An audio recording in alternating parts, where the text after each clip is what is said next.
In the dim silence of a forgotten mountain range, where the winds have not carried a human voice for centuries, a discovery emerged that would challenge the very core of human history. Deep inside a narrow, twisting cave, an image was found, an image that should not exist. At first glance, it seemed like one of countless cave paintings scattered across the world. Crude, ancient depictions of animals, hunts, and spirits. But this one was different.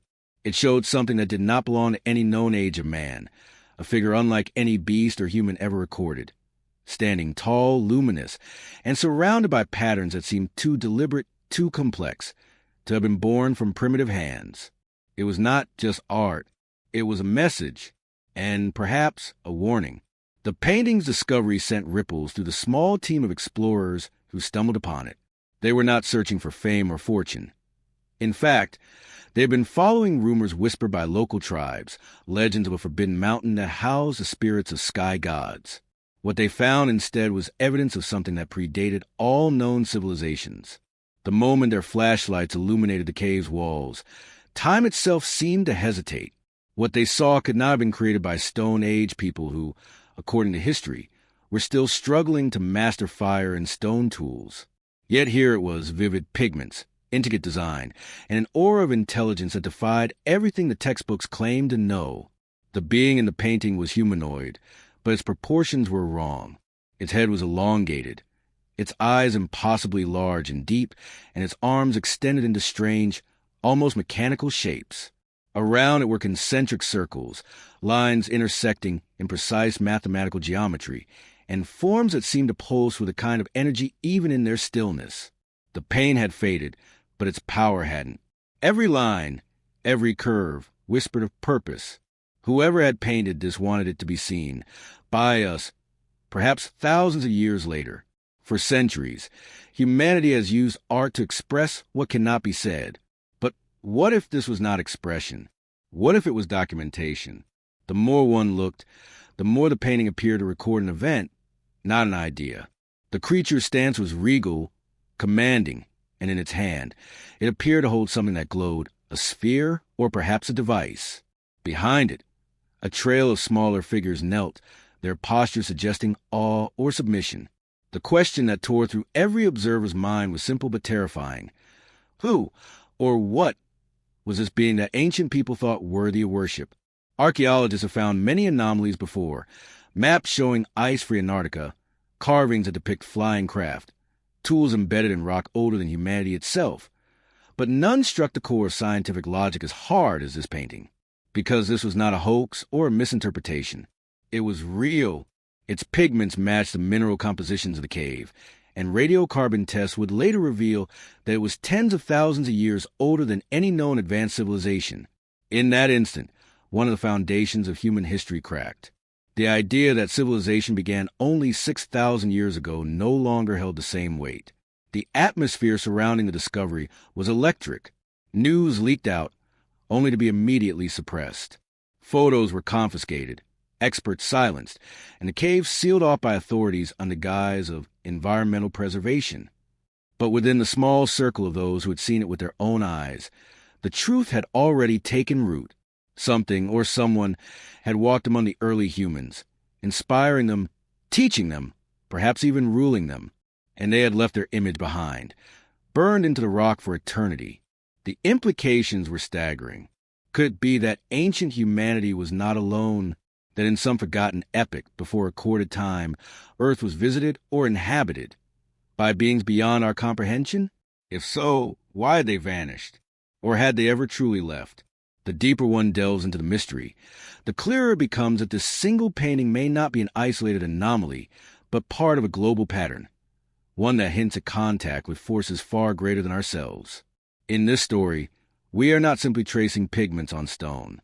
We are following a trail across time, a thread woven through myth, religion, and history, leading us to confront the possibility that our ancestors were not the first intelligent beings to leave their mark on this planet. The cave painting is not just evidence of art. It is evidence of memory, preserved across eons, waiting for us to rediscover what we were never meant to forget. And as we stand before it, staring into those ancient, unblinking eyes, one haunting question echoes in the darkness. What if the being in the painting is still watching us? The discovery began like so many of history's great revelations, by accident. The cave was not marked on any modern map, hidden behind a curtain of moss and shadow in a remote mountain range that few had dared to explore. The locals called the place the Mouth of Spirits, a name that carried both reverence and fear. For generations, they had avoided it, claiming that strange lights flickered near its entrance at night, and that anyone who entered would hear voices calling their name in the dark. To most, these were just superstitions. But to a small team of explorers led by an archaeologist named Dr. Marcus Hale, they were an irresistible invitation. They believed that legends often held a grain of truth, and that this forgotten mountain might conceal more than myth. The expedition was modest. 3 researchers, 2 local guides, and a single camera operator documenting their journey. The terrain was brutal, jagged cliffs, unpredictable weather, and air so thin that every step felt like a struggle against gravity itself. For days they found nothing but rock and silence, until, by chance, when the guides noticed a strange formation, a vertical fissure partially covered by vines and soil. When they pulled the vegetation away, a dark passage revealed itself, narrow and cold, breathing out a stale wind that smelled of minerals and age. Hale recognized immediately that this was no ordinary crevice. The shape of the opening was too deliberate, almost symmetrical, as if carved. He called for light, and the team prepared to descend. The first few meters were uneventful, the beams of their headlamps cutting through clouds of dust and ancient cobwebs. But as they moved deeper, the temperature dropped sharply, and a faint humming seemed to vibrate through the stone. The sound was so subtle that they thought it might be their own equipment, until the guides refused to go any farther, whispering prayers and retreating toward the entrance. That left the researchers alone in the abyss. The deeper they went, the clearer it became that they were moving into something intentionally constructed or expanded long ago. The walls bore marks that looked like tool impressions, but not from any known primitive instrument. They were smooth, clean, and even like cuts made by machines. After nearly an hour of cautious descent, they entered a chamber that was unlike anything they had ever seen. The air was dense and strangely still, as though trapped for millennia. Their light swept across the walls, and that was when the first figure appeared. Faint at first, barely visible under centuries of dust. Then another, and another. The explorers gasped. The walls were covered in paintings, hundreds of them, depicting scenes of life, hunts, animals, and rituals. But at the far end of the chamber stood the image that froze them all in place. It was the being. At first, they couldn't comprehend what they were looking at. The figure towered above the others, outlined in pigments that had somehow retained their color despite unimaginable age. Its form was radiant, surrounded by shapes resembling rings or halos. It seemed to emerge from a field of light, with smaller human figures kneeling at its feet. No one spoke for several minutes. The silence was reverent, as if they were standing inside a temple rather than a cave. The camera operator finally whispered, "It's not human." His words hung in the still air, echoing softly as if the cave itself were repeating them. Dr. Hale was a rational man, not one to jump to conclusions. Yet as he examined the painting more closely, he knew immediately that something about it was profoundly wrong. The technique was too advanced. The pigments layered with skill far beyond what Paleolithic humans were believed capable of. The anatomical accuracy of the smaller figures was breathtaking. Bones, muscles, even expressions of fear and devotion were rendered with precision. But the central being was different. It was stylized yet purposeful, as though drawn by someone who had seen it firsthand and was struggling to capture its form. They began documenting everything: photos, sketches, and measurements. Hale took samples of pigment for later analysis, careful not to disturb the painting itself. But what unsettled him most was not the art, but the feeling that they were being observed. He described it later in his field journal. There was a sense of presence, as though the walls were alive with memory. Every echo sounded like a whisper. Every shadow moved as if aware. His words would later be dismissed as fatigue-induced hallucination, but those who have explored ancient caves know that sometimes the earth itself seems to breathe. When they finally resurfaced, daylight felt unreal. The world outside seemed smaller somehow, dull compared to what they had just witnessed. They spoke little during the trek back to camp, each processing what they had seen in silence. That night, Hale sat by the fire, staring into the flames, turning over the implications in his mind. If the painting was genuine, and there was no reason yet to doubt it, then it meant that advanced knowledge existed tens of thousands of years before recorded civilization. It meant that someone or something had walked among our ancestors and left a mark meant to endure the ages. The following morning, the team agreed to keep their findings secret until proper verification could be done. But secrets have a way of escaping, especially those that threaten to rewrite history. Within weeks, rumors began circulating through academic circles about a forbidden cave and a painting of a godlike being. Soon after Hale's funding was cut, his expedition permit revoked, and the cave abruptly sealed off by local authorities under orders that came from somewhere higher up. The team was silenced, their documentation confiscated, and the official explanation dismissed the discovery as mineral staining misinterpreted as art. But the truth had already spread through whispers, through fragments of photos and journal entries smuggled out before the suppression began. Those who saw the images knew that what lay inside that cave was not a mere artifact of early man. It was something else, something older, something that spoke to a forgotten chapter of Earth's story, one that science was not ready to acknowledge. And for those few who had entered the shadows and seen the impossible painting with their own eyes, life would never be the same again. They had looked upon a being that should not exist. And from that moment forward, they carried the weight of knowing that our past is far stranger and far more complex than we've ever been allowed to believe. When the explorers first brought their lights upon the image, no one spoke. The air felt thick, charged, as though the ancient walls themselves were waiting for acknowledgement. The being stood tall, commanding the entire chamber, not just by its size, but by the sheer gravity of its presence. The moment you saw it, you understood instinctively that this was not just another hunting scene or primitive attempt at storytelling. It was something deliberate, something intentional, crafted with purpose. Every line, every hue, every shadow carried a kind of intelligence that seemed almost modern, or perhaps timeless. The being's proportions were strikingly off from human anatomy. Its limbs were long and symmetrical, its shoulders broad, tapering into a narrow waist. The head was slightly larger than any natural scale would allow, with eyes that dominated the face, enormous, oval, and eerily reflective even under the explorer's lights. Its gaze seemed to follow you, even though it was nothing more than pigment on stone. The mouth was small, nearly expressionless, but there was something hauntingly serene about it, as if the creature knew something far beyond human comprehension. Around its body, intricate spirals and intersecting rings glowed faintly, pigments reflecting the flashlight beams like embedded crystals. These weren't random designs. They were patterns, mathematical, deliberate, purposeful. What caught Dr. Hale's attention next was the background. Behind the being was a network of lines and circles that appeared to form a structure, not a natural landscape, not mountains or rivers, but something mechanical, almost architectural. It looked like the schematic of an engine or the floor plan of a temple built in the stars. Beneath the central figure were smaller human-like forms kneeling, hands raised, as though offering something or receiving a gift. Their bodies were detailed, showing emotion, fear, awe, reverence.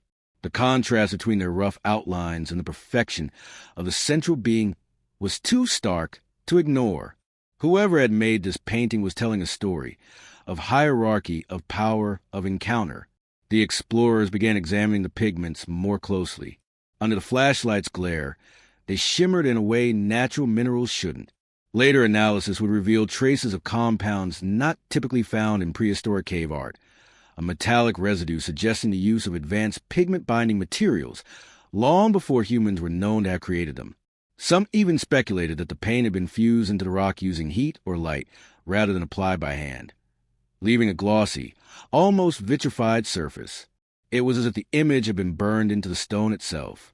As Dr. Hale brushed away centuries of dust, more details emerged. The being's hands, if they could be called hands, extended into long, delicate appendages holding what appeared to be a sphere of light. Inside the sphere, faint geometric patterns were visible.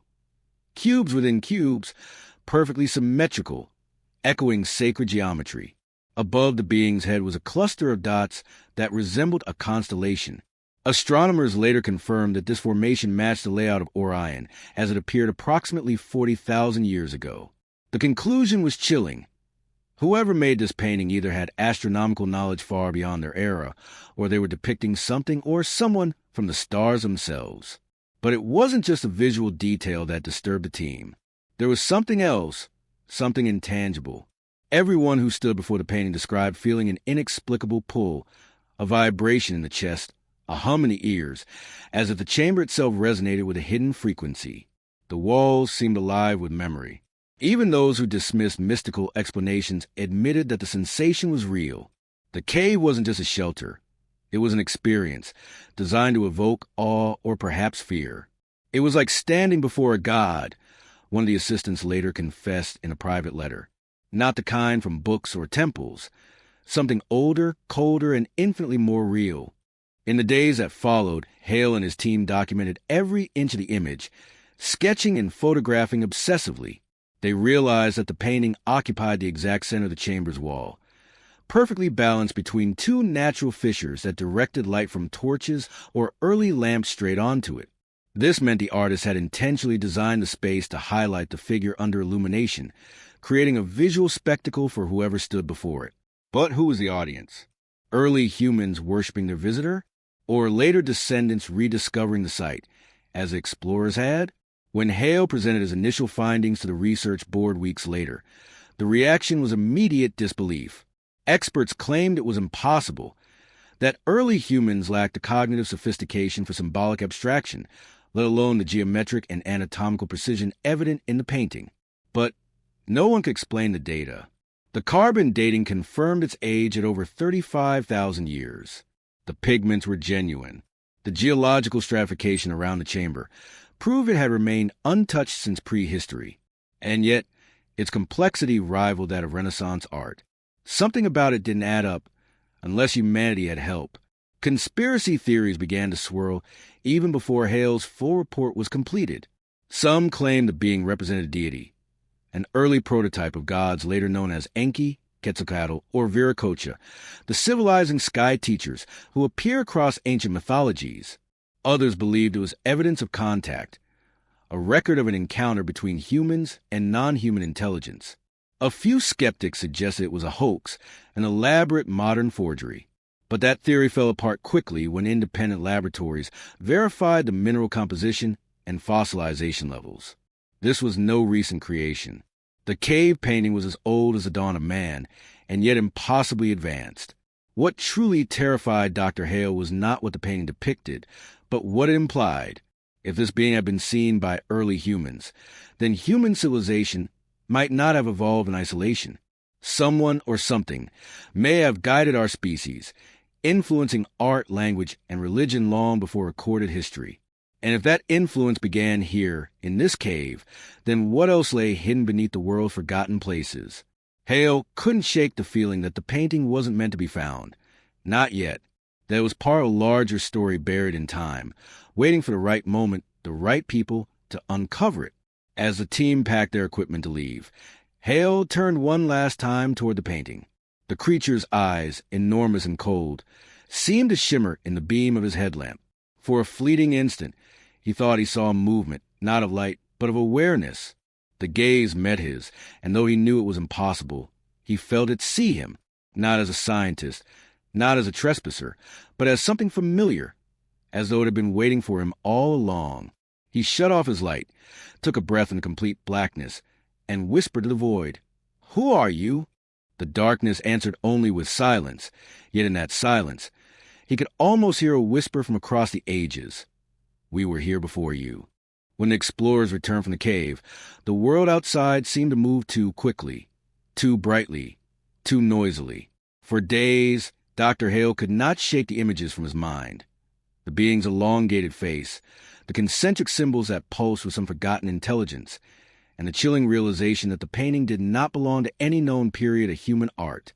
But what disturbed him even more was a question that haunted every scientist who had ever uncovered something inexplicable. How old was it really? The answer, he knew, could change everything.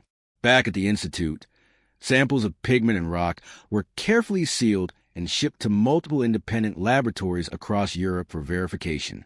Hale's team wanted to avoid accusations of contamination or bias, so they arranged for a series of blind tests: carbon dating, uranium-thorium analysis, and thermoluminescence. Each would measure the age of different materials: the organic pigment binders, the calcite layers above and below the painting, and the mineral deposits sealing the chamber walls. If all went well, they would establish a timeline that fit neatly within the accepted chronology of early cave art. But deep down, Hale suspected they would not. The painting felt older, impossibly older, than any civilization known to have existed. Weeks passed in tense anticipation. When the first result arrived, Hale read them twice, then a third time, unable to process what he was seeing. The carbon samples taken from microscopic traces of charcoal and organic binders dated back approximately 37,000 years, already thousands of years older than the earliest known human paintings in Europe. But that wasn't the part that made his hands tremble. The uranium-thorium tests, measuring calcite crust directly on top of the pigment layer, indicated that the painting beneath must have been created before the formation of those layers, at least 48,000 years ago, perhaps even older. The numbers didn't just stretch the timeline of art, they shattered it. Humanity wasn't supposed to have been capable of symbolic thought at that time, let alone complex artistic expression. He sent the samples for retesting. The second lab, unaware of the first results, returned nearly identical data. The third, using different equipment, found a possible upper range of 55,000 years. If accurate, this painting predated the arrival of anatomically modern humans in that region by tens of thousands of years. That meant one of two things. Either the accepted timeline of human migration was fundamentally wrong, or the painting had been created by something or someone else entirely. When Hale presented the findings to the academic review board, the room erupted in disbelief. Professors leaned forward in their seats, whispering under their breath. A senior archaeologist from the British Museum dismissed it outright. Impossible? That's before the development of representational cognition. Whoever made this, if it's real, wasn't Homo sapiens. Hale paused, letting the word sink in. Wasn't Homo sapiens. The implication hung heavy.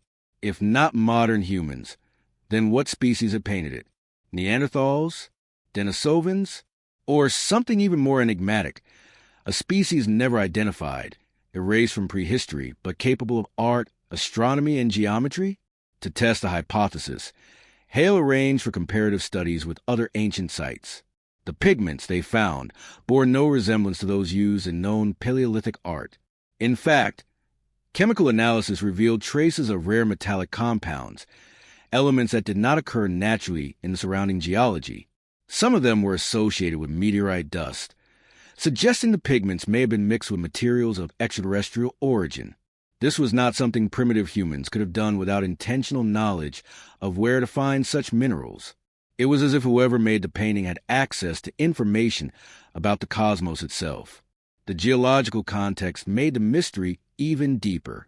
The cave chamber in which the painting was found was sealed by a sediment layer that dated back more than 30,000 years. This meant the site had been closed off since before the end of the last ice age, untouched by human hands for millennia. The layers above and below the painting aligned perfectly, confirming that it could not have been a later intrusion or forgery. Nature had entombed the artwork like a time capsule, preserving it in perfect darkness.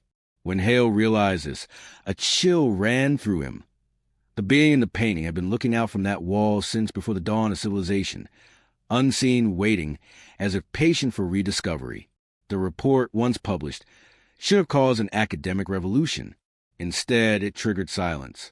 Institutions withdrew support, journals declined to publish the data, and Hale's colleagues began distancing themselves.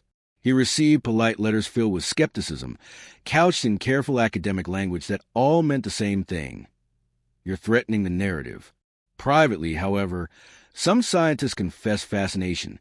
One geneticist told Hale off-record that the date lined up eerily well with certain anomalies in human DNA, sudden leaps in cognitive ability, symbolic reasoning, and tool development that had appeared without clear evolutionary precursors around 50,000 years ago. It's as if something accelerated us, the scientist said quietly. Something we don't understand, This was not a new idea. Of course, myths from around the world speak of sky gods who descended to teach early humanity: the Anunnaki of Mesopotamia, the Shining Ones of the Andes, the Tuatha De Danann of Ireland.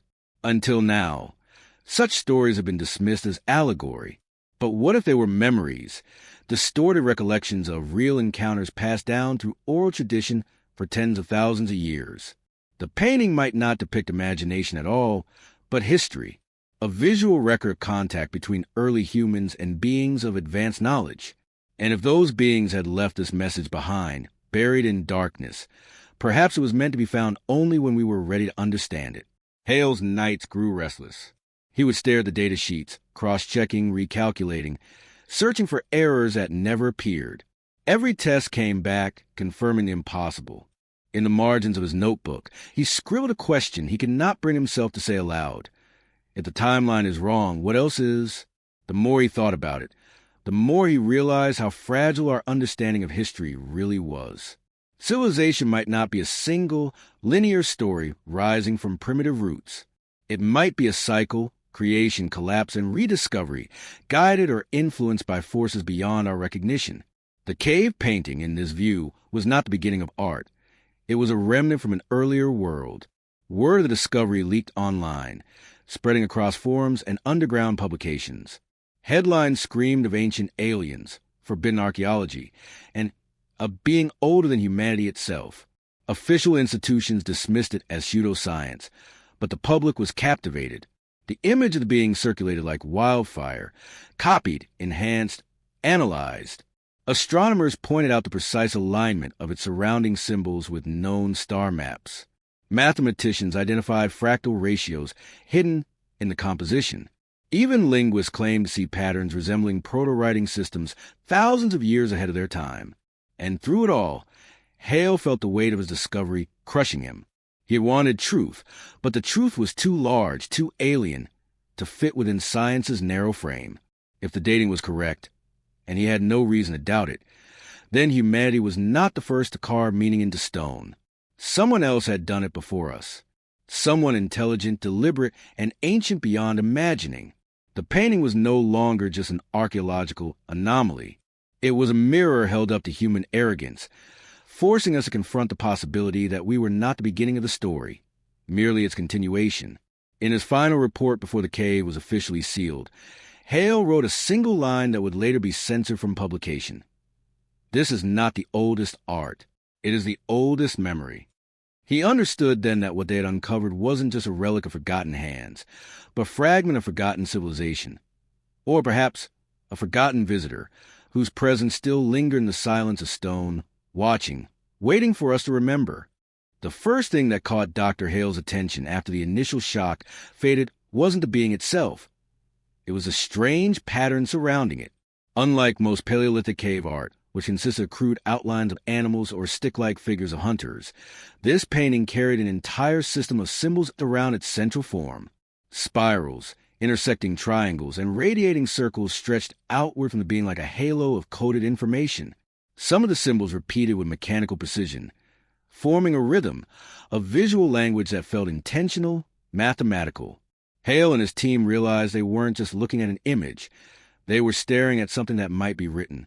He began cataloging each shape meticulously, tracing them on a transparent film and numbering their positions relative to the central figure.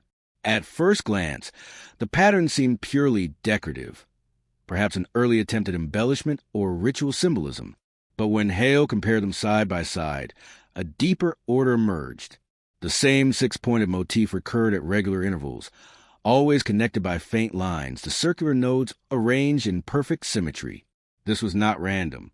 It resembled a kind of map, or perhaps a schematic diagram. Some shapes bore uncanny resemblance to orbital paths or energy fields, things that early humans were never supposed to have conceptualized. What disturbed him most was that several of these geometric designs appeared to correspond to constellations visible from that latitude. Not as they appear today, but as they would have appeared 48,000 years ago. When an astronomer from the university analyzed Hale's tracings, he confirmed the alignment matched an ancient configuration of Orion, Sirius, and the Pleiades. This finding stunned the team. Whoever made the painting not only understood the stars, They understood the precise spatial relationships in deep time. It was as if the artist had either seen the night sky from an era far older than humanity or had been shown a cosmic map by someone who had. The deeper they studied, the stranger became. The radiating circles surrounding the being were drawn in such a way that their diameters followed a mathematical ratio, 1:1. 618, the golden ratio, a principle that would not formally appear in recorded human knowledge until thousands of years later in ancient Greece. The arcs were perfectly proportioned, with an accuracy that seemed impossible without tools for measurement. Even the smaller human figures beneath the being were positioned according to geometric symmetry, their kneeling forms mirroring the structure of the Fibonacci sequence when plotted on a grid. Hale couldn't dismiss it as coincidence. There was too much intentional order for this to be random art. One evening, while cross-referencing the symbols, Hale noticed something chilling, a repeating pattern of dots near the bottom of the wall. 3, 1, 4, 1, 5, 9, arranged in a spiral pattern that looped inward. He stared at it for a long time before realizing what it was. The first 6 digits of pi. How could a civilization tens of thousands of years before the dawn of writing understand such an abstract mathematical constant? If the sequence was intentional, then the artist's mind operated on principles that modern mathematics would not rediscover until millennia later. It was as though the knowledge embedded in the painting belonged to another world entirely, a world of precision, science, and design. Some members of the team began to suggest that the patterns might have served a ritual purpose, that the shapes were meant to summon or honor the being, representing cosmic harmony or divine order. But Hale suspected something deeper. These weren't merely spiritual emblems. They were informational. Each symbol appeared to relate to the others like parts of an equation. He began sketching them in notebooks late into the night, searching for connections. Slowly, a realization took form. The entire composition was arranged as if to convey movement. The being stood at the center, the geometric lines expanding outward in a spiral that mirrored the rotational paths of celestial bodies. It wasn't a static image. It was dynamic, a model of motion, perhaps of energy flow. The painting wasn't describing a god. It was describing a system. To test this, Hale enlisted a mathematician who specialized in pattern recognition. When the symbols were digitized and plotted on a grid, they revealed a repeating geometric logic that mirrored magnetic field lines, the same kind found in diagrams of electromagnetic resonance. It was as if whoever created this artwork had known the invisible patterns of energy that govern matter itself. For days, Hale sat in silence, staring at the data, realizing what it meant. The being in the painting was not merely surrounded by art. It was surrounded by science, encoded in visual form. The surrounding symbols also carried another strange consistency. They were arranged in sequences of 12. 12 rings, 12 intersecting lines, 12 kneeling figures. The number 12 holds a peculiar place in human culture. The 12 months, the 12 zodiac constellations, the 12 Olympian gods. But here, it appeared in a context tens of thousands of years before such systems existed. It suggested that this number, the sacred pattern, may have originated not from human culture, but from something external, something taught to us, not invented by us. As the analysis deepened, the team realized that the geometric layout of the cave itself corresponded to these same ratios. The chamber where the being was painted formed an oval dome with a near-perfect acoustic resonance frequency. When sounds were made in the chamber, even whispers, the echoes amplified and harmonized at specific pitches, as though the space had been engineered to vibrate with the symbol's rhythm. Was it possible the entire cave had been constructed, not just painted? That it was designed as an instrument, a resonant temple that could convert sound into vibration, vibration into energy? Some began to theorize that the painting and its environment worked together as a single system, art, architecture, and acoustics fused into one coherent expression of knowledge. The idea that ancient humans could have achieved such mastery over geometry, sound, and cosmic symbolism was inconceivable to mainstream archaeology. Yet every measurement pointed to that conclusion. The placement of the painting within the chamber aligned perfectly with the sunrise on the summer solstice, a feat requiring precise astronomical observation. The symbols mirrored the constellations as they appeared at the time. The mathematical ratios followed natural laws of physics. This wasn't primitive art. It was design, intelligent, deliberate, and informed by understanding of a universe that should have been far beyond the grasp of Stone Age people. But perhaps the most haunting realization came when Hale overlaid the geometric map of the painting with modern technological schematics. The arrangement of the concentric circles and intersecting lines bore an eerie resemblance to a toroidal field, the same shape found in diagrams of electromagnetic generators, or even the energy patterns surrounding a living cell. Could it be that the painting was not just symbolic but descriptive, a literal depiction of how the being functioned, or how its energy interacted with the world? If so, then the cave wasn't merely a place of worship. It was a record of technology, one that our ancestors observed but could not understand, and thus immortalized in the only way they knew how, through art. As Hale stared at his notes, he couldn't escape one conclusion. The painting wasn't just meant to be seen. It was meant to be read. It was a message encoded in geometry and proportion, using universal laws that transcend language. Whoever painted it had wanted the message to survive even when words and civilizations perished. And somehow it had, hidden under the dust of 50 millennia, it waited until now, until humanity was advanced enough to decode it. That night, Hale sat alone in his office.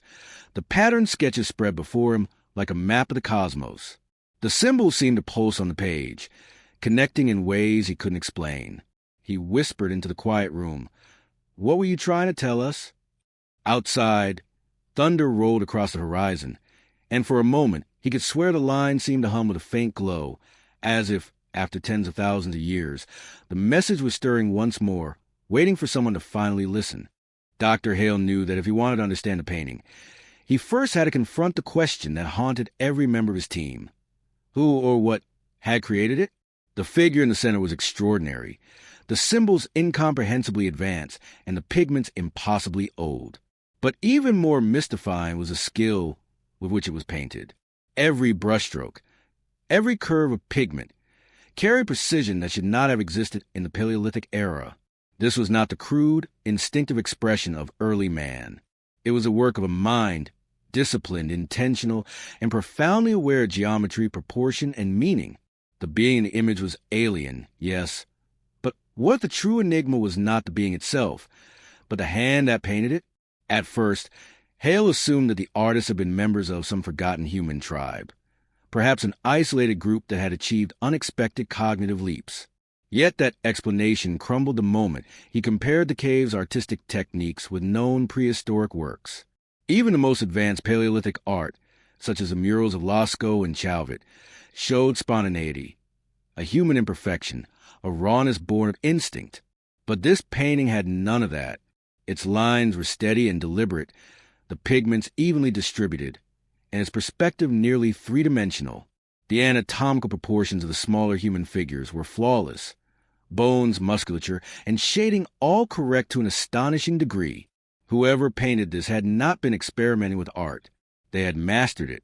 The team decided to investigate traces left in the cave's floor, footprints, handprints, and residues that might reveal something about the artists. To their astonishment, near the base of the painting they found a series of negative handprints, created by blowing pigment over the artist's hand pressed against the wall. At first, it seemed like the familiar signature of ancient artists seen in other prehistoric caves. But when Hale's team analyzed the prints, they found something deeply unsettling. The proportions were wrong. The fingers were longer than average, the palms narrower, and the overall ratio closer to that of a hybrid between modern human and something else, something unclassified. One hand in particular had 6 fingers. At first, the team dismissed it as an anomaly, perhaps a genetic deformity or an artifact of erosion. But every subsequent scan confirmed it. The 6-fingered handprint had been made at the same time as the painting, not added later. This discovery echoed ancient myths from cultures separated by oceans and time, tales of divine or giant beings with 6 fingers, such as in the film of biblical texts or the Anakim of Canaanite lore. Could these legends have preserved distant memories of the very beings who painted the cave? Or were such myths born from humanity's fragmented recollection of encounters with something beyond themselves? Hale's assistant, a young ethnographer named Laura, began compiling comparative research. Across continents, she found recurring descriptions of teachers from the sky, beings of luminous countenance who descended to instruct early humanity in the arts of writing, agriculture, and science. The Hopi spoke of the Kachinas, the Dogon of Mali told of visitors from Sirius, and the Sumerians wrote of gods who descended from the heavens bringing knowledge. These myths had long been dismissed as symbolic. But what if they were historical accounts reframed through primitive language? What if the being in the cave wasn't imagined, but remembered? When Laura overlaid sketches of the cave being with Sumerian depictions of the god Enki and Mayan carvings of Kukulkan, the resemblance was uncanny. The same elongated heads, large almond-shaped eyes, and flowing energy symbols surrounding them. Even more striking was that each of these deities was described as a bringer of knowledge, a shaper of early humanity. In every case, they were depicted as both creators and teachers, distant, powerful, yet strangely invested in human development. Could it be that these beings had traveled across the globe, influencing early cultures long before history began? Or had ancient humans simply captured visions of them during altered states, as shamans often did, interpreting otherworldly visitors as gods? Hale was torn between skepticism and awe. His scientific training demanded caution, but his instincts screamed that they had stumbled upon evidence of something greater than myth. The skill of the painting, the mathematical precision, the anomalous pigments, all of it hinted at contact with intelligence beyond early man. But from where? The mainstream answer would point to early Homo sapiens, or possibly Homo neanderthalensis. Yet neither species, according to current knowledge, had demonstrated such technological or cognitive sophistication. So Hale began considering a possibility that many in his field would call heretical. What if the painting had been created not by human hands, but by others, beings who once coexisted with us, influencing our growth before disappearing from the historical record? To explore this idea, Hale examined fossil records from the region. Archaeologists had found remains of an unidentified hominid species nearby decades earlier, a being taller, with thicker bones and unusually large cranial capacity. The discovery had been dismissed as an evolutionary outlier. But now, with the painting as context, Hale wondered if those remains had belonged to the artists. If so, then humanity might not be the only species on Earth to have developed advanced symbolic reasoning. Perhaps these beings had achieved a form of civilization, one that predated ours and vanished long before we ever emerged. As the investigation deepened, anomalies multiplied. Analysis of the cave's soot deposits revealed traces of controlled fire used not just for light, but possibly for chemical heating, a process consistent with pigment preparation. This was something our ancestors of that era shouldn't have understood. Even more startling, microscopic scans revealed that the pigments had been applied using a fine tubular instrument, like a primitive airbrush. The strokes were too consistent to have been made by fingers or simple brushes. The conclusion was as clear as it was impossible. Whoever made this painting possessed technology, tools, and knowledge that didn't belong to their time. Rumors began to spread among the research assistants, whispered conversations about the others. Some believed the artists had been human disciples taught by non-human teachers. Others speculated the beings themselves had painted the image as a self-portrait, a record of their presence. Hale didn't dismiss either idea. After all, why would primitive humans imagine such a precise being unless they had seen it? And if the being in the painting was their teacher or their god, then immortalizing it on stone would have been an act of devotion, a way to preserve the truth even as time erased all else. Hale spent long nights alone in his study, replaying the data, tracing the strange handprint on the wall of his notes. The proportions gnawed at him. He wrote in his private journal, "Whoever stood in that cave was not like us. They saw more. They knew more, and, perhaps, they wanted to be remembered." He found himself haunted by the thought that the painting wasn't just a relic, but a communication, one species leaving a message for another. Maybe they had known their time was ending.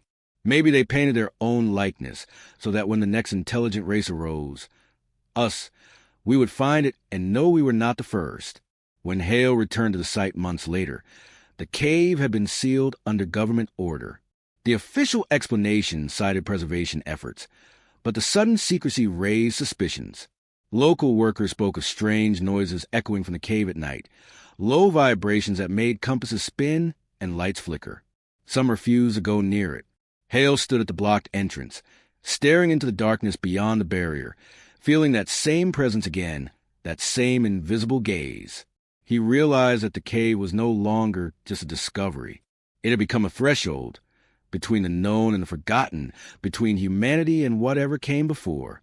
The question of who painted it could no longer be answered by archaeology alone. It belonged to something deeper, to the intersection of myth and science, to the space where history bleeds into legend. Perhaps, Hale thought, the artists were neither gods nor aliens nor lost tribes, but something in between, messengers, watchers, or a remnant of civilization that vanished without a trace, leaving behind only this one image as their testament. And as the wind howled across the mountains, whispering through cracks in the stone, he couldn't help but feel that the beings, whoever they were, had never truly left. The cave was their memory, their voice in the silence of time, still waiting for the world to remember the ones who painted the impossible. As the implications of the cave painting began to sink in, Dr. Hale's obsession deepened. He could no longer view it as an isolated artifact. The geometry, the pigments, the figure, none of it existed in a vacuum. It all hinted at something broader, something global. If a civilization or intelligence capable of such creation had existed once, there should be traces, echoes scattered across the world, hidden in plain sight.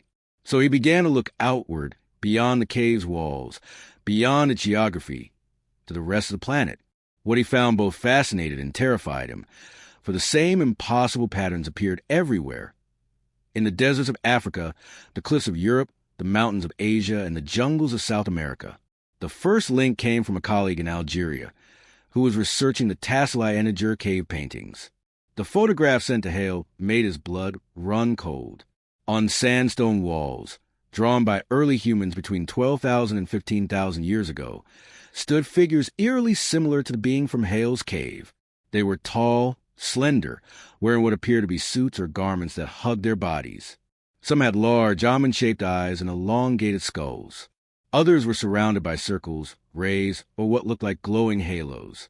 The local Tuareg tribes called them the great gods of the Tassili, describing them as celestial beings who descended from the sky in chariots of fire. The uncanny resemblance was undeniable.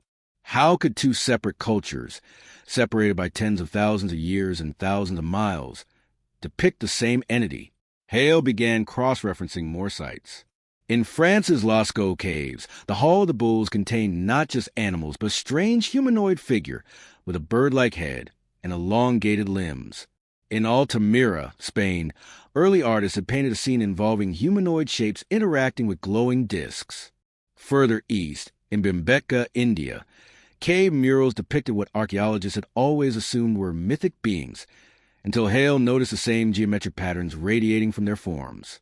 They were surrounded by circular halos, with lines extending like energy waves. Local legends called these entities the Devis, luminous beings descending from the heavens to teach mankind. Each discovery seemed to speak the same language. The figures were never merely decorative. They were central, powerful, commanding awe. Around them appeared symbols that modern scholars could not interpret. Spirals, grids, and radiant lines strikingly similar to those in Hale's original cave. The deeper Hale dug, the more he became convinced that these paintings weren't regional expressions of spirituality. They were fragments of a global memory, pieces of a forgotten epic when something unearthly walked among humankind. When Hale presented these correlations to the archaeological board, he was met with ridicule. Coincidence, they said. Humans everywhere looked up at the same stars and imagined similar gods. But Hale knew better. Coincidence could explain one similarity, maybe two, but not dozens across continents, separated by oceans and epochs. There was a pattern, a shared visual lexicon that could not have arisen independently in cultures that had never made contact. It was as if every civilization, from prehistory to antiquity, had been painting from the same image, an image etched into the collective memory of the human race. Determined to trace the pattern further, Hale turned to South America. In the highlands of Peru, ancient Andean cave art depicted messengers of light, wearing circular headpieces that glowed like suns. In one particular site near Marcohuasi, he found petroglyphs of beings with enormous eyes and elongated skulls, surrounded by spiral symbols nearly identical to those from his cave. The Quechua myth spoke of the Viracochas, white-skinned, tall beings who came from the sea to teach humanity the arts of agriculture and architecture before vanishing again into the sky. It was always the same story, the descent of luminous teachers, their gifts of knowledge, and their mysterious departure. But it wasn't just South America. In the Australian outback, Aboriginal elders told of the Wandjina, sky spirits who descended from the Milky Way. Their rock paintings showed pale, round-faced beings with enormous black eyes, lacking mouths but surrounded by halos of light. These images, some estimated to be over 5,000 years old, bore a haunting resemblance to Hale's discovery. The resemblance was so striking that one could overlay the Wandjina depictions atop the central figure from the cave, and the alignment of features was nearly perfect. Different continents, different millennia, same archetype. In Africa, similar echoes appeared. The San people of the Kalahari Desert painted beings surrounded by energy lines, rain spirits, they called them, descending from the heavens. In the Sahara, researchers found figures carved into rock that bore geometric halos, circles, and beams of light extending from their heads, almost like radiation. Even in the frozen expanses of Siberia, the Chukchi and Nenets told of beings from the aurora who arrived in fiery orbs to teach mankind how to hunt and survive. Every corner of the world seemed to carry the same ancient whisper. They came, they taught, and they left. Hale began mapping these findings on a global chart. When the locations of each sky being cave site were connected, the points formed an almost perfect geodesic grid, one that mirrored the distribution of Earth's electromagnetic anomalies. This was no random scattering. The same geometric pattern appeared in the positioning of megalithic sites like Stonehenge, the Great Pyramid, and Teotihuacan. Each was situated on key nodes of this global energy lattice, a pattern modern geomagnetic researchers would later confirm. The conclusion was chilling. Whoever these ancient beings were, they either understood the planet's natural energy systems or had intentionally influenced humanity to build upon them. The cave paintings were not just art. They were markers, coordinate points left for those who would one day decode them. As Hale cross-referenced mythology with archaeology, an image began to emerge, a timeline of encounters stretching back tens of thousands of years. Each culture had different names for them, gods, teachers, watchers, angels, but the essence was the same. They arrived from the heavens, imparted wisdom, and vanished. Their likenesses were immortalized in caves, on stones, and in oral traditions that somehow survived the collapse of entire civilizations. And in every depiction, the same visual code reappeared. Light geometry, symmetry, and reverence. But as Hale pushed further into the research, he began encountering resistance. Not from science, but from something darker. Files went missing from archives. His requests for high-resolution scans of certain ancient murals were denied. A museum in Algeria abruptly closed its exhibition of the Tassili caves, citing restoration concerns. In a letter to a colleague, Hale wrote, "It's as though someone doesn't want these connections made, as if these beings are to remain legends, not history." He began to understand why. If these images were connected, if they represented real encounters between early humans and non-human intelligences, then the entire foundation of human history would need rewriting. Civilization would not be the story of man's gradual awakening from ignorance, but of knowledge gifted and then lost. It would mean that humanity's greatest myths were not metaphors, but memories, distorted fragments of forgotten era when we were apprentices to something greater. One night, Hale sat before his wall of maps, the cave sites connected by glowing threads of red string. In the dim light, they looked like constellations drawn not in the sky, but across Earth itself. He realized then that maybe these weren't separate events at all. Maybe the beings hadn't come to one place or one tribe. Maybe they had come to all of them, spreading the same message to every corner of the world before vanishing into history. The paintings, scattered yet identical, were the breadcrumbs they had left behind, evidence of their passing, encrypted across cultures and time. Hale leaned back, staring at the interconnected lines that spanned the globe. "They were here," he whispered, "and they wanted us to remember." For a moment, he imagined the cave painters of long ago, trembling under the glow of something they couldn't comprehend, their torches flickering as they copied what they saw, desperate to preserve it for those who would come after. And now, Millennia later, humanity stood in the same position, staring into the ancient eyes of a being that should not exist, wondering if the same light that once illuminated those caves might one day return. Dr. Hale had spent his career navigating the delicate balance between curiosity and credibility. In the world of academia, one's reputation was as fragile as ancient parchment. A single controversial idea could tear it apart. But after the discovery of the cave painting and the overwhelming global parallels he had uncovered, that balance began to crumble. The evidence was too vast, too consistent, too old to ignore. Yet, when Hale tried to present his findings to the academic establishment, he found himself facing a wall of silence, disbelief, and worse, quiet hostility.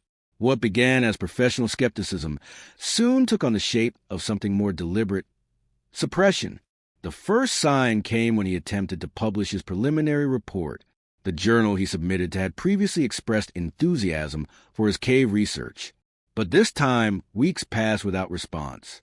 When he finally reached the editor, he received a vague explanation. "The material you're presenting requires extraordinary verification, and we cannot in good conscience promote theories that risk misrepresenting established prehistory." Hale reread the message several times. Misrepresenting prehistory? He had provided radiometric data, comparative analysis, and peer verification. The science was sound. What was not welcome was the implication. The moment his findings hinted at a timeline that contradicted the accepted narrative, that civilization and intelligence might have existed tens of thousands of years earlier, his work became radioactive. Behind the scenes, whispers began to circulate. Colleagues who had once championed his meticulousness now called him speculative. Invitations to conferences quietly vanished. His funding requests were denied without explanation. It wasn't an open attack. It was something more insidious: the slow erasure of credibility. At faculty meetings, his name was met with uncomfortable glances, as though speaking it might contaminate someone's career.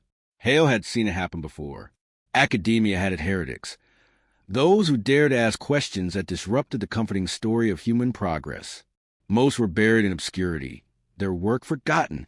The system didn't destroy dissenters. It simply starved them of attention until they vanished. Still, Hale refused to let go. He believed that truth, once uncovered, had a momentum of its own. So he took his evidence to independent researchers, geologists, linguists, and historians outside the institutional walls. To his relief, some were intrigued.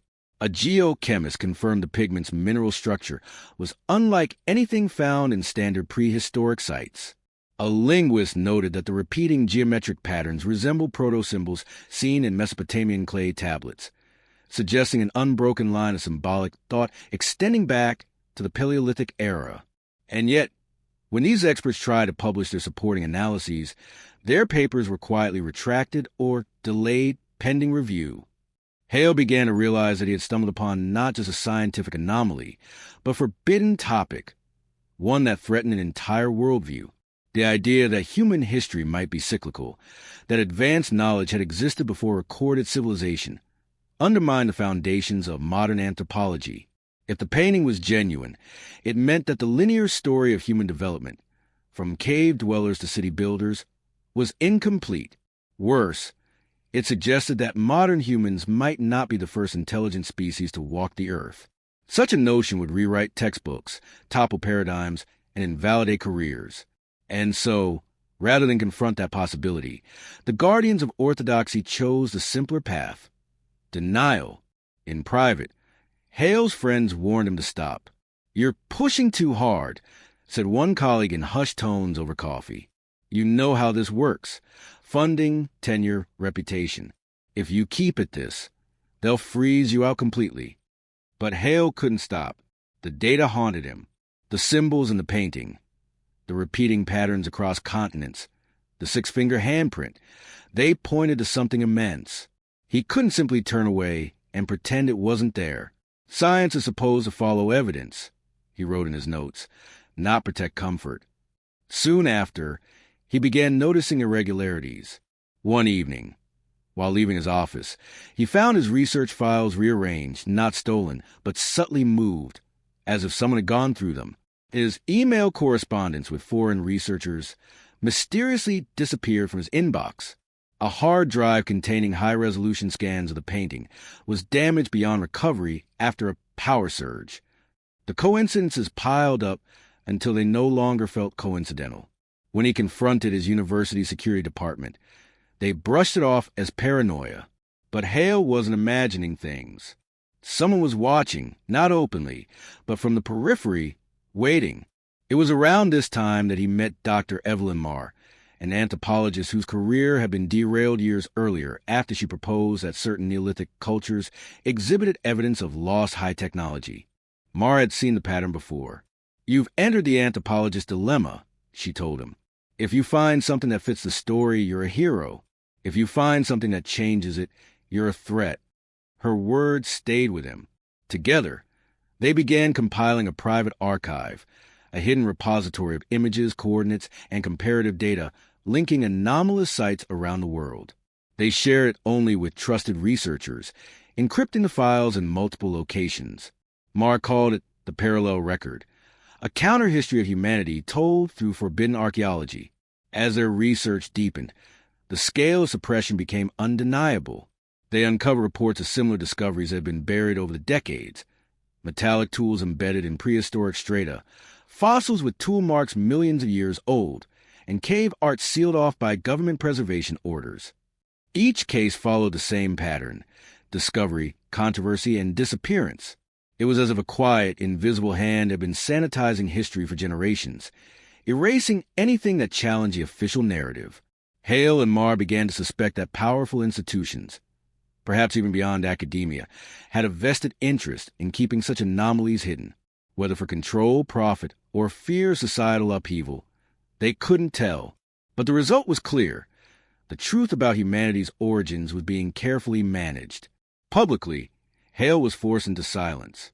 His lectures were canceled under the pretense of curriculum restructuring. His grant was suspended. His name began appearing in fringe forums and conspiracy websites, painted as either a visionary or a lunatic. That duality tormented him. He had not set out to defy science. He had set out to honor it. Yet science, it seemed, was no longer the pursuit of truth, but the preservation of a fragile story about who we are and where we came from. Late one night, Hale stood before his study window, staring into the dark campus grounds below. The reflection in the glass showed his weary face, the face of a man who had seen too much and could no longer unsee it. On his desk lay a photograph of the being in the cave, illuminated by a flashlight beam from that first day. The creature's eyes seemed to stare back at him, calm, knowing. "They feared what they couldn't explain," he murmured. "And we still do." It struck him then that suppression was not born of malice alone. It was fear. Fear of shattering the illusion of human uniqueness, of confronting the possibility that we were not the pinnacle of creation, but the inheritors of a legacy left behind by something greater. Science had built a fortress around that fear, brick by brick, calling it reason. And every time someone like him tried to climb the walls, the gatekeepers closed ranks. Dr. Hale closed his journal that night and wrote a single line on the final page: "The silence of science is not ignorance. It is protection." He knew then that he had crossed a threshold from which there was no return.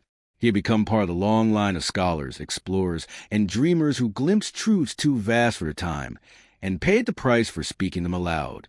But the damage was already done. The idea had escaped the confines of academia and taken root in the collective imagination. And once an idea like that begins to spread, that the story of humanity may be far older, stranger, and more interconnected than we have ever been told, it cannot be buried again. Somewhere, deep beneath the sealed stone of that forbidden cave, the being still waited, its painted eyes eternal, its message unbroken. It did not need validation from universities or journals. It had already outlived empires, religions, and civilizations. And as Dr. Hale looked at its image one last time before turning off the light, he realized the truth that terrified the world most of all. The cave was not lying. History was. Dr. Hale often returned to the same haunting question: how had the ancient artists created such a masterpiece in the first place? The chamber where the painting had been found lay hundreds of meters underground, in a place so remote and so deep that no natural light could ever reach it. Even with modern headlamps, the air was thick and oppressive, the walls damp with condensation and the floor treacherous. Yet somehow, tens of thousands of years ago, someone had stood in that darkness and painted with a precision that rivaled any Renaissance artist. The pigments had been applied evenly, the lines steady, the color gradient smooth. To produce that level of craftsmanship in pitch-black conditions seemed utterly impossible. And yet, there it was, the being luminous and perfect, emerging from stone as though painted yesterday. How did they do it? Hale obsessed over this question. He began to examine the physical evidence within the cave, soot traces, pigment residues, and burn patterns on the ceiling. His team collected samples of carbonized material that might once have been from torches or primitive lamps. But when the laboratory results came back, they presented another puzzle. The soot contained traces of a metallic compound not consistent with wood or animal fat. Instead, it resembled residue from a type of mineral oil, a substance that would have required refinement and understanding of chemistry. In other words, the artists had not been working with simple flames. They had been using something else, something that burned cleaner and brighter. Even stranger was the pattern of light coverage in the chamber. Most prehistoric cave paintings showed smudging or uneven illumination, areas where the artist's torchlight had flickered or faded. But here, the entire scene was evenly lit. The pigment showed no sign of smoke staining, suggesting the space had been illuminated without combustion. It was as though the artist had painted under some form of steady, radiant light. "It's as if they had electricity," murmured one of Hale's technicians half-jokingly, but the words lingered in the air longer than anyone expected. What if it wasn't a joke? The idea of ancient artificial light was not new to those who studied forbidden archaeology. The Egyptians, for instance, were believed to have used the dendrolite, an enigmatic relief that seemed to depict a bulb-shaped object emitting energy. The Romans had their ever-burning lamps found sealed in tombs, still faintly glowing after centuries. Could it be that such technology, or knowledge of some other form of illumination, had existed even earlier? If the beings depicted in the cave were real, perhaps they had brought light with them, both literal and symbolic. To understand how the ancient artists could have worked in the dark, Hale began to reconstruct the painting process. Using computer models, he simulated how torches would illuminate the space, measuring how shadows would fall across the uneven stone. No matter how he adjusted parameters, the results didn't match the actual paint distribution. The only way the artist could have achieved such uniformity was by having a steady, omnidirectional source of light, something like a glowing orb or sphere suspended in the center of the chamber. The very same kind of sphere, he realized, that the being in the painting appeared to hold in its hands.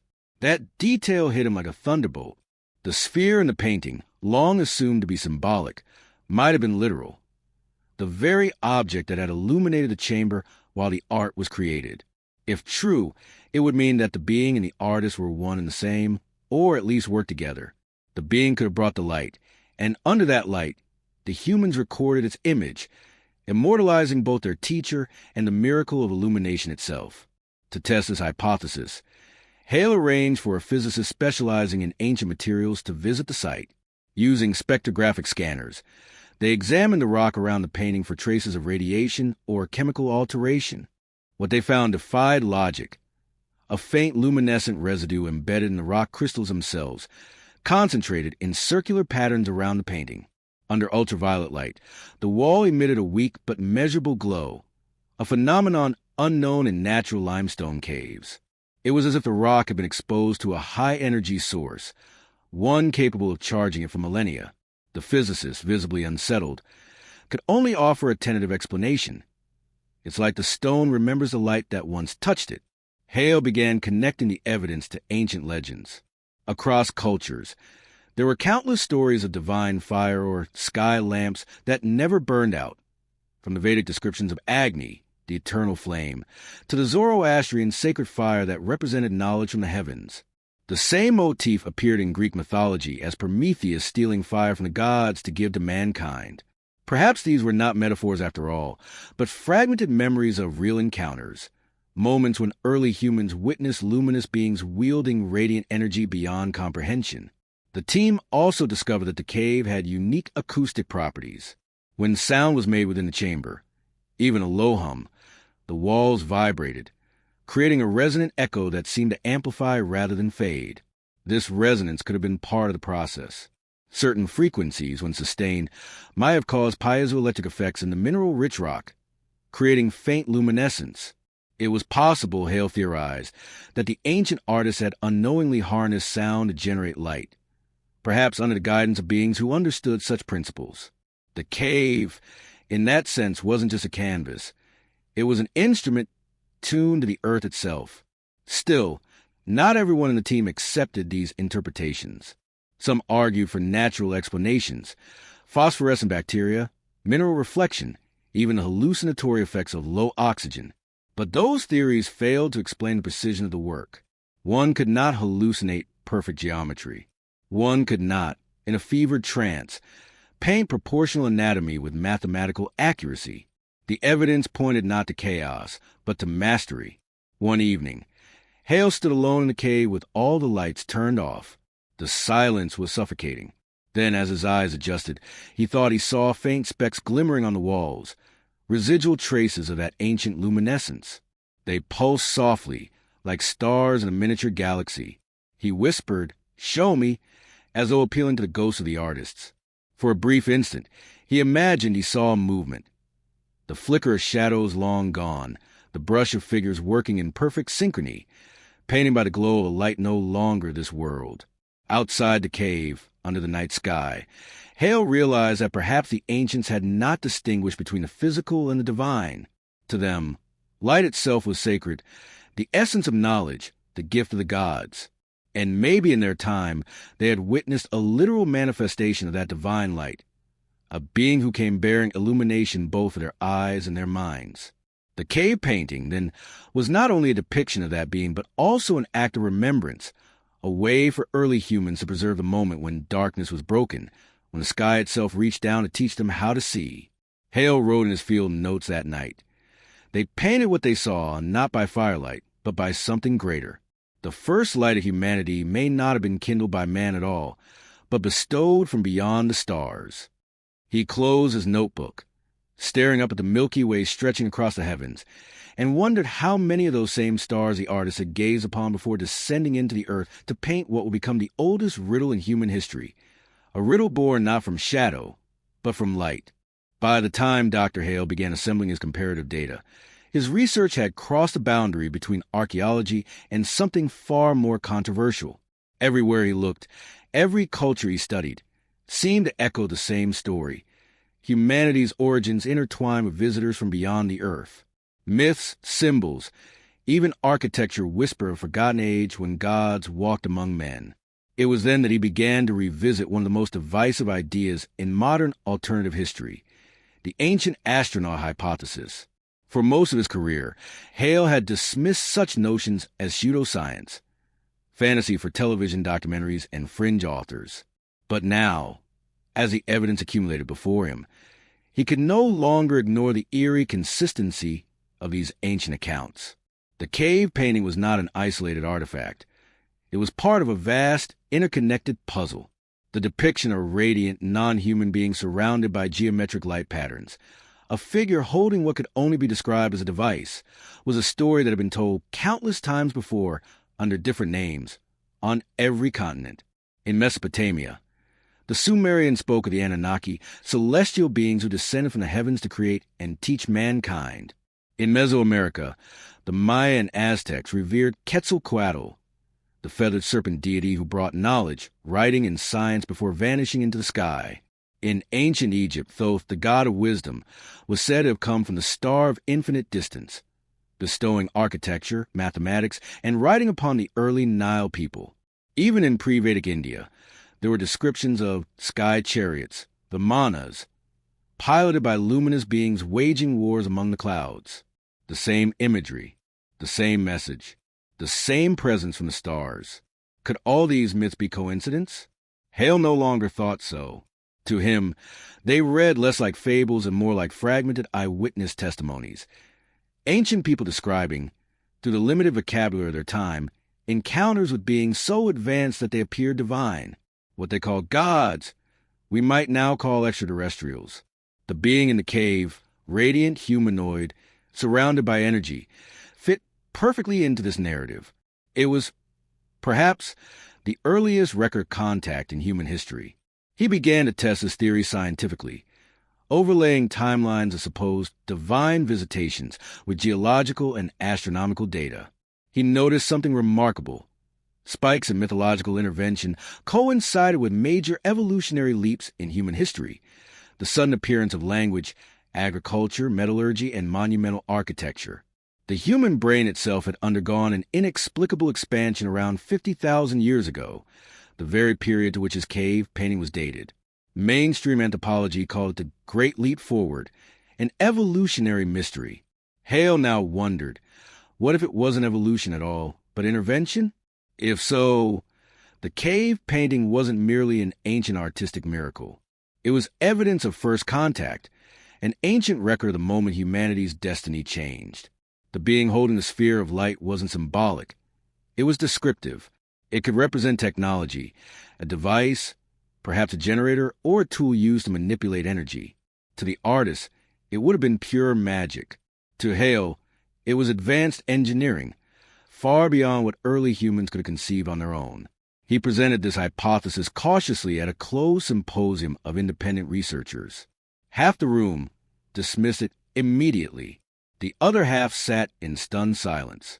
One astrophysicist in attendance, Dr. Arun Basra, privately confided to Hale afterward that recent astronomical studies had identified exoplanets within our nearest star systems that might have been habitable during Earth's last ice age. If intelligent life existed elsewhere, Basra said quietly, they might have reached us long before we reached them. Hale began cross-referencing genetic data, searching for anomalies that could hint at ancient manipulation. To his shock, he found what geneticists call orphan genes, sequences in human DNA that appear suddenly without evolutionary precedent. These genes are responsible for advanced brain development, speech, and abstract thought. Evolutionary theory could not explain their abrupt emergence. The possibility that these genetic insertions were artificial, deliberate, was both staggering and terrifying. It suggested that humanity itself might be a creation, not of chance, but of design. To make matters more uncanny, some of the geometric symbols surrounding the cave being bore resemblance to molecular structures. The double helix shape appeared in faint spirals behind the creature's head. Not exact, but suggestive, as though the artist had been shown the shape of DNA long before microscopes or science existed. Hale wondered if the being in the cave was not just a visitor, but a creator, or at least a guardian of early human development. Still, Hale knew he walked a perilous line. To propose such ideas publicly would destroy his credibility entirely. Yet the parallels were undeniable. Even NASA had recently begun reevaluating its stance on ancient contact, prompted by discoveries of exoplanets and unidentified aerial phenomena.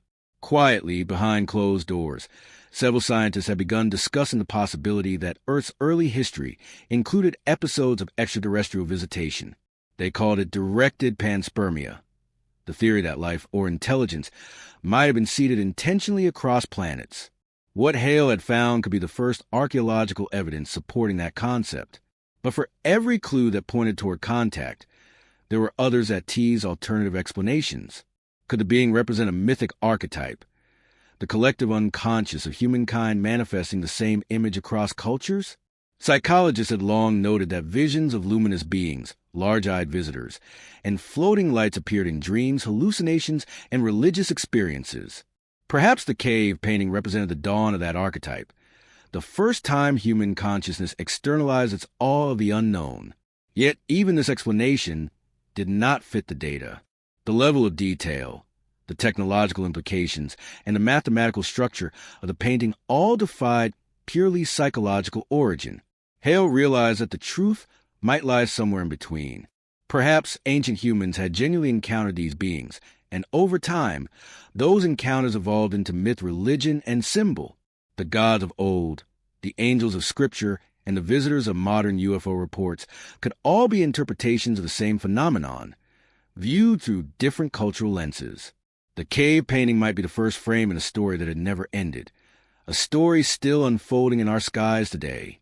He began compiling testimonies from modern UFO encounters and found eerie overlaps with the cave imagery, beings of light, radiant spheres, electromagnetic interference, and geometric symbols appearing during sightings.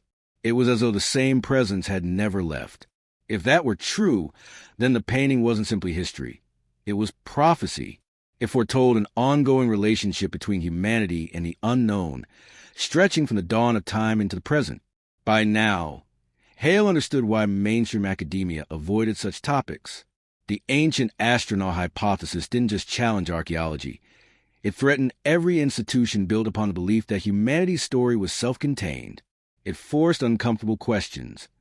If we were guided, then by whom? If we were taught, then what was our purpose? And if those teachers return, as myths around the world suggest they will, are we ready for what that means? In his private notes, Hale wrote, "The being in the cave is not an image of worship. It is a record, a message written in the only language our ancestors could understand, art. It says, we were not alone. We have never been alone." Late one night, sitting beneath the stars that mirrored the constellations in the cave painting, Hale finally allowed himself to voice the thought that had been forming in his mind since the moment he first saw those eyes painted in stone. What if, he whispered to the dark, the story of God was never about heaven at all, but about those who came from the stars and never truly left? The night gave no answer, only the endless, patient silence of the cosmos, waiting for humanity to remember what it had once known.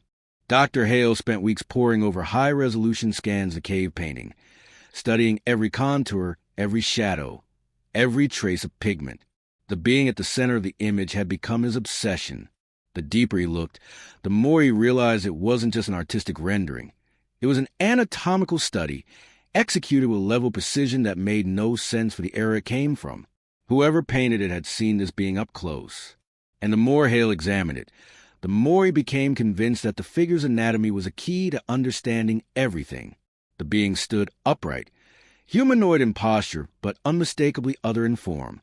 Its limbs were long and elegant, proportionally longer than humans, with narrow shoulders tapering to impossibly thin wrists. Its hands were elongated, six-fingered, matching the anomalous print found near the base of the painting. Its torso, though lean, was intricately shaded to suggest musculature, but not human musculature. The chest was slightly expanded, the ribs angled differently, as if built to accommodate a larger lung capacity or a different respiratory function.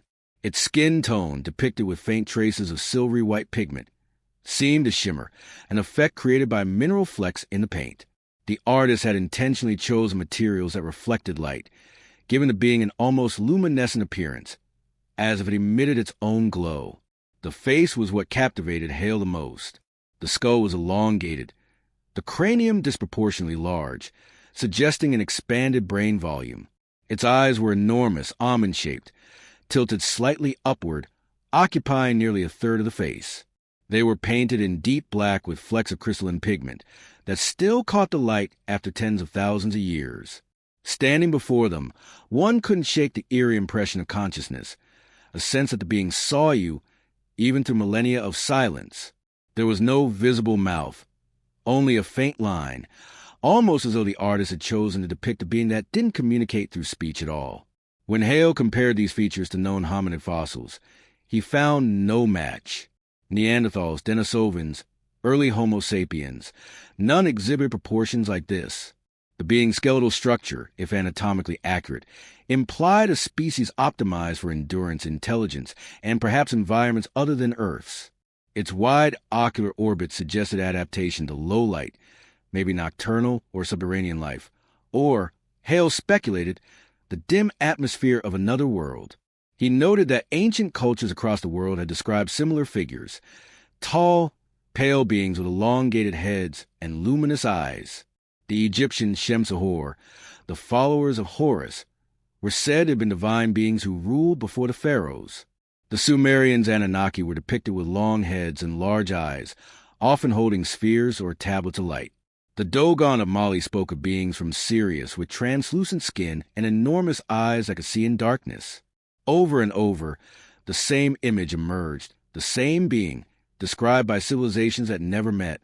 Hale began to wonder if all these myths were describing not deities, but an ancient species, one that had once lived alongside humanity or visited from the stars. But there was something else about the anatomy that disturbed him deeply. Embedded within the painting, around the being's head and chest, were faint outlines of circular forms, rings or perhaps halos, drawn in layered pigments. Using digital imaging, Hale enhanced the faded sections and discovered what looked like a network of lines radiating outward, forming a pattern eerily similar to neural pathways.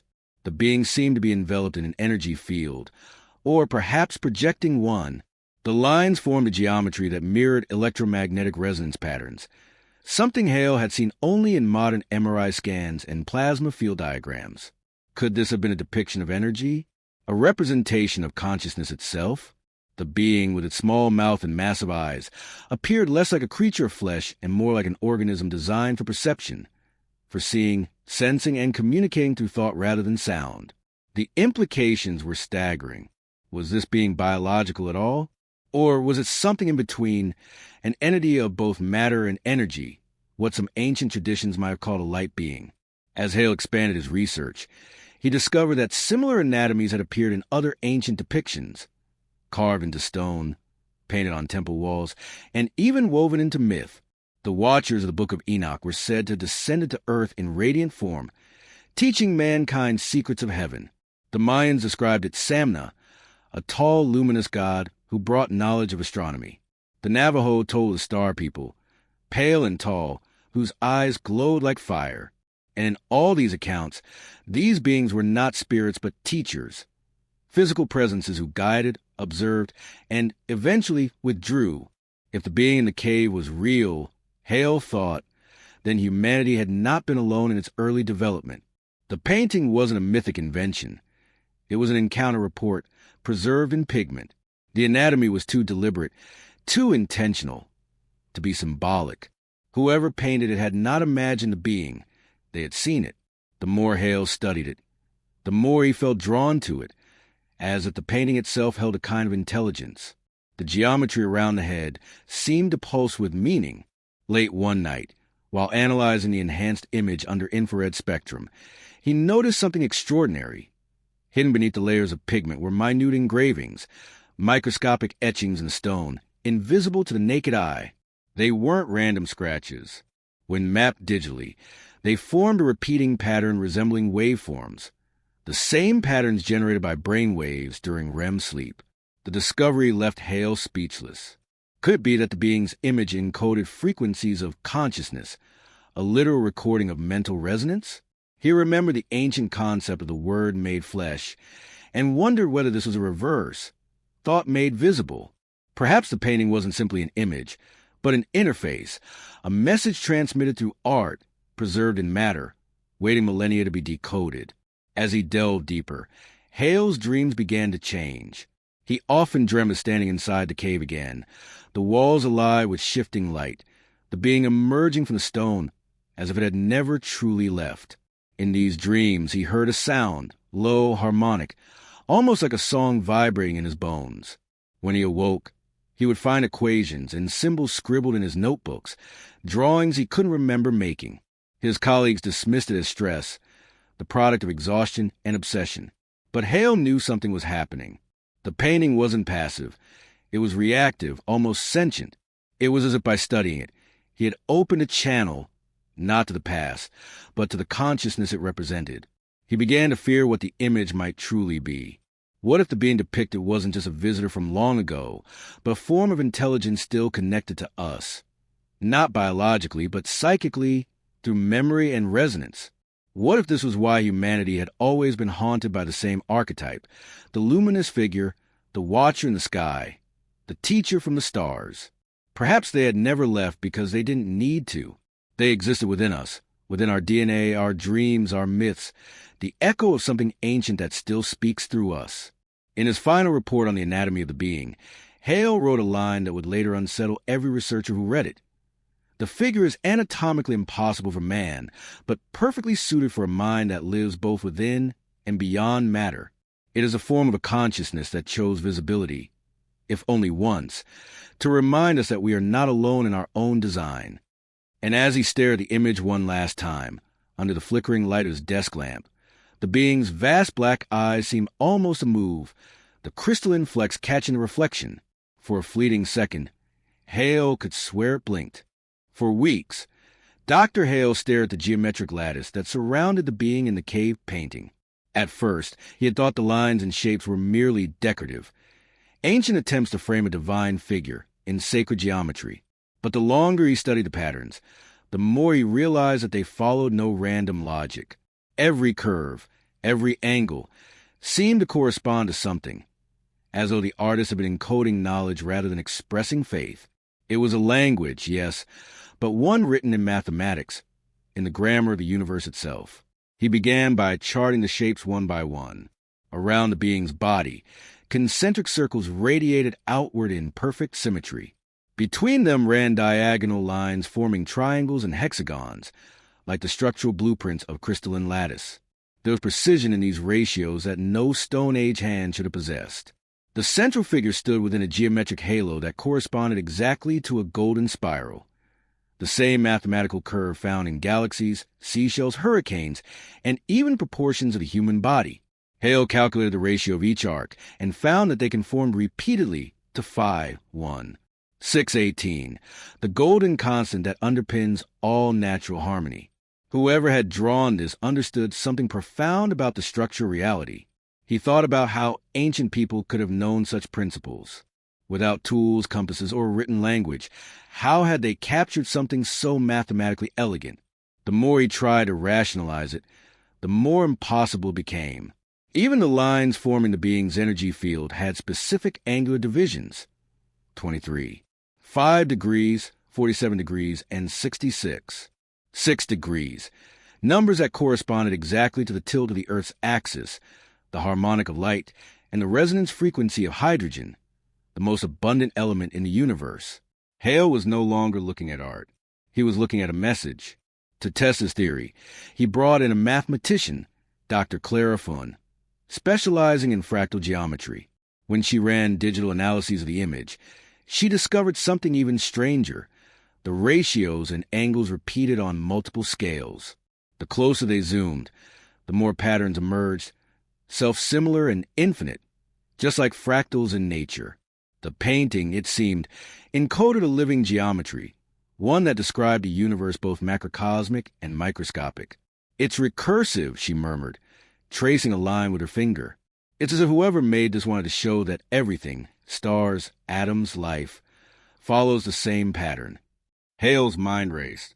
Ancient mythologies often spoke of the language of the gods, a divine code through which creation itself was spoken into existence. The Egyptians called the Medu Neter, the words of the gods, believed to shape reality. In Kabbalistic tradition, it was sacred geometry, the tree of life, the structure of existence. In Hindu cosmology, it was the Sri Yantra, a geometric map of the cosmos. And here, in a cave tens of thousands of years older than any of these civilizations, was a depiction of that same universal language, pure, unfiltered, untouched by millennia of distortion. One night, while aligning the cave's geometric layout with star charts, Hale made a breakthrough that left him trembling. The entire design, from the outermost circles to the smallest spirals, perfectly mirrored the alignment of the Orion constellation as it appeared 48,000 years ago, the same configuration already suggested by the dots above the being's head. Not only that, but the placement of the figure corresponded precisely to the position of Orion's belt, while the circular pattern behind it matched the nebula where new stars are born. In other words, the painting didn't just depict a being. It depicted a location, a cosmic address. If the cave was indeed a message, it was pointing toward the stars, specifically Orion, a constellation long associated with gods, creators, and cosmic origins in countless ancient traditions. The Egyptians aligned the Great Pyramids with it. The Mayans oriented their temples toward its rising. Even the Hopi believed their ancestors came from the belt stars of Orion. Hale began to wonder if the being in the painting had come from the same place, a stellar cradle of life marked across Earth by ancient cultures that somehow all remembered the same celestial home. As he dug deeper, Hale noticed that some of the intersecting lines formed what appeared to be wave interference patterns, ripples overlapping like the oscillations of sound or energy. When modeled in 3 dimensions, they matched the pattern of a toroidal field, the same shape found in magnetic fields around planets, stars, and even living beings. It was as though the artist had captured not only the being's physical form, but also the invisible forces surrounding it, the geometry of energy itself. "This isn't art," Hale whispered to himself one night. "It's physics." He theorized that the cave painting encoded multiple layers of meaning: anatomical, astronomical, and energetic. The being stood as a unifying point, the living connection between heaven, earth, and the hidden energies that bind them. It was a visual expression of what modern quantum physics would call the unified field. To think that ancient humans could have known, or been shown, such knowledge thousands of years before recorded science existed was almost unbearable. To explore this possibility further, Hale enlisted a physicist specializing in harmonic resonance. When they analyzed the proportions of the shapes, they discovered that the distances between certain points matched the frequencies of the Schumann resonance, the natural electromagnetic vibration of the Earth. It was as if the artist had mapped the planet's own energetic heartbeat into the cave wall. This discovery sent chills through the team. Whoever created the painting had encoded the laws of nature, mathematics, astronomy, and energy in one unified design. But there was another revelation waiting. Using 3D mapping, Hale reconstructed how light would have fallen on the painting thousands of years ago. When the morning sun struck the cave's entrance during the solstice, the geometric shapes projected onto the opposite wall, forming an overlapping pattern, a hidden image within the image. It showed being surrounded by a glowing sphere, the same sphere it held in its hands. The entire cave, Hale realized, was designed as a living diagram of creation, a cosmic mirror where light, geometry, and consciousness converged. The deeper he ventured into this mystery, the more he began to question whether the being had been an artist at all. Perhaps it had been a teacher, guiding early humans to record truths they could barely comprehend. Truths about the structure of existence, the patterns that govern life itself. If so, then the cave painting was not only humanity's first art, it was humanity's first textbook. Late one night, while studying the overlay of the geometry and Orion alignment, Hale felt a strange sense of vertigo, as though the pattern itself was alive, pulsing softly from the screen. He found his eyes following the spiral inward toward the center, toward the being's gaze. For a moment, it felt as if the geometry wasn't just describing the universe, but drawing him into it. He had the sensation of falling not down, but inward, into a boundless field of light and motion. He tore himself away from the screen, shaken. The pattern wasn't just symbolic, it was experiential. The geometry of the cave seemed to interact with human perception itself, activating something in the mind, perhaps even in the DNA. He jotted a note in the margin of his research log. The geometry is not only visible, it is functional. Whoever designed this understood the resonance between form, frequency, and consciousness. They didn't just want us to see it. They wanted us to feel it. If that was true, the cave painting wasn't just an ancient message. It was a key, a harmonic key capable of unlocking something dormant within the human mind, something that remembered. Hale began to realize that this could be the reason why so many who had stood before the painting described the same sensation: awe, fear, a vibration in the chest. The painting was an instrument, and humanity itself was the receiver. As dawn broke outside his lab, Hale looked at the enhanced image of the being one final time. The geometry around it seemed to shimmer faintly in the screen's light, as if acknowledging his understanding. He whispered, almost reverently, "It's all connected, isn't it? Every pattern, every atom, every thought." And in that moment, he understood what the ancients must have felt when they first stood in that cave. The overwhelming realization that the universe was not chaos, but design, that the same intelligence that shaped the stars also lived within them. The painting was not just evidence of contact. It was evidence of unity, a cosmic fingerprint reminding humanity that, from the beginning, we were never separate from the stars, only sleeping within their geometry, waiting to wake. Dr. Hale's fascination with the painting's geometric patterns had already led him to suspect that it concealed knowledge far beyond its age. But the true revelation came when he began to analyze the measurements more precisely. What he discovered next would redefine not just the painting, but the very notion of prehistoric intelligence. Beneath the beauty of its design lay a mathematical code, a silent equation written in stone. It was as if the artist had known that numbers, unlike words, would outlast civilizations. Mathematics, after all, is a universal language, one that transcends time, species, and even worlds. He began by measuring the distances between key points in the painting, from the being's fingertips to its crown, from the edge of one geometric circle to the next. He expected randomness. Instead, he found ratio. The proportions were so exact that when plotted, they consistently produced values matching constants known today: pi 3, 1416, phi 1618, and E2, 718. These were not approximations. They were precise, correct to multiple decimal places. It was an impossible level of accuracy for primitive humans with no written language or mathematical system. They shouldn't have known these numbers, Hale whispered to himself, staring at his notes, unless someone taught them. He calculated further, realizing that the layout of the circles corresponded to orbital mechanics, the same ratios that govern the spacing of planets in our solar system. The space in between the geometric bands surrounding the being, when scaled proportionally, matched the distances between the inner planets and the sun. It was as if the painting had recorded a miniature version of the cosmos, a map of the heavens disguised as sacred art. Hale felt a chill crawl up his spine. Was this the oldest scientific diagram on Earth? In another section of the painting, faint and nearly invisible to the naked eye, a series of repeating lines ran parallel across the being's chest. When he measured their spacing, he found that they reflected harmonic resonance patterns, frequencies that matched the natural oscillations of sound and light. When transcribed into modern values, these lines translated into 432 hertz, a frequency long associated with harmony, healing, and cosmic balance in ancient traditions. Hale realized that these ancient artists were not just painting. They were encoding sound into form. "This isn't art," he said in awe. "It's mathematics made visible, geometry singing to itself." Intrigued, he brought in a team of physicists and mathematicians to help decode the patterns. When they ran Fourier analyses, methods used to detect wave harmonics, they found the cave's spatial arrangement resonated with frequencies similar to those generated by the Earth's electromagnetic field. The team theorized that sound waves could have been intentionally used during the painting's creation, perhaps to alter the consciousness of those who viewed it. The geometric structures themselves acted like a tuning mechanism, aligning the human brain's frequencies with those of the Earth. The more Hale studied, the more he began to suspect that the painting had not merely been seen, it had been experienced.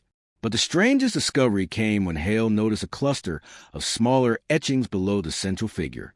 They appeared at first to be scratches, but upon closer examination, he saw that they formed an intricate grid of intersecting lines and dots. Using computer modeling, he converted these into numerical coordinates. When plotted onto a graph, they produce a perfect Fibonacci sequence, the mathematical pattern that governs growth in nature. The spiral of galaxies, the unfurling of ferns, the arrangement of seeds in a sunflower. The Fibonacci sequence and the golden ratio are deeply interconnected, one producing the other. It was as if whoever made the painting had understood that same law of creation, that same universal rhythm that modern science still seeks to explain. How could Stone Age people have known such things? There were no tools, no written formulas, no concept of abstract numbers. And yet here, embedded in ancient rock, was evidence of higher mathematics, knowledge of patterns that wouldn't be discovered again until Greeks, tens of millennia later. Hale could not deny it anymore. Either history was wrong, or someone had guided humanity long before recorded civilization. He began to see the painting as a kind of multidimensional code, each layer revealing deeper levels of meaning. The outer rings describe cosmic geometry, the middle circles map planetary proportions, and the innermost structure, centered around the being itself, represented life, biological ratios, DNA spirals, the mathematics of existence. When he compared the being's proportions to the Vitruvian principles of human anatomy, the results were stunning. The ratios were identical, but inverted. The being's body followed the same mathematical laws that define human beauty and proportion, yet was mirrored, like a reflection from another world. "It's not alien," Hale murmured. "It's the other half of us." What startled him even more was the realization that the code might not have been meant for ancient humans at all. It might have been left for us, for a civilization advanced enough to decode it. The precision of pi, the alignment of geometry, the resonance of frequency, All pointed toward an intelligence that knew this knowledge would one day be rediscovered. The painting, in this light, was not simply a record of contact. It was a test, a breadcrumb trail across time. Only when humanity had matured scientifically enough to recognize its hidden language could it truly understand what it had been given. Hale became obsessed with uncovering the code's full message. He started feeding the coordinates into computer simulations, testing for fractal correspondences and symbolic translations. The results were bewildering. Certain combinations of numbers produced three-dimensional shapes, tetrahedrons, spirals, and toroids, all recurring motifs in sacred geometry. One simulation generated a complete structure that mirrored a flower of life, the ancient geometric pattern found in temples across Egypt, China, and even medieval cathedrals. How could that design have originated here, in a cave tens of thousands of years older than any known civilization? As the simulations evolved, the equations began generating harmonic frequencies, sound waves. When converted to audio, they produced deep, resonant tones that caused the lab's instruments to vibrate. Hale and his assistant, Laura, played the sequence aloud one night. The air in the room seemed to thrum, and the lights flickered faintly. "It's like the sound is alive," she whispered. Hale stared at the waveform dancing on the screen, realizing that the pattern wasn't random. It was symmetrical, intelligent. It was communication. If the painting was encoding math, geometry, and sound, then perhaps it was doing something even more profound, merging all three into a single expression. Numbers became shapes, shapes became frequencies, and frequencies became vibrations, the universal trinity of creation itself. The ancients had once described this through myth. The word that spoke the world into being, the song of the spheres, the voice of God resonating through the void. Hale realized that what he was decoding wasn't a formula. It was a song, a cosmic symphony frozen in stone. He wrote in his journal that night, "The cave painting is not simply art or record. It is instruction, an equation written in geometry, frequency, and form. Whoever left it behind wanted us to remember how the universe creates itself, through pattern, resonance, and intention." But as Hale dug deeper into the numbers, the code began to produce something unexpected, a sequence of coordinates. When mapped against the Earth's surface, they pointed to a specific location thousands of miles away, deep in the Himalayas. His hands trembled as he realized what it might mean. Was there another site, another message, another key waiting to be found? The painting, it seemed, was only the beginning. That night, as he shut down his computer, Hale couldn't shake the feeling that the code was aware of him, that in decoding it, he had awakened something old, something watching. The cave painting was more than a relic. It was a transmission across time, and now that it had been understood, it had begun to speak again.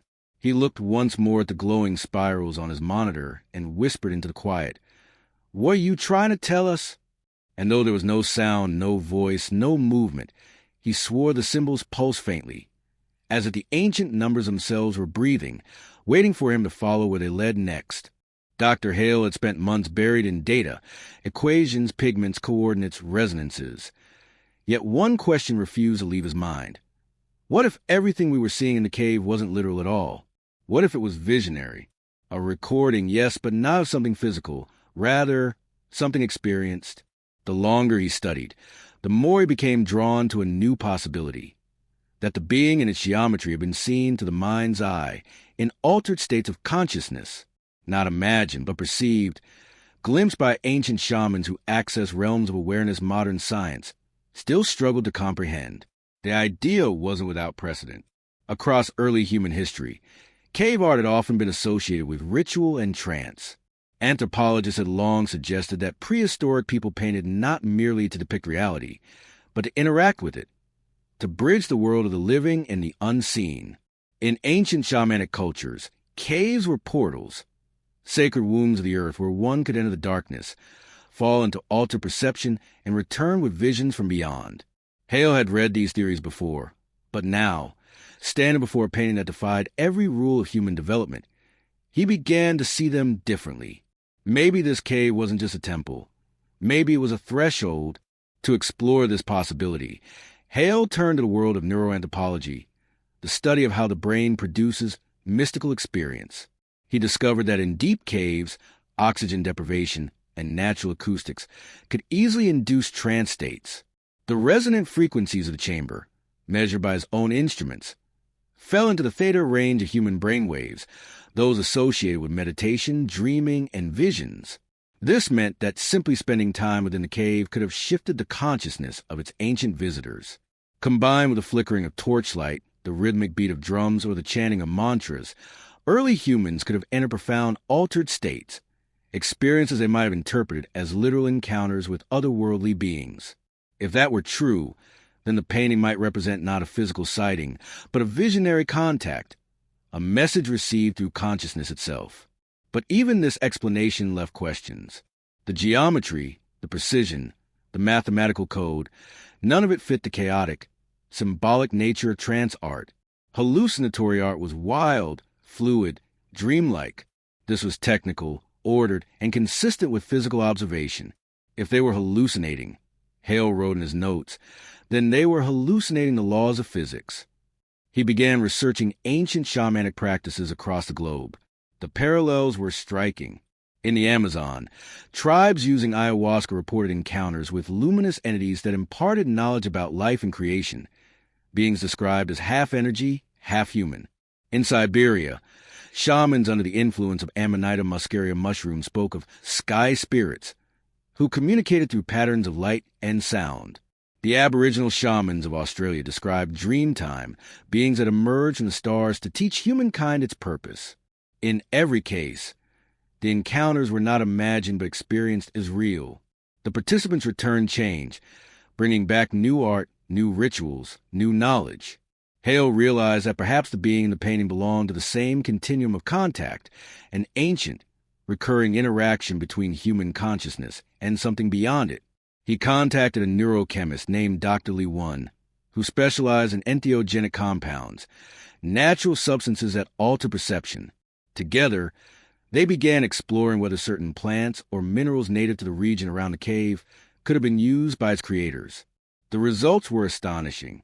Traces of ergoline alkaloids, precursors to LSD-like compounds, were found in nearby pollen samples preserved in the cave sediments. This suggested that the ancient inhabitants may have inhaled or consumed psychoactive plants before entering the site. These substances, combined with sensory deprivation and acoustic resonance, could have triggered intense visionary experiences. But Hale couldn't dismiss the nagging thought that such visions might not have been hallucinations in the conventional sense. What if altered states of consciousness didn't create illusions, but rather tuned the human mind to perceive frequencies of reality normally invisible? Just as radio waves fill the air unseen until a receiver picks them up, perhaps consciousness in an altered state became that receiver, allowing communication with higher dimensional intelligences.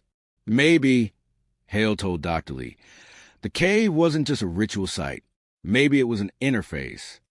To test this, they reconstructed the cave environment using 3D sound mapping and low-frequency vibration technology. Volunteers were placed in sensory isolation chambers designed to replicate the resonance and darkness of the original site. Some reported vivid imagery after extended exposure, geometric shapes, luminous forms, and sensations of presence. One participant described seeing a tall figure of light surrounded by spinning rings. Another drew an image nearly identical to the being from the painting. None of them had been shown the original artwork. The data unsettled Hale profoundly. "This thing isn't a myth," he said quietly. "It's in our minds. It's always been there." He started to see a new pattern, that human consciousness itself might be the true medium of contact. The cave wasn't important because of its walls, but because of what happened inside the human brain while within those walls. The ancient artists had entered states where they could perceive entities that existed outside ordinary dimensions, beings made of frequency and energy. And in those moments, they painted what they saw, translating vibrational intelligence into physical form. In this interpretation, the cave art wasn't just evidence of human creativity. It was evidence of communication between consciousness and cosmos, between the finite and the infinite. Dr. Hale began to connect this idea to mythology. In nearly every ancient religion, the gods spoke to prophets in dreams, trances, or visions.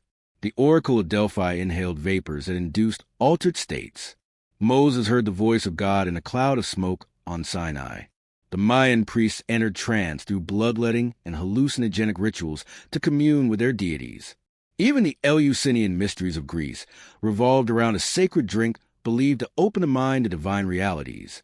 Could all of these traditions be remnants of an ancient technology of the mind, a way to access the same non-physical realm depicted in Hale's cave? In this view, the being wasn't extraterrestrial in the way science fiction imagined.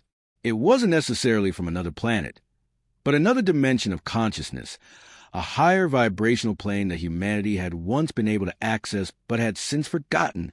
The painting, then, was not a record of alien contact in the physical sense, but a reminder of humanity's lost ability to commune with the cosmos. The being symbolized enlightenment itself, a representation of the bridge between matter and mind, light and flesh. But there was one more discovery that pushed Hale's theory from speculation into awe. When he measured the geometric halo around the being's head and converted its proportions into sound frequencies, he realized they matched the gamma brainwave range. Frequencies associated with heightened awareness, mystical experiences, and unity consciousness. This meant that the painting itself encoded the neurofrequency of enlightenment. To look upon it, to trace its lines and absorb its symmetry, might actually influence the viewer's brainwaves, synchronizing them with the same heightened state the ancient shamans had achieved. The art wasn't just symbolic. It was functional. It was a key to awaken the mind. Late one night, after hours of analysis, Hale stood before a digital projection of the being, enlarged across his lab wall. The spiral shimmered faintly under the dim light. He adjusted the resonance generator to emit the corresponding 40 Hz gamma tone. The air vibrated softly, and for a moment he felt a strange warmth rise from within, not external heat, but something interior, an expansion of awareness. The lines of the being seemed to shift, to breathe, as though responding to his gaze. He blinked, but the sensation remained, connection. He whispered to himself, "This isn't just history, it's memory." He realized then that the shamanic theory and the extraterrestrial theory were not opposites. They were halves of the same truth. The ancients may have reached out through consciousness, and the beings may have reached back. The encounter had taken place not merely in space, but in mind space, that infinite interior dimension where thought and reality merge. The cave was both a physical chamber and a neurological portal, a womb where humanity first met the universe within itself. Hale wrote in his private journal that night, "We've been looking outward for proof of contact, but the doorway was never in the stars. It was in us, in the architecture of consciousness itself. The cave painters didn't invent gods. They remembered them." As he closed his journal, the hum of the resonance machine still lingering in the air, Hale felt something profound settle over him. The ancient artists had not been hallucinating nor dreaming. They had seen the same truth he was only now beginning to grasp, that reality itself was layered, that the mind was a bridge between worlds, and that in some forgotten dawn humanity had crossed it. The cave painting was the evidence, the map left behind, a whisper across 40,000 years, reminding us of what we once knew, that the divine is not out there but within, waiting for the right frequency to call it forth again. The further Dr. Hale delved into mystery, the more he became aware of whispers, rumors that had followed the cave since its discovery. There were things, people said, that had been found near the painting, but quietly removed before the public ever heard about them. Fragments, tools, even metallic shards that seemed to shimmer unnaturally in the light. These weren't the crude stone implements of prehistoric humans. They were something else, too symmetrical, too precise, too advanced. Hale had heard these rumors early in his investigation, but he dismissed them as exaggerations born of conspiracy. Now, after all he had uncovered, he wasn't so sure. If the cave painting itself encoded knowledge beyond its time, perhaps there truly had been objects left behind, evidence of a technology that wasn't supposed to exist. The official excavation reports were curiously vague. Hale managed to obtain internal documentation through an old colleague at the Ministry of Antiquities.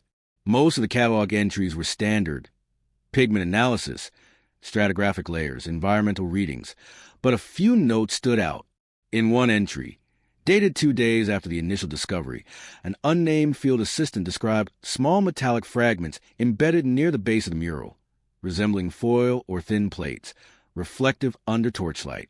No photographs accompanied the note. Another entry, written in a different hand, had been redacted entirely. The report simply read, "Object removed for independent analysis. Results classified." Hale felt a chill as he read those words. Classified? Archaeological discoveries were rarely, if ever, classified. What could they have found in that cave that required secrecy? He reached out to one of the local guides who had assisted the original team, a man named Armand Douar. At first, Armand refused to speak, fearing retribution. But after weeks of persuasion, and perhaps because Hale seemed to genuinely seek the truth rather than sensationalism, the old guide agreed to meet him in person. They met at a small cafe near the mountain village where the expedition had begun. Armand's hands trembled as he spoke, his eyes darting to the windows as though expecting to be watched. "They told us not to talk," Armand said quietly. "But I saw what they found. It was no rock. It was like part of a machine." He described how one of the assistants had uncovered a small object lodged in the sediment near the painting's base. It was roughly palm-sized, circular, with intricate grooves etched into its surface.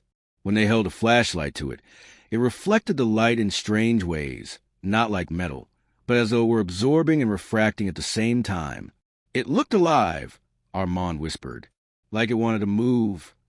Before anyone could study it properly, government officials arrived by helicopter. Within hours, the object was confiscated and the cave sealed. They said it was for preservation. Armand said bitterly, but that wasn't true. They were scared. Someone from the outside had come, not archaeologists, men in uniforms. Hale listened in silence, his heart pounding. Could it be true? Had they really removed something technological from a cave dated to nearly 50,000 years ago? He wanted to dismiss it as folklore, but Armand's sincerity was undeniable. Later, Hale cross-referenced Armand's story with flight records from that date. Sure enough, there had been an unlogged military flight in the area, a single helicopter registered to a private contractor often used by defense agencies. When Hale shared these findings with Dr. Marr, she wasn't surprised. "It fits the pattern," she said grimly. "You'd be shocked how many artifacts vanish this way. Anything that challenges the timeline of civilization disappears, labeled as a hoax, an anomaly, or lost in bureaucratic shadow." Together, they began to trace similar cases, objects discovered out of time, or what some called old parts, out-of-place artifacts. In the 1930s, miners in South Africa had unearthed hundreds of perfectly spherical metallic balls, some etched with parallel grooves. Geologists dated the surrounding rock strata to over 2 billion years old. In 1973, a geologist in Russia found a series of tiny metal coils embedded in the Ural Mountains, so small they could only be seen under magnification. The coils were made of tungsten and molybdenum, metals requiring temperatures of thousands of degrees to work with, yet they were found in deposits over 100,000 years old. And in 1991, explorers in Ecuador claimed to have discovered a library of metal books and artifacts carved with stars, constellations, and maps of Earth from an orbital perspective. These discoveries were dismissed, ridiculed, or confiscated, but their consistency was undeniable. What if, Marr said, her eyes narrowing, the cave was just one node in a network of sites, all containing remnants of the same vanished knowledge? The painting was their message, but the artifacts, those were their tools. Hale couldn't shake that thought. The idea that physical evidence existed, tangible remnants of a lost civilization or non-human presence, haunted him.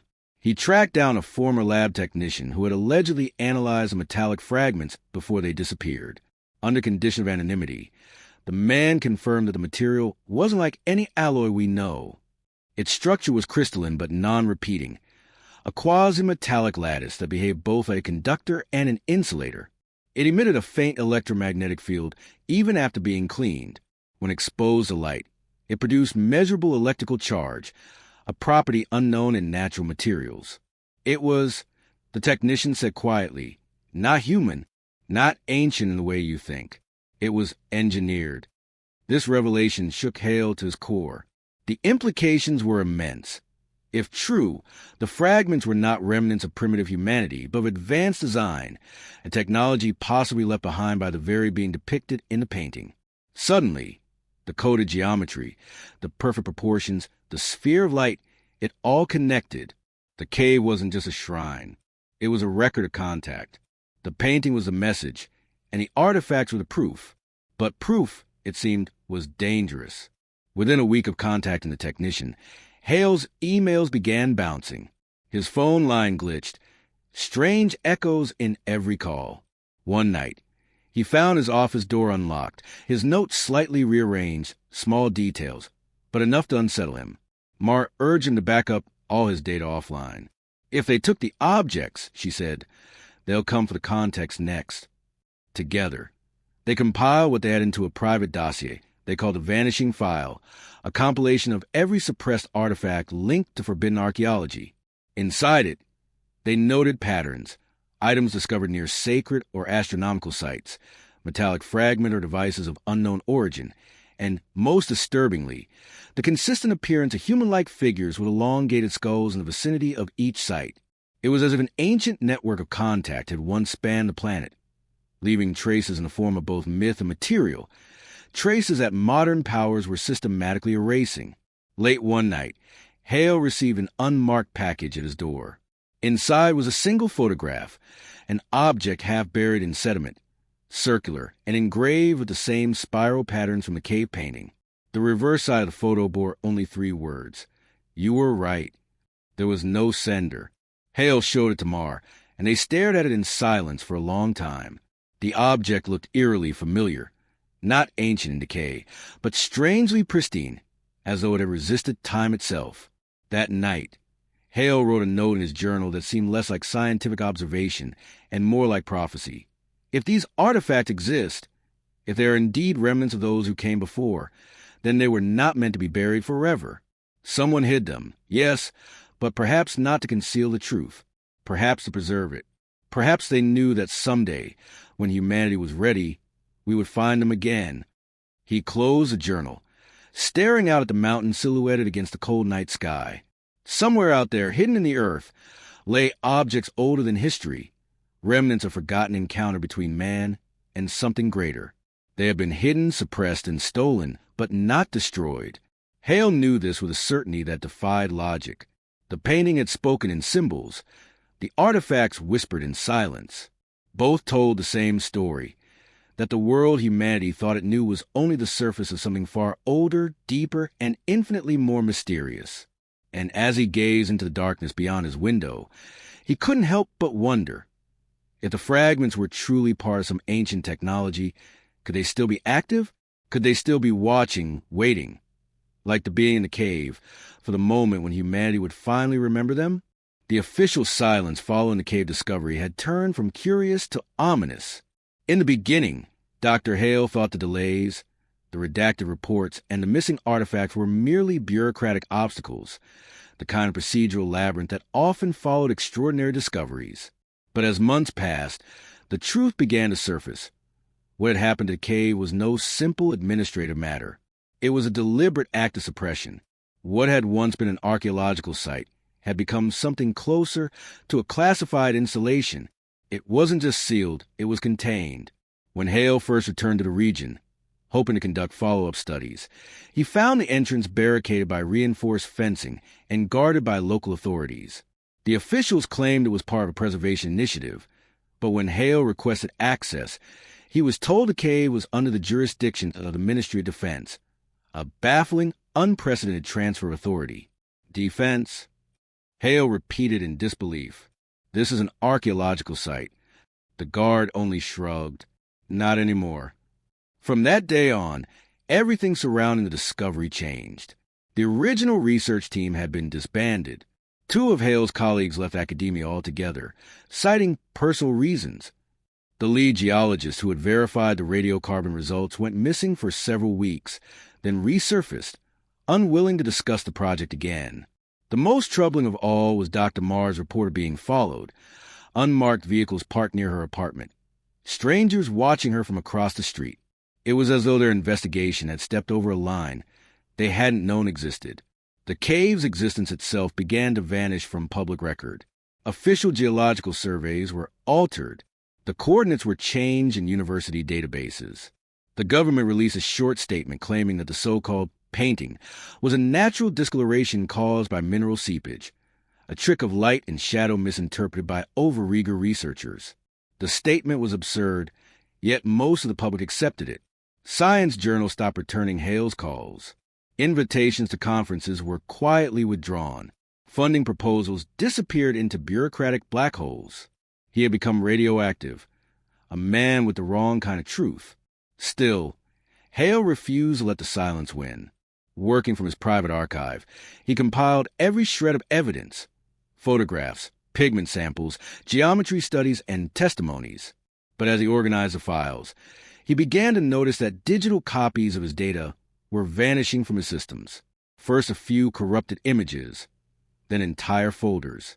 At first, he blamed hardware failure, until he found a new file that hadn't been there before. It contained a single line of text: "Stop."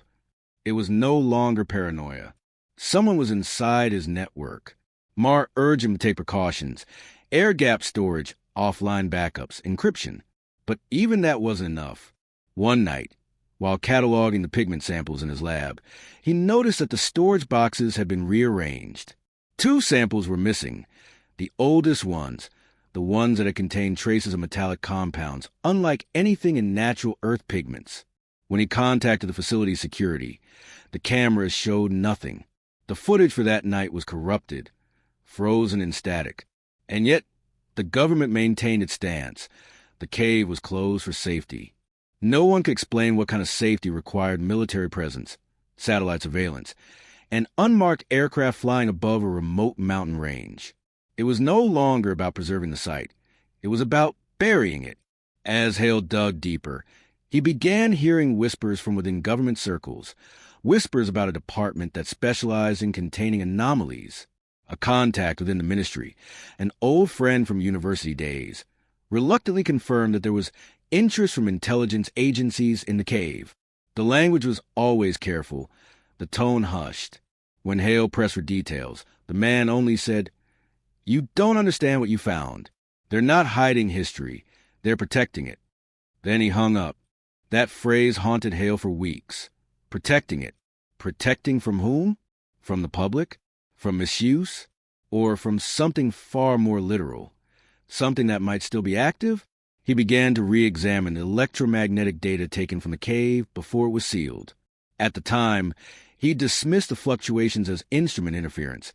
But now, reanalyzing the numbers, he realized the readings formed rhythmic pulses, almost like a heartbeat. The frequency was steady, deliberate, and self-generating. The cave wasn't just radiating static electromagnetic energy. It was responding to something. Could the being's painting, or whatever technology it represented, still be active beneath the stone? Was that why the government had moved in so quickly? Marr believed so. "They think it's a power source," she said. "Or worse, a transmitter." One night, Hale received an encrypted message from an anonymous account. The message contained a photograph taken for what appeared to be a drone feed, a blurred image of the cave entrance under floodlights. In the center of the photo stood a group of personnel in hazmat suits.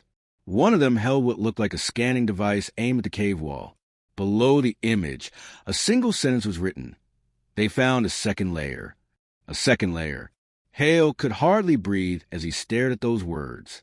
He'd always suspected there was more behind the painting, a chamber, perhaps, or a hidden tunnel. If the cave was indeed designed as an interface or temple, there might have been mechanisms or artifacts embedded behind the mural. What had they uncovered? He tried to contact his sources again, but every line went dead. Days later, reports surfaced online of strange seismic activity near the region, small, rhythmic tremors that local residents described as a pulse in the earth. The government dismissed them as mining disturbances. But Hale knew there were no mines there. The timing was too perfect. Whatever was buried beneath that mountain, it was stirring. He began to receive anonymous packages, documents, schematics, satellite images. One showed a newly constructed facility over the cave site, labeled with a code name, Project Erebus. Another was a fragment of a technical report mentioning non-biological luminescence, unknown isotopic ratios, and structural instability during phase resonance. The jargon was dense, but Hale could read between the lines. They were studying the painting not as an archaeological find, but as technology. The suppression now made sense. If the cave contained a mechanism, a relic of an advanced civilization, or a device left by the being depicted on the wall, then it wasn't just history that was at stake. It was power. Knowledge of that magnitude could alter geopolitics, religion, even human identity. Whoever controlled it would control the narrative of origin itself.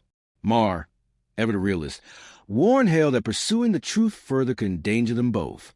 But Hale couldn't stop. If they're hiding it, it means it's real, he said. And if it's real, the world deserves to know.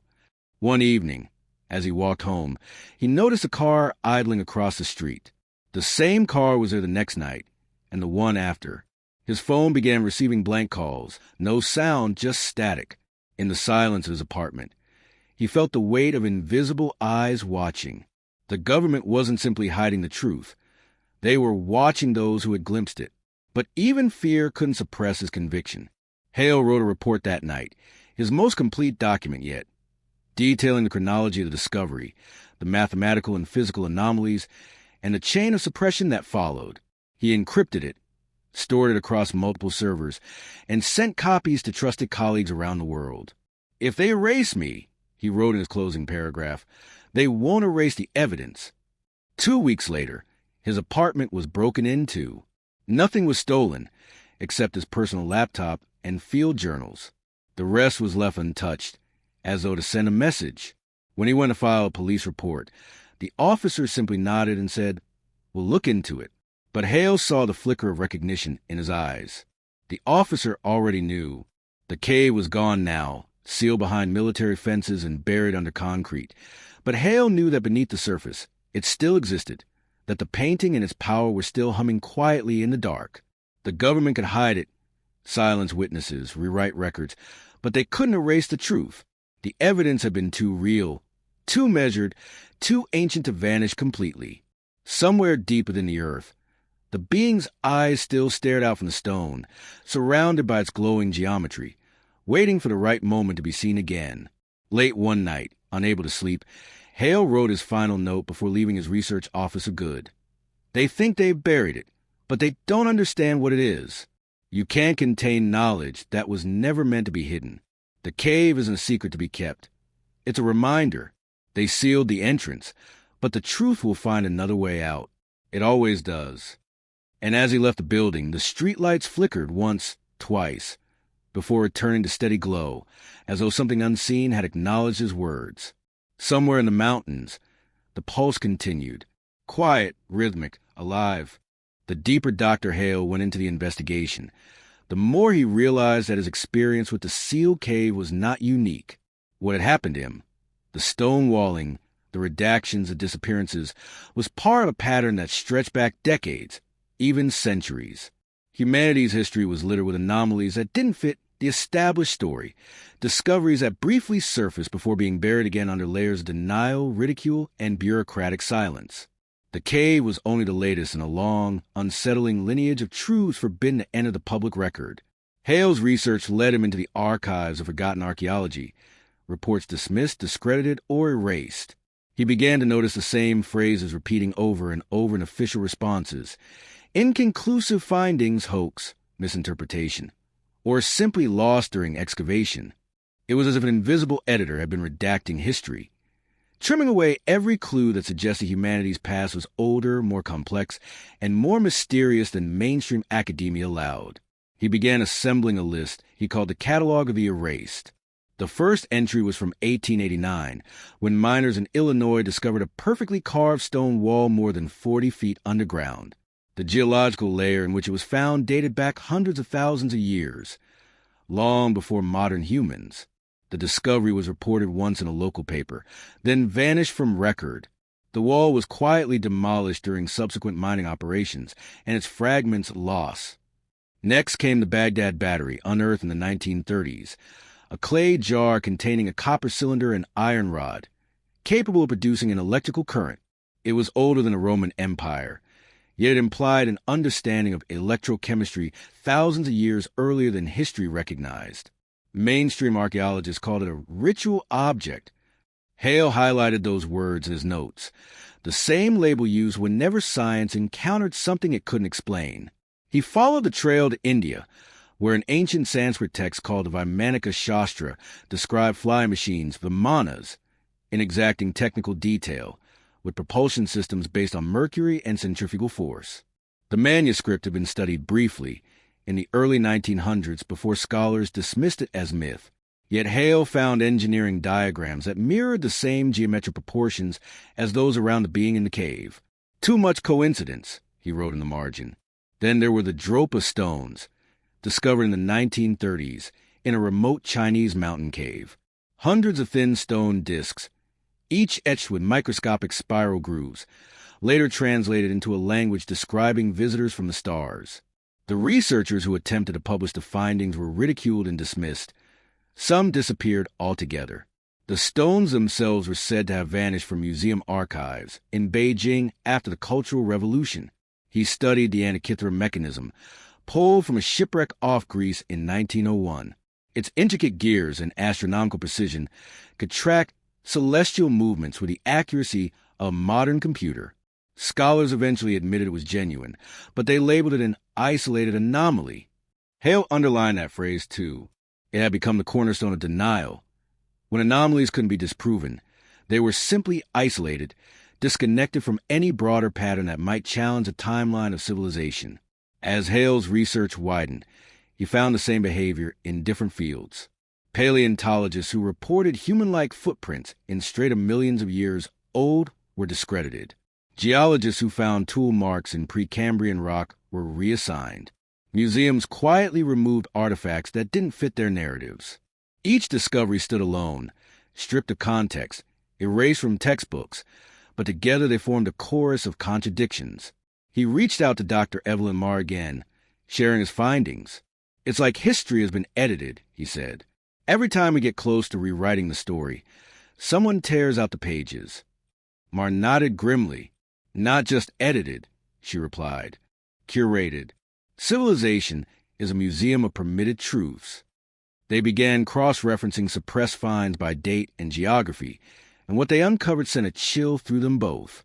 Every major period of censorship coincided with political upheaval or scientific paradigm shifts, moments when new discoveries could have redefined human identity. The suppression wasn't random. It was strategic. Hale identified 3 distinct waves of erasure. The first occurred during the late 19th and early 20th centuries, the age of industrialization, when Darwinian evolution and materialist science became the dominant worldview. Any discovery that hinted at spiritual or cosmic intervention was dismissed as superstition. The second wave hit after World War II, as Cold War secrecy bled into science. Governments began classifying archaeological sites under the guise of national security.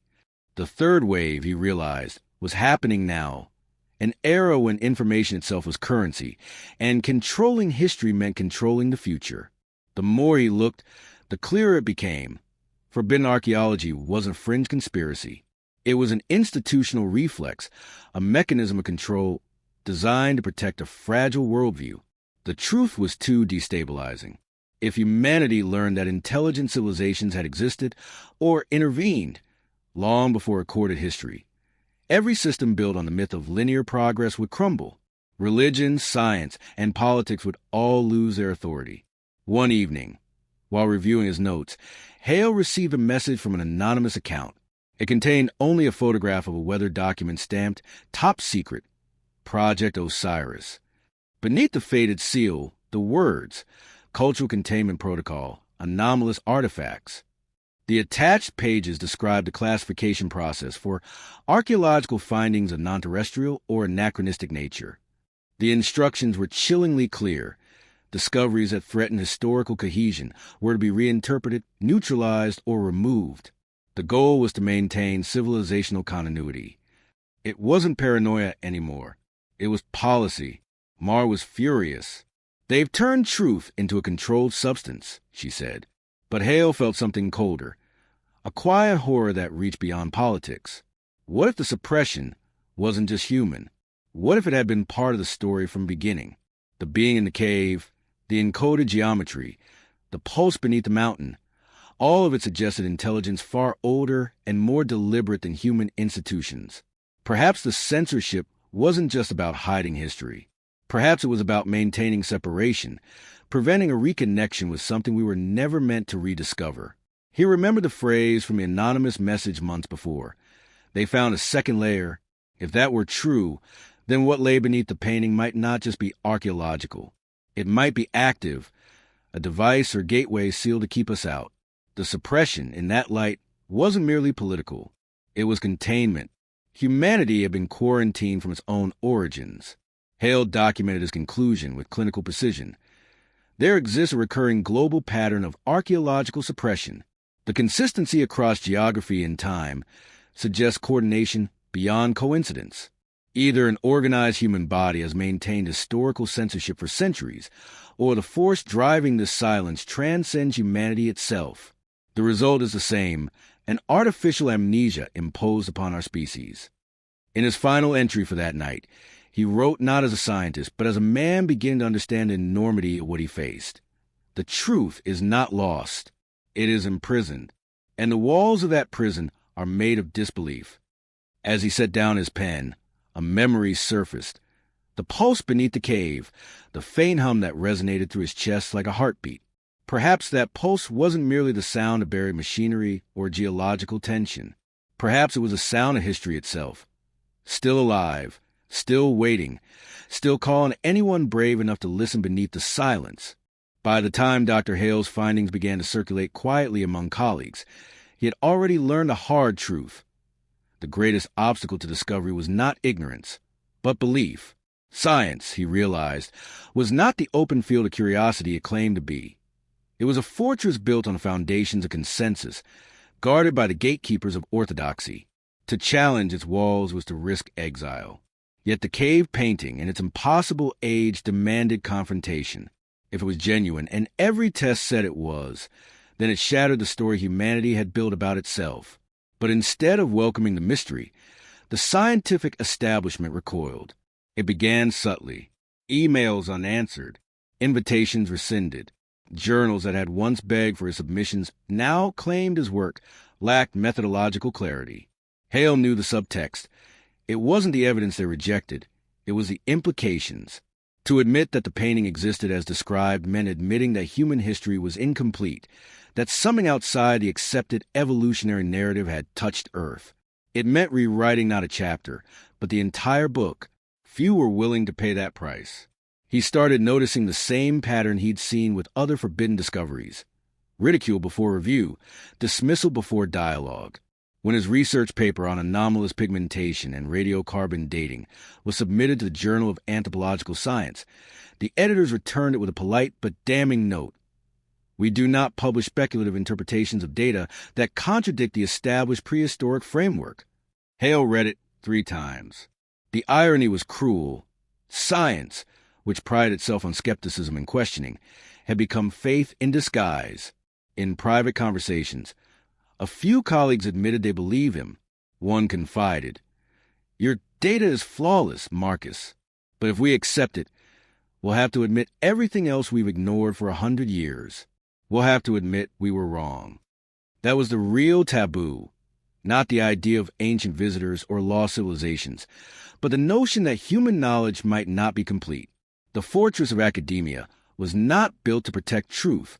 It was built to protect pride. Hale began calling it the paradigm reflex, the instinctive rejection of anything that threatens a foundational story. It wasn't evil, he realized. It was human. People needed certainty the way lungs needed air. Without it, the world became too vast, too unknowable. The idea that an advanced intelligence had once walked among early humans didn't just challenge history. It challenged identity. It made humanity small again. Yet Hale could not help but see the irony.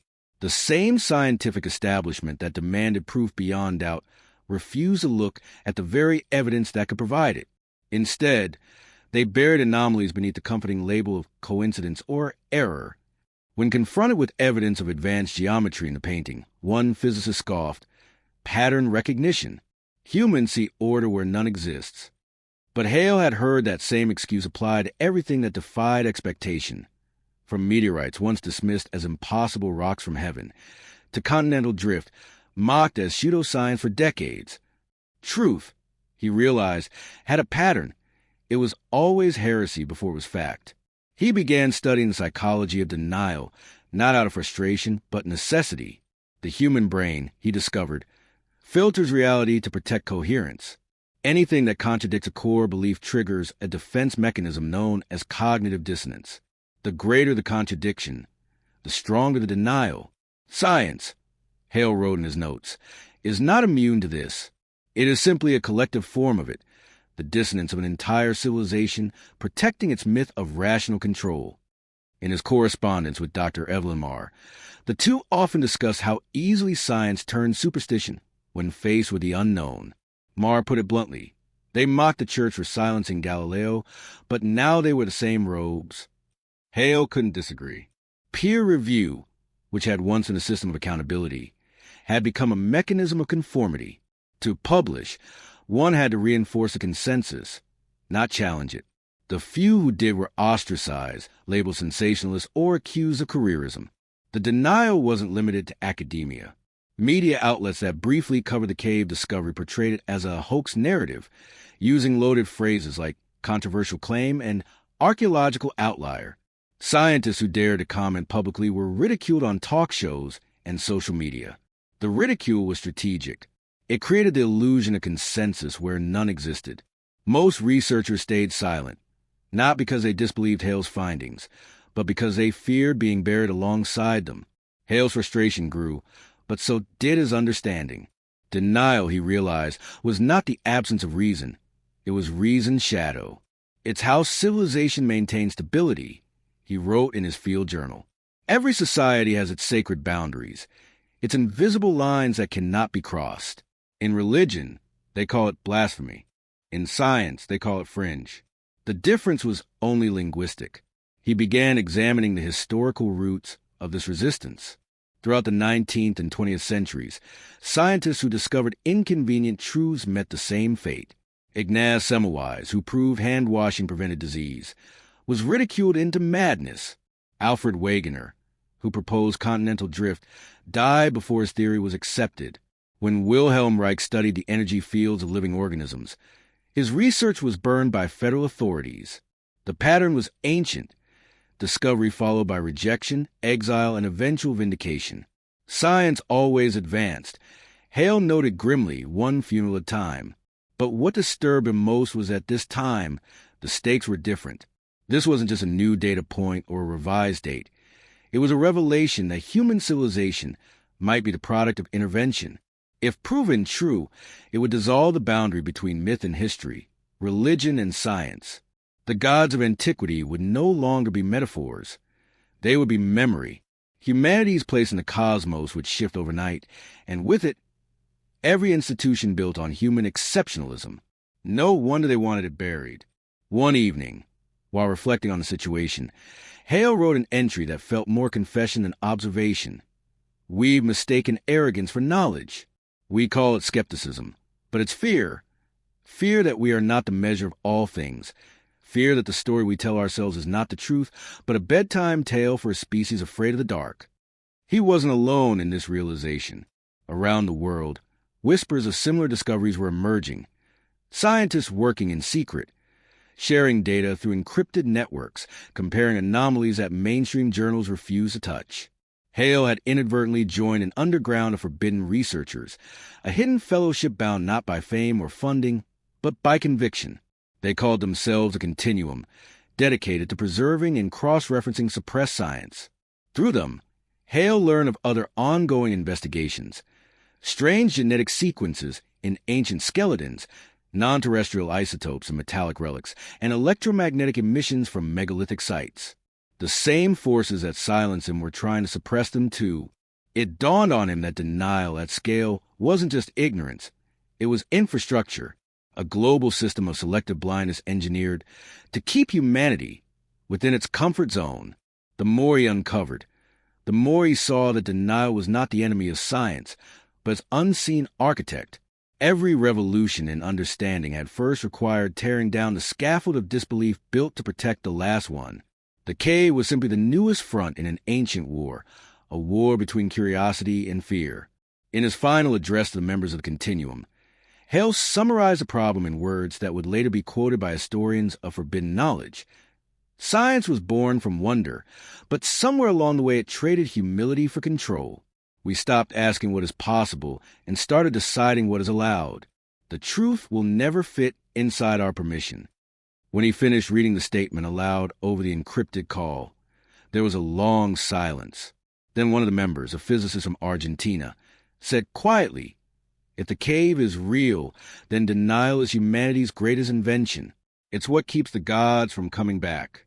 Hale didn't respond. He only stared at the last photograph he had of the being on the cave wall, luminous, serene, eternal. He thought of all the centuries humanity had spent pretending it was alone, how fiercely it had guarded that illusion. Perhaps denial wasn't just fear. Perhaps it was destiny, a kind of quarantine, a self-imposed blindness to prevent awakening too soon. He closed his eyes, imagining the hum beneath the mountain, steady, patient, alive. Maybe the truth didn't need to fight for belief. Maybe it was waiting, like the being in the cave, for humanity to stop denying what it already knew, that the boundaries of knowledge were never walls, only shadows cast by our refusal to look beyond them. After months of suppression, denial, and fear, Dr. Hale's investigation had reached a strange equilibrium. Half research, half resistance. The cave was sealed, his credibility undermined, and his every move seemingly monitored. Yet still, the pulse persisted. That rhythmic, subterranean hum, faint but unmistakable, haunted him day and night. It was the one thing that could not be explained away or silenced. Even when he was far from the site, he could feel it like an echo in his bones. Whatever slept beneath that mountain was alive in some way, and Hale was beginning to think that it had never stopped watching. At first, he believed it to be geological. He'd recorded the tremors and vibrations through remote sensors, hoping to find a natural explanation. Tectonic stress, shifting water tables, even magnetic resonance. But the data told another story. The pulse wasn't random. It was rhythmic, steady, intentional, pulsing exactly every 2 seconds, with a microharmonic modulation that mirrored the Schumann resonance of Earth's electromagnetic field. It wasn't noise, it was communication. When he overlaid the waveform onto the cave's geometric patterns, the resonance aligned perfectly with the central spiral surrounding the being's chest. The being's heart, that radiant sphere of light, wasn't symbolic at all. It was emitting frequency. And now, that same frequency was vibrating through the Earth itself. He contacted Dr. Marr, showing her the data. Her voice, usually calm and measured, trembled slightly. "Marcus, that's not geological. It's coherent. It's structured." Hale nodded. "It's signaling." They theorized that the cave, or what lay beneath it, was functioning as an ancient resonance chamber, perhaps even an energy node that interacted with the planet's magnetic grid. It might have been dormant for millennia, activated only recently by some environmental trigger, shifts in solar radiation, geomagnetic fluctuation, or human interference. "Maybe we woke it up," Hale said quietly, remembering the drilling, the vibrations of their equipment, the sudden changes in local EM fields after their initial excavation. Maybe it was never meant to be disturbed. To test the pulse, they set up sensors in concentric rings miles apart, triangulating its source. The results were astonishing. The signal was strongest directly beneath the sealed cave, but extended outward in measurable patterns, forming an invisible lattice that connected to other geographic nodes across the globe. Points of high resonance appeared in locations that defied coincidence. Giza, Stonehenge, Easter Island, the Nazca Plateau, the ruins of Göbekli Tepe.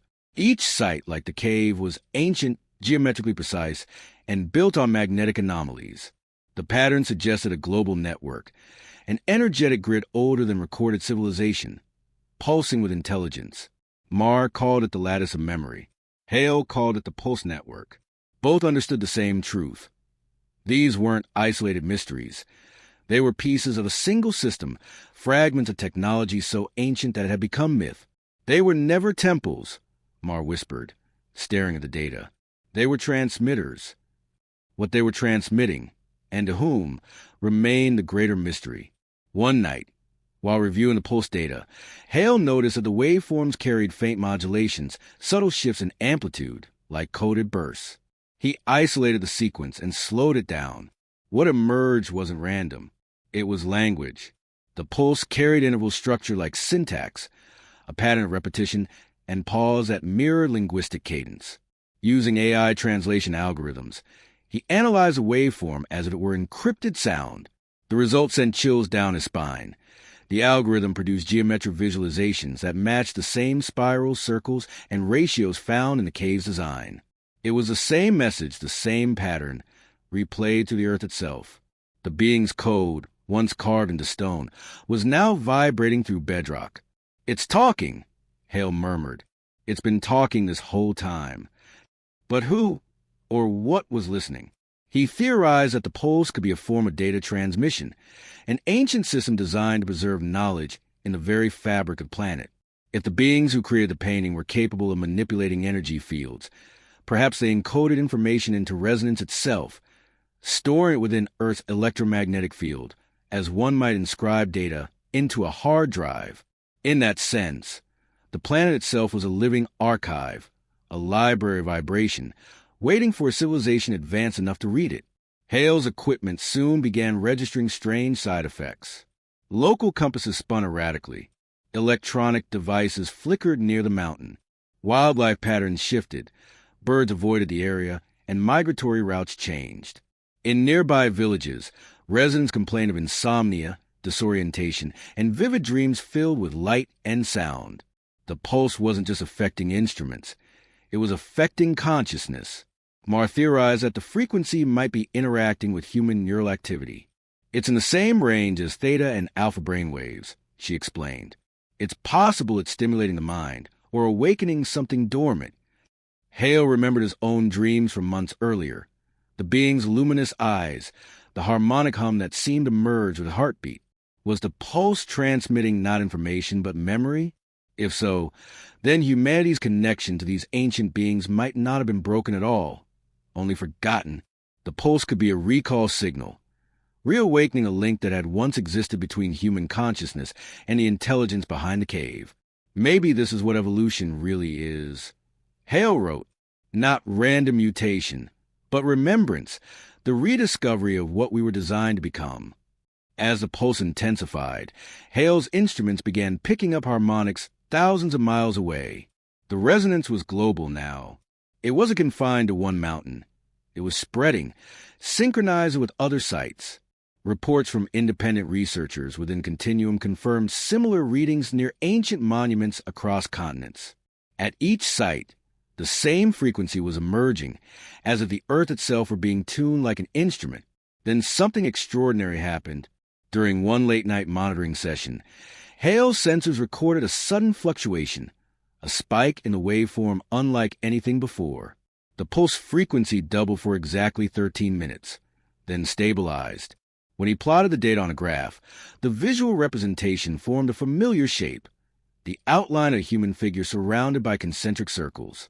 It was the being. The pattern from the cave had manifested in the resonance field. He stared at the screen, unable to move. The message wasn't symbolic anymore.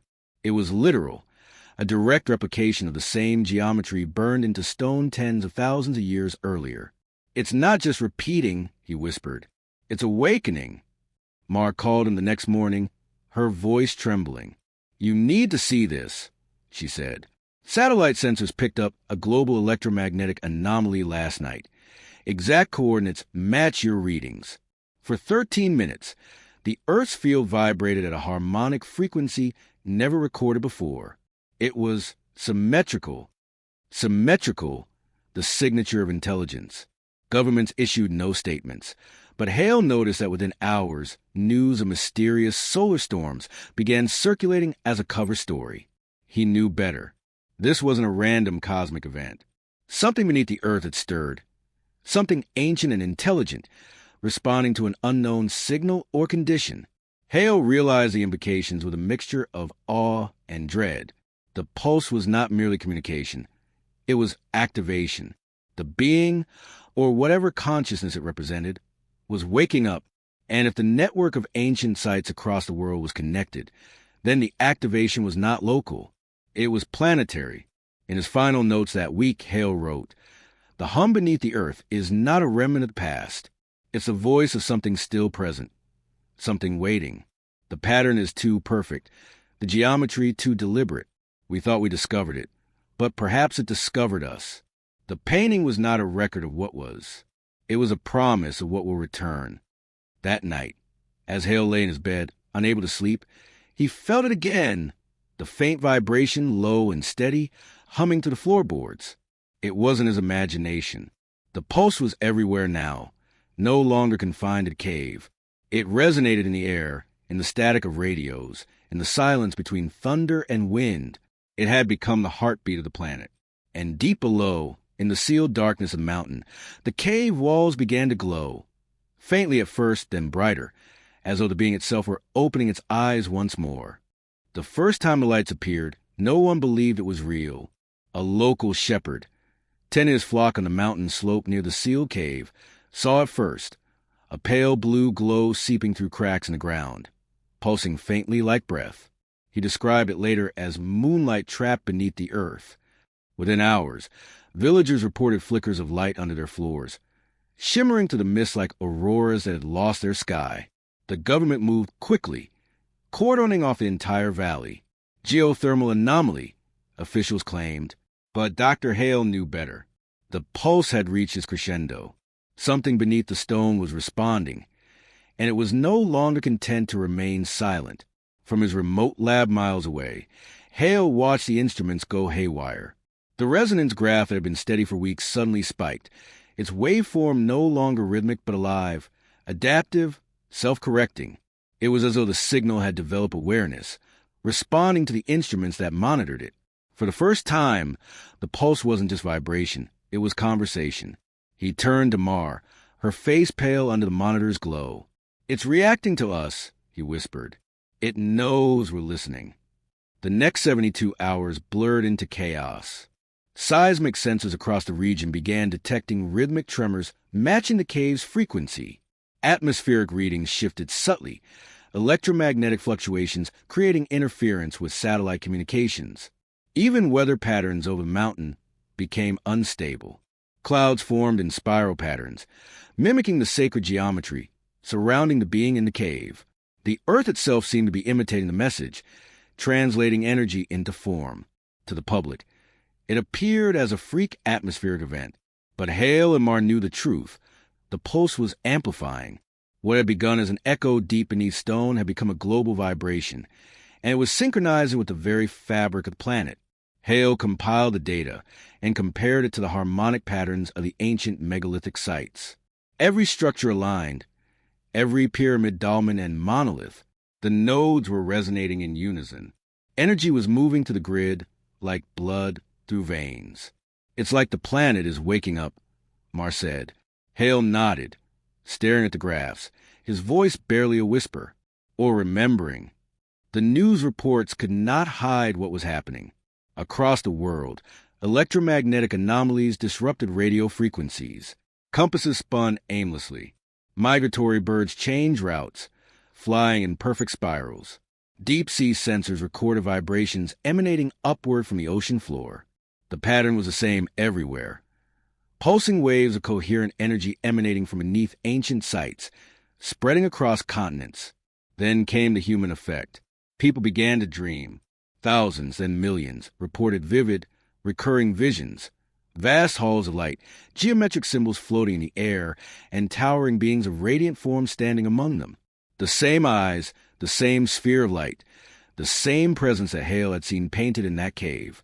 The visions came to children, elders, scientists, and skeptics alike, as though some unseen transmitter had tuned every human mind to a single frequency. The dream contagion, the media called it. But Hale knew it was no contagion. It was connection. He wrote in his field journal, "The signal is no longer external.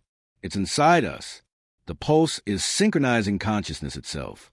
We're the receivers, and we've just been switched on." For weeks, sleep itself became a doorway. Those who dreamed reported not chaos or fear, but serenity, as if the presence behind the signal was not malevolent but patient, waiting for humanity to recognize it. In those dreams, the same message echoed in countless tongues, always the same phrase: "We are still here." Hale realized then that the cave painting had never been a warning. It had been an invitation. The being wasn't something alien that had come to Earth. It was something woven into Earth, into humanity. The pulse was not summoning them back. It was awakening us. He began to see the pattern differently. The beings of ancient legend, the gods, the watchers, the messengers, had never truly left.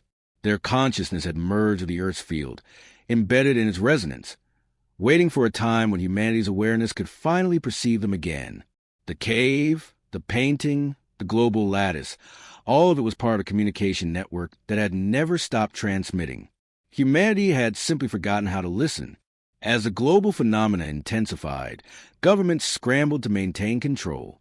Electromagnetic disturbance became the official term. Power grids flickered. Satellite data failed. And yet, amid the chaos, people across the world began reporting strange coincidences, moments of synchronicity. Strangers dreamed the same symbols. Entire villages began chanting in unison without knowing why. A collective hum seemed to spread across the globe, like a song remembered from another age. Hale watched in astonishment as science and spirituality began to blur. The pulse was affecting everything, not just machines, but biology. Plants near ancient sites grew faster.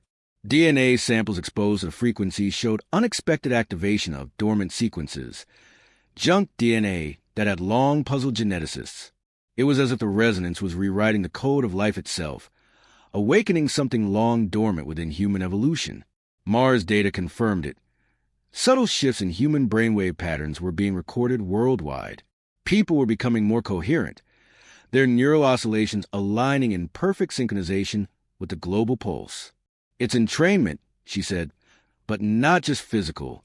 It's consciousness synchronization. That night, Hale dreamed again.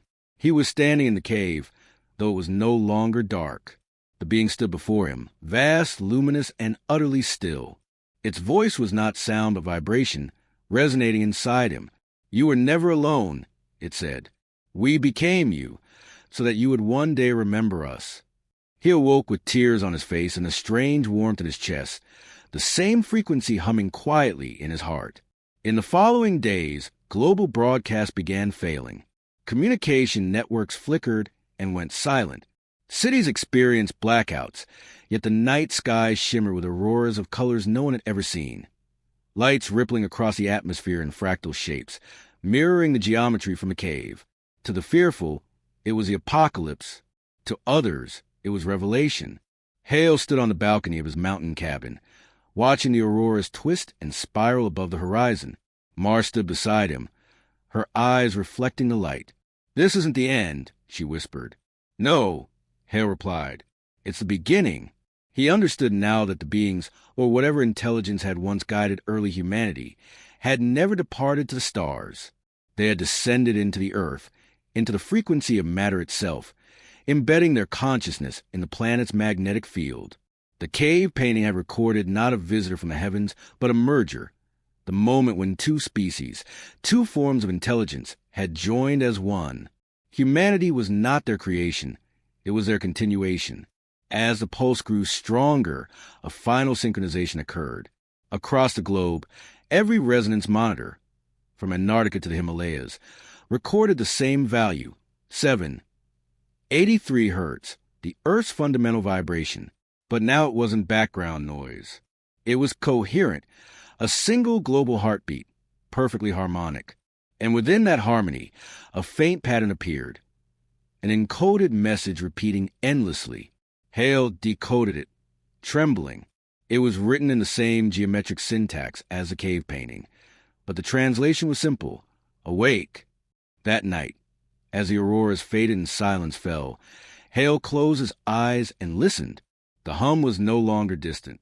It was inside him, inside everyone. Humanity had crossed a threshold, not of technology, but of consciousness. The walls between myth and science, matter and mind, human and divine, had dissolved. The being in the cave was not an intruder from the stars, but a reflection of what humanity was always destined to become. In his final journal entry, written by candlelight as the last of the power grids went dark, Hale wrote, "They never left.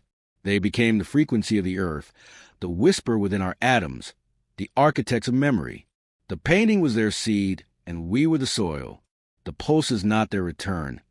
It is our remembrance. The awakening has begun." Outside, the mountain trembled softly. The hum deepened, steady as breath. And somewhere far beneath the earth, in the ancient darkness of that sealed cave, the painted being glowed brighter than ever, its eyes open, its heart a radiant sphere of living light, as the world above finally remembered what it had forgotten. In the days following what the media dubbed the global aurora event, the world changed in ways no one could have predicted. Communication networks remained unstable, yet something more extraordinary began to emerge. A new form of communication, not through speech or technology, but through perception. Across continents, individuals began describing the same phenomenon. Luminous patterns appearing in their vision, in dreams, and even in waking consciousness. They weren't hallucinations. They were symbols, geometric shapes made of pure light, shimmering in the air or across closed eyelids like afterimages from another reality. At first, scientists dismissed these accounts as mass psychosis triggered by environmental stress. But as reports multiplied into millions, from children, from monks, from soldiers and scientists alike, the dismissal stopped. The symbols were consistent, recurring across languages and cultures. Spirals, triangles within circles, fractal lattices, and one recurring form, a radiant six-pointed star encircled by 3 rings, identical to the symbol at the center of the being's chest in the cave painting. Dr. Hale recognized it immediately. He had seen it before, in the geometry surrounding the being, in electromagnetic pulses that had awakened beneath the mountain and in his dreams. But now it was no longer confined to cave walls or instruments. It was everywhere, in the sky, in human consciousness, written into the very fabric of perception. The world was beginning to see in light what ancient humanity had once painted in stone. He began recording testimonies. A blind woman in Argentina described feeling radiant shapes in her mind, which she could later draw with astonishing accuracy. A monk in Tibet reported that the lights appeared as chants made visible, each vibration forming a luminous glyph. A linguist in Cairo realized that the symbols carried syntax, a structure of order, repetition, and flow, like a language without sound. She called it photoglyphic transmission, communication through light and geometry rather than words. For Hale, this was the breakthrough he had been waiting for. The being's true message, the one embedded in the cave geometry, had not been designed for written language or sound. It had been written for consciousness, a visual frequency that the human mind could one day perceive once its awareness was attuned. That day had arrived. He began cataloging the symbols using frequency mapping. Every symbol, when analyzed under photometric and harmonic filters, produced distinct electromagnetic signatures, measurable, precise, and reproducible. Some emitted harmonic ratios identical to those found in musical intervals. Others matched atomic resonance frequencies. The conclusion was inescapable. The symbols were not art. They were physics. Each shape corresponded to a specific vibration, and each vibration, when converted into sound, formed a tone so pure it could induce altered states of consciousness. Hale and Marr began to suspect that these symbols represented the foundational language of creation itself, the code through which consciousness interacts with matter. It was a language of light, the very same that mystics and prophets had described for millennia in fragments and parables. Across the world, people began spontaneously recreating the symbols in sand, in crop fields, even etched into ice. Pilots reported seeing fractal light patterns forming above oceans at night, moving as though alive. In some cases, the lights appeared to respond, shifting when observed, changing patterns when studied. It was as if the phenomenon was conscious, teaching humanity to recognize it step by step. Governments, terrified of losing control, issued statements calling it a naturally occurring atmospheric phenomenon. Yet leaked reports revealed that secret laboratories were frantically studying the lights, attempting to decode them as signals. Satellite imaging confirmed what Hale had already predicted. The luminous patterns were concentrated over ancient megalithic sites, places aligned to the same geometry as the cave's painting. It was no random spectacle. It was reactivation. Mars analysis revealed that the frequency of the lights corresponded to gamma brainwave activity, the same state achieved during deep meditation or heightened perception. In these moments, human observers reported not fear, but understanding. The lights conveyed emotion without words, knowledge without instruction. Entire groups of people experienced the same vision simultaneously. Vast structures of luminous geometry expanding outward infinitely, forming what they described as living equations. Hale theorized that the beings who had left the cave painting, or perhaps had become part of the Earth's resonance, were communicating through a medium humanity could now finally perceive. Light encoded with intention. "They're not speaking to us," he told Mar one night. "They're awakening the part of us that already speaks their language." He called this phenomenon cognitive resonance encoding. The idea was simple but revolutionary. Consciousness itself could be used as a receiver for information embedded in light frequencies. It explained the sudden global coherence, why people with different backgrounds were seeing the same symbols, dreaming the same visions. The light wasn't entering through the eyes. It was being received directly by the mind. The implications were staggering. If this was true, then knowledge could be transmitted instantaneously across consciousness, not through words or data, but through understanding. Information without medium, thought without boundary. It was around this time that Hale began to experience something new. The symbols no longer appeared only in dreams or peripheral vision. They began to hover in front of him, luminous yet tangible, forming structures that seemed to anticipate his movement. When he reached out, they responded, rearranging into new patterns. They weren't random. They were interactive. He soon realized they were showing him something, guiding him. When he mapped the pattern they formed, it resembled a three-dimensional spiral, a helix of light that mirrored the structure of DNA. The realization hit him with breathtaking force. The symbols weren't just language, they were code. They were instructions written into biology of life itself. The same code ancient humanity had once glimpsed in trance or vision and translated imperfectly into art, myth, and scripture. Every religion's sacred geometry, every mystical diagram, every mandala and sigil was an echo of this original language, the blueprint of creation. Mars data confirmed it. When the light symbols were exposed to organic tissue samples, they produced minute changes in cellular behavior. DNA strands appeared to reorganize, as if responding to the frequency of the light itself. "It's rewriting life," she whispered, "or reminding it what it already knows." The world, however, was unraveling. Governments tried to contain the phenomenon, but light cannot be contained. People were changing, subtly at first, then dramatically. Heightened empathy, shared intuition, inexplicable healing, and spontaneous telepathic communication began to emerge among populations exposed to the strongest frequencies. The global fear began to wane, replaced by something new, a quiet awe, as if humanity collectively understood that something ancient and benevolent was reawakening. And still, the symbols grew brighter. They began appearing in the clouds, projected across the stratosphere like living constellations. Night skies filled with shimmering equations, the same spirals, hexagons, and lattices once hidden in the cave. Humanity looked up and saw its oldest mystery written across the heavens. The same geometry that had birthed the stars now spoke through light once more. Hale stood beneath that radiant sky, his instruments forgotten, his data irrelevant. The hum of the planet had become a song, and every living thing was part of its chorus. For the first time, he understood the cave not as a relic, but as a prophecy. The being painted there was not a visitor. It was humanity's reflection, an image of what we would one day become once we remember the language of light. He wrote in his final notes for that day, "Words divide, light unites. We are rediscovering what language was before sound, before fear, before separation. The being in the cave didn't come to teach us who they were. It came to remind us who we are." That night, as he looked into the horizon and saw symbols shimmering like stars reborn, Hale realized that the cave's true message had always been waiting for this moment. Not to warn humanity of an ancient presence, but to awaken it. For the first time in known history, the Earth itself was speaking in the universal tongue of creation, and this time humanity was finally listening. In the weeks following the language of light's appearance, the world entered a state of breathtaking transformation, both wondrous and terrifying.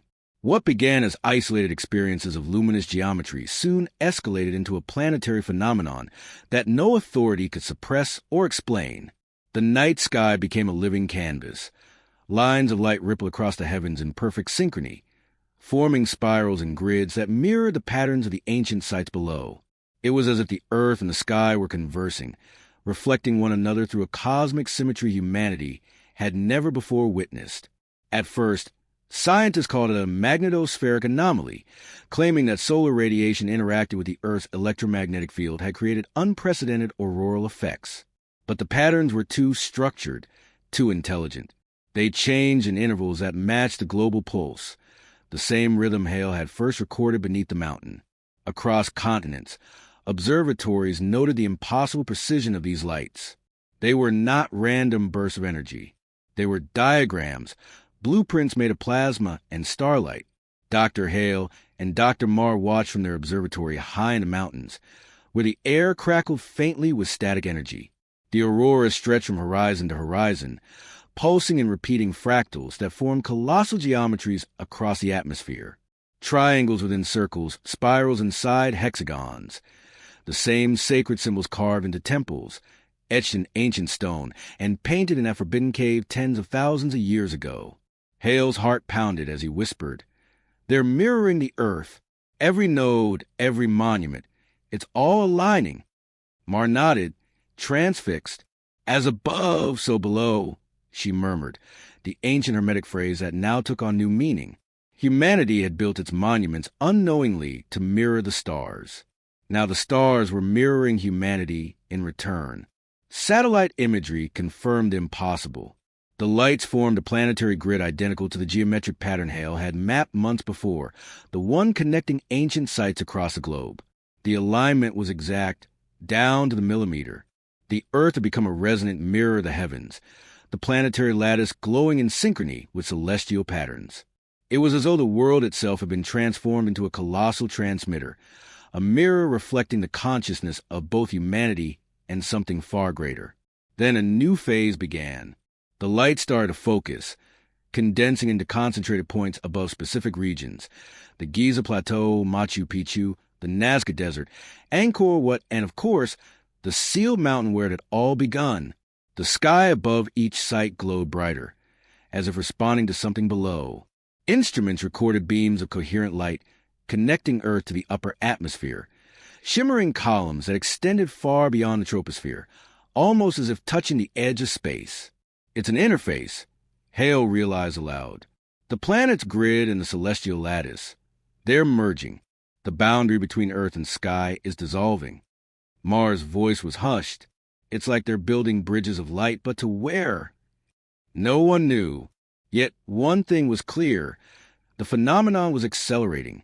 The pulse frequencies emanating from the Earth had synchronized perfectly with cosmic radiation cycles, suggesting a harmonic resonance between the planet and the stars. It wasn't just the Earth responding. The entire solar system seemed to be resonating. Magnetic storms near Jupiter intensified in the same rhythm.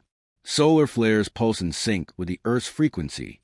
Even distant quasars appear to flicker at intervals matching the global harmonic. The whole cosmos seemed to be listening. But what was it listening to, and why now? Hale's latest data revealed that the resonance was approaching a mathematical threshold, a point of phase convergence. Once the frequencies of Earth and the sky fully synchronized, the energy would reach equilibrium. "When that happens," he said, his voice barely above a whisper, "something will change. Either we witness a cosmic event, or we become part of it." Governments panicked. Satellites lost communication. Planes were grounded. Major cities experienced blackouts as the electromagnetic field shifted unpredictably. Yet, amid the fear, there was awe, a collective sense that something magnificent was unfolding. Across the world, people gathered in open spaces to watch the heavens. No wars, no politics, just silence, and the glow of light reflecting in countless eyes. For the first time in recorded history, humanity was united by wonder, not conflict. Religions declared miracles. Scientists declared catastrophe. But Hale and Marr understood that neither explanation was correct. This was not the end or a divine visitation. It was reconnection. The symbols in the sky were not random displays. They were instructions, an active dialogue between the cosmos and the consciousness of Earth. Hale realized that every pulse, every light, every geometric formation carried information encoded not from machines, but from minds. The language of light wasn't just visible. It was cognitive. To see it was to understand it. Those who gazed long enough felt it communicating directly with them, bypassing speech, translating itself into emotion and intuition. In their mountain lab, Marr's instruments began picking up frequencies that were no longer purely electromagnetic.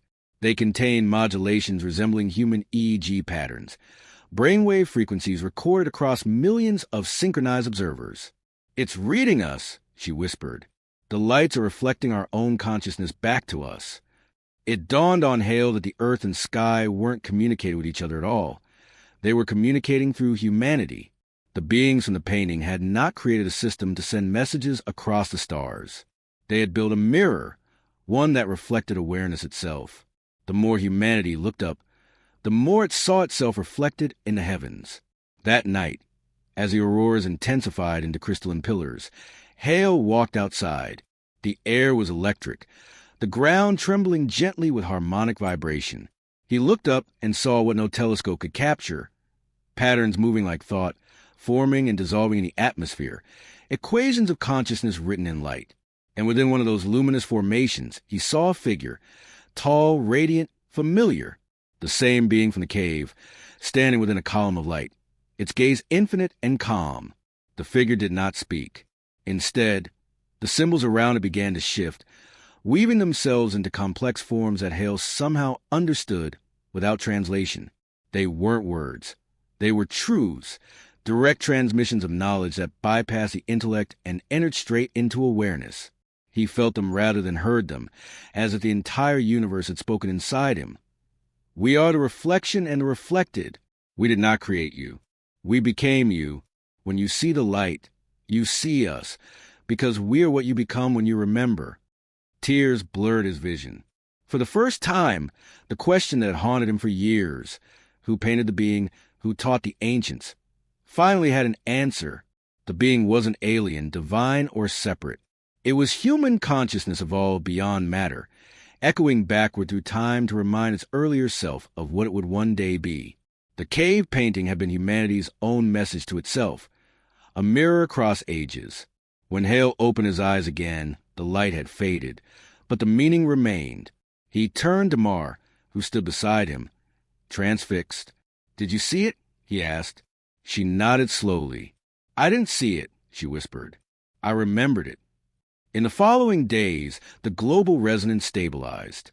The pillars of light began to fade, leaving the sky clear once more, but something had changed permanently. The pulse beneath the earth quieted, not because it was gone, but because it no longer needed to vibrate. The frequency had transferred into humanity. People across the world spoke of clarity, of connection, of an inexplicable peace. The dream contagion stopped, replaced by an overwhelming sense of recognition, as though a veil had been lifted. The language of light no longer appeared in the sky.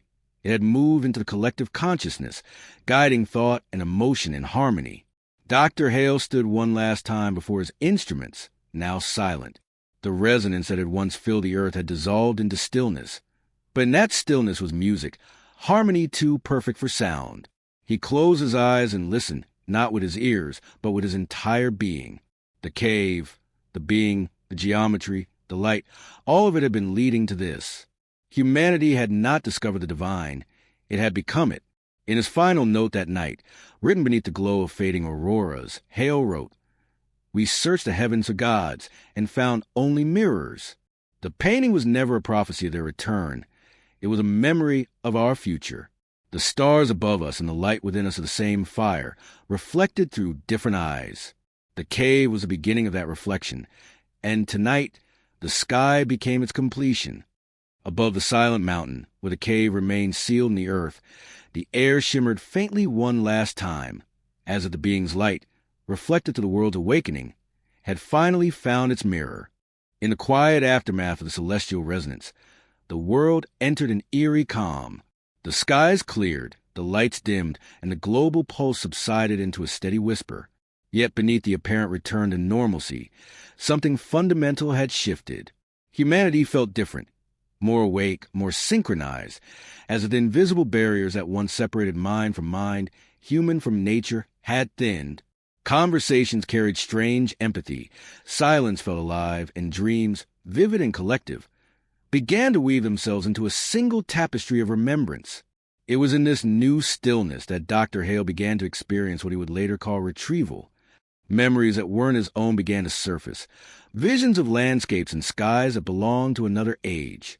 They came not as dreams, but as floods of knowledge, complete with sensory detail and emotion so intense it left him trembling. He wasn't alone. Around the world, others were reporting the same phenomenon. Sudden, spontaneous recollections of lives and civilizations that history insisted never existed. A farmer in Peru remembered standing atop an ancient plateau, gazing at twin suns. A scientist in Norway dreamed of towering crystalline cities that glowed from within. Children in India began sketching intricate star maps, their lines connecting to constellations invisible to the naked eye. And all of them, every single one, spoke of the same beings. The luminous figures with elongated skulls and radiant eyes. The first ones. Hale spent weeks cataloging these accounts, overlaying them onto the global network of ancient sites. To his astonishment, the memories converged geographically. The places people described, the crystalline cities, the luminous temples, the halls of harmony, aligned perfectly with known archaeological anomalies. Submerged ruins in the Pacific, megalithic foundations in Antarctica, the forgotten city beneath Lake Titicaca, and most of all, the sealed mountain where the first cave painting had been found. He began to suspect that these weren't hallucinations or spontaneous fabrications, but ancestral memory, echoes of a time before written history, before the fall of the first civilization. Humanity, he realized, might be remembering itself. Through the continuum's encrypted network, Hale shared his findings.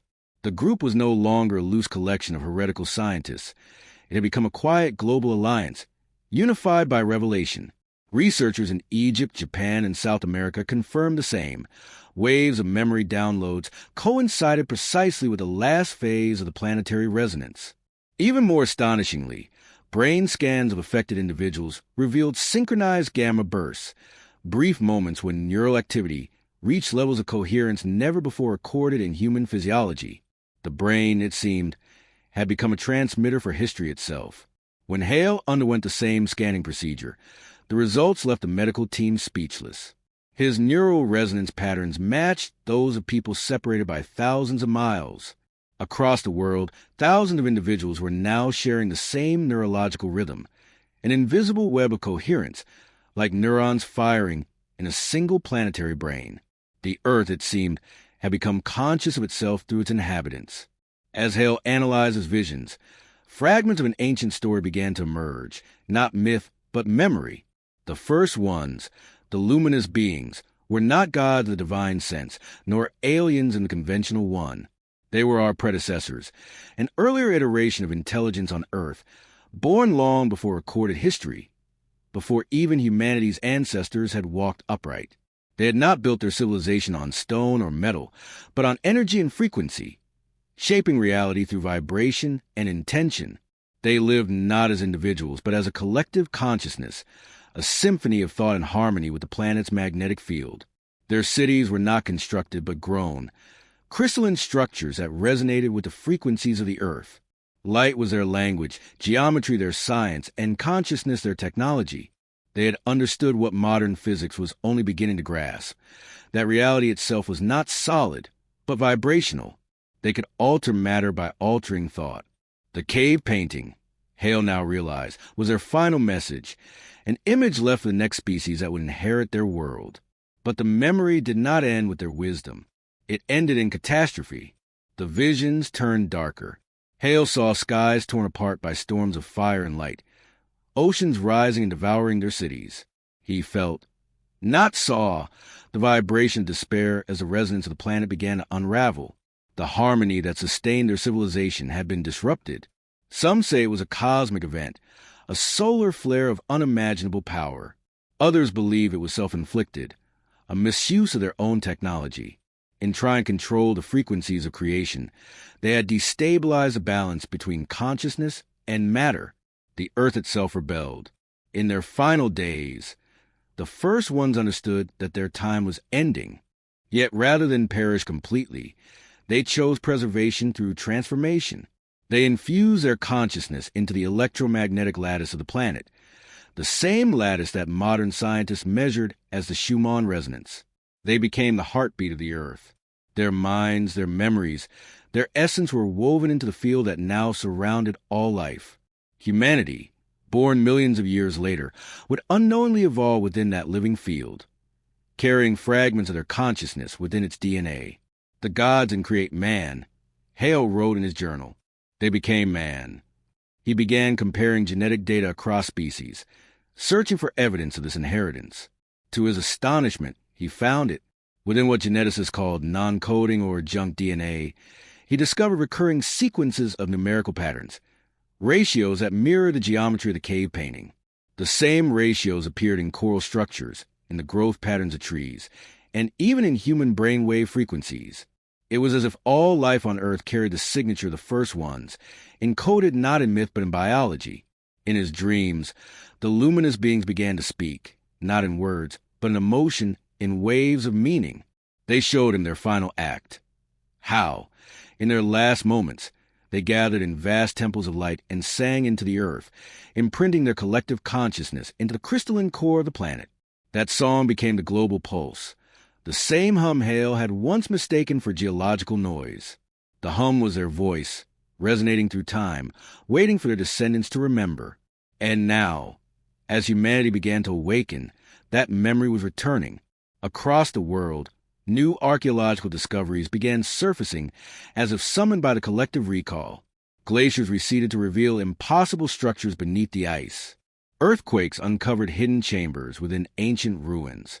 In one such chamber near Lake Titicaca, explorers found carvings of the same luminous beings, and beneath them, an inscription translated as, "We did not leave. We became the dream, and the dream became you." When Hale read that inscription, he wept.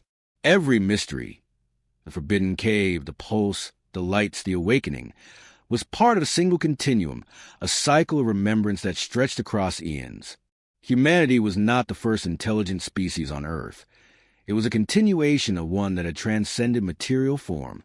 The awakening, the language of light, and the planetary resonance were not intrusions from outside. They were activations from within. The first ones had never abandoned the Earth. They had been dreaming inside it, waiting for their descendants to remember the song that held the world together. But with that realization came a warning, a whisper echoing through Hale's visions like thunder behind calm skies. What was broken once can break again. The harmony that the first ones had lost, the balance they had disrupted, could just as easily be fractured once more, this time by a species too young to understand the power of awakening. Hale knew what he had to do. The time for secrecy was over. The world had to know the truth, not as myth, but as memory. Humanity had to remember not only what it was, but what it could destroy. He began preparing his final transmission, a record of everything he and Mar had uncovered, a message for the generations to come. Before he finished, he looked out over the silent mountain one last time. The stars shimmered with faint fractal light, no longer as bright as before, but steady, like the pulse of a living heart. He placed his hand against the cold stone of his lab wall, feeling the faint vibration within. It was still there, the hum of the earth, the breath of the first ones, echoing in every atom. He closed his eyes and whispered into the stillness, "We remember you." And somewhere deep beneath the crust, in chambers of crystal and darkness older than time, the earth seemed to whisper back, not with words, but with warmth, with light, as the memory of the first one stirred again, smiling to the heart of the world they had become. The discovery of the first one's legacy ignited something unstoppable. Humanity stood at the edge of a collective remembrance, but with it came the return of something else: control. Governments, long threatened by the unraveling of official history, began to reassert authority in the only way they knew how: through secrecy. Information was once again becoming a weapon, and the truth, as always, was the first casualty. Dr. Hale's name had already become legend, whisper among scientists, mystics, and the millions who had experienced the planetary awakening. Yet the official world remained silent. His findings, though impossible to deny, were never acknowledged publicly. Then, without warning, Hale received a transmission through the encrypted Continuum network, a single document, heavily redacted, marked classified, Internal Archive, Project Eden 9. The sender was anonymous. The document contained fragments of a dossier that made Hale's blood run cold. It referenced archaeological digs conducted decades before his own discovery, excavations that had uncovered artifacts bearing the same geometric signatures found in the cave painting. The report referred to them as codex devices, crystalline tablets covered in microscopic engravings, each resonating at frequencies beyond known matter. There were 12 in total. Only 3 had ever been publicly acknowledged before being locked away in secret research facilities. The others, the report claimed, had been lost or hidden deliberately. Hale read the words again and again, unable to shake the feeling that the document had been meant for him. Someone inside the system wanted him to find these codices. He forwarded the file to Mar, who immediately began cross-referencing it with known archives. To their astonishment, each codex device had been found in the exact same pattern as the Global Resonance Network, buried beneath sacred sites that predated recorded history. The more they read, the clearer the picture became. The codexes were not relics. They were interfaces. They contained the same geometry, the same mathematical ratios, as the being's light field in the cave. The first ones hadn't just encoded their consciousness into the earth. They had left behind physical conduits, crystalline archives capable of storing vast amounts of vibrational data. Each codex, when activated, would emit low-frequency light waves that interacted with human neural patterns. The government scientists studying them had realized too late that the devices weren't merely inert relics. They were alive. One passage in the document chilled Hale to the core. Activation of the artifact induced coherent neural entrainment among all personnel present. Telepathic synchronization observed at 783 Hz, identical to global resonance frequency. Immediate containment ordered. Subjective reports included auditory and visual phenomena consistent with shared consciousness event. The document ended abruptly, as it deliberately truncated. Below the final paragraph was a handwritten note and signed, "They are not machines. They are memories." Hale and Mar knew what they were reading, proof that the awakening had been anticipated, studied, and buried. The codex devices were the missing keys, physical fragments of the same frequency field that had triggered the planetary synchronization. Whoever controlled them controlled access to the full memory of the first ones. Using satellite data, Hale traced the reported locations of the known codices. One was hidden beneath the Gobi Desert. Another lay deep within the Amazon basin. The third was rumored to be contained in a government vault beneath the ruins of Göbekli Tepe. But the fourth was marked at coordinates that sent shivers down his spine, the sealed mountain where the cave painting had been found. He knew what that meant. The cave was not merely the origin of discovery. It was a final lock. Hale and Mar began planning an expedition, off-grid, untraceable. Every instinct told them they were being watched. Their communications had become erratic, their equipment tampered with. The Continuum warned them that other factions, shadow organizations, corporate entities, even breakaway research groups, were also searching for the codexes. Whoever controls the archives controls evolution itself. One message read, "Be careful whom you trust." Before leaving, Hale made a decision that would change everything. He decrypted the classified document and uploaded fragments of it anonymously onto the dark web. Within hours, it spread like wildfire. The public had proof that the governments of the world had known about the first one for decades and had hidden it. The response was immediate. Protests erupted across major cities, demanding disclosure. The old world order began to crack. But Hale wasn't interested in politics. He wanted truth, and he was willing to risk everything for it.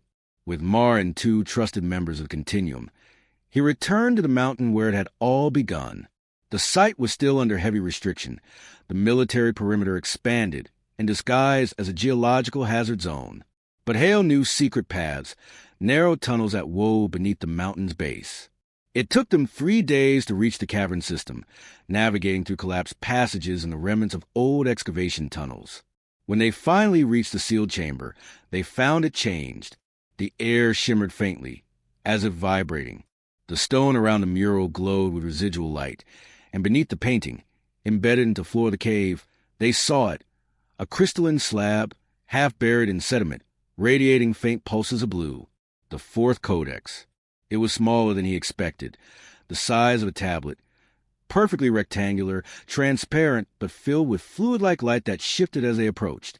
Mar's instruments went wild, magnetic readings off the scale, frequencies identical to those recorded during the planetary resonance.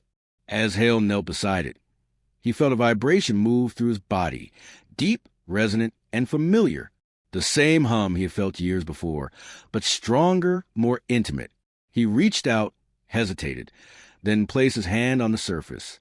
The moment his skin touched the crystal, light erupted.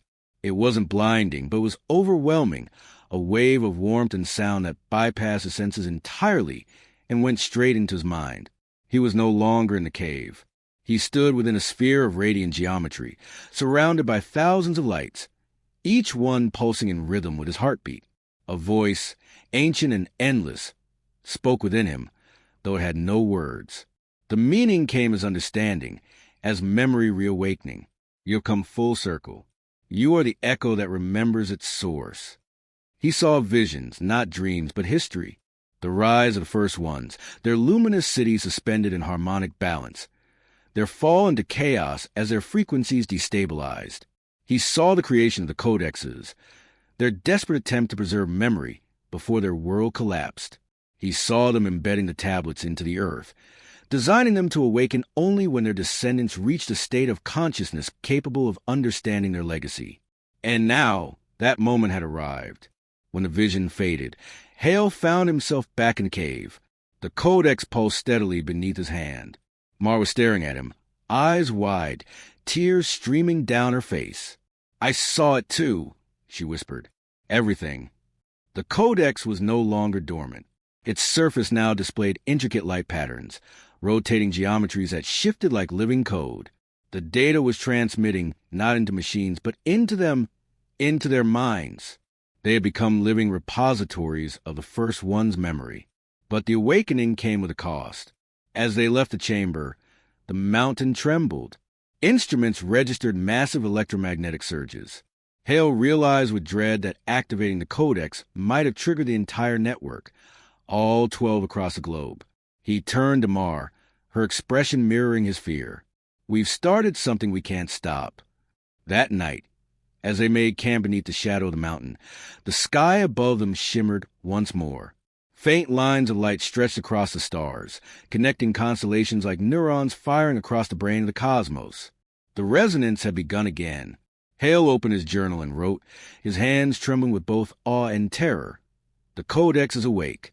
The network is alive. The first ones are no longer a memory. They are consciousness reborn. If humanity does not learn harmony, we will repeat their fall. The earth is remembering, but remembrance cuts both ways. Creation and destruction are the same song, played at different frequencies." As he set his pen down, the codex pulsed once, glowing brighter, and for a fleeting moment, Hale thought he heard something beneath the hum.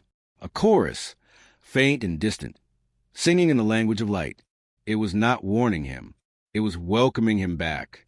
By the time Dr. Hale and Dr. Marr emerged from the cave, the world above had changed again, not visibly at first, but palpably, as if reality itself were humming a different note. The air shimmered faintly. The horizon seemed alive. Everywhere they went, devices malfunctioned, compasses spun, and the faint electromagnetic vibration that once came in intervals now pulsed continuously. The codex had not only awakened, it had reconnected. The first signs appeared as subtle weather anomalies. Storms began forming in impossible symmetry.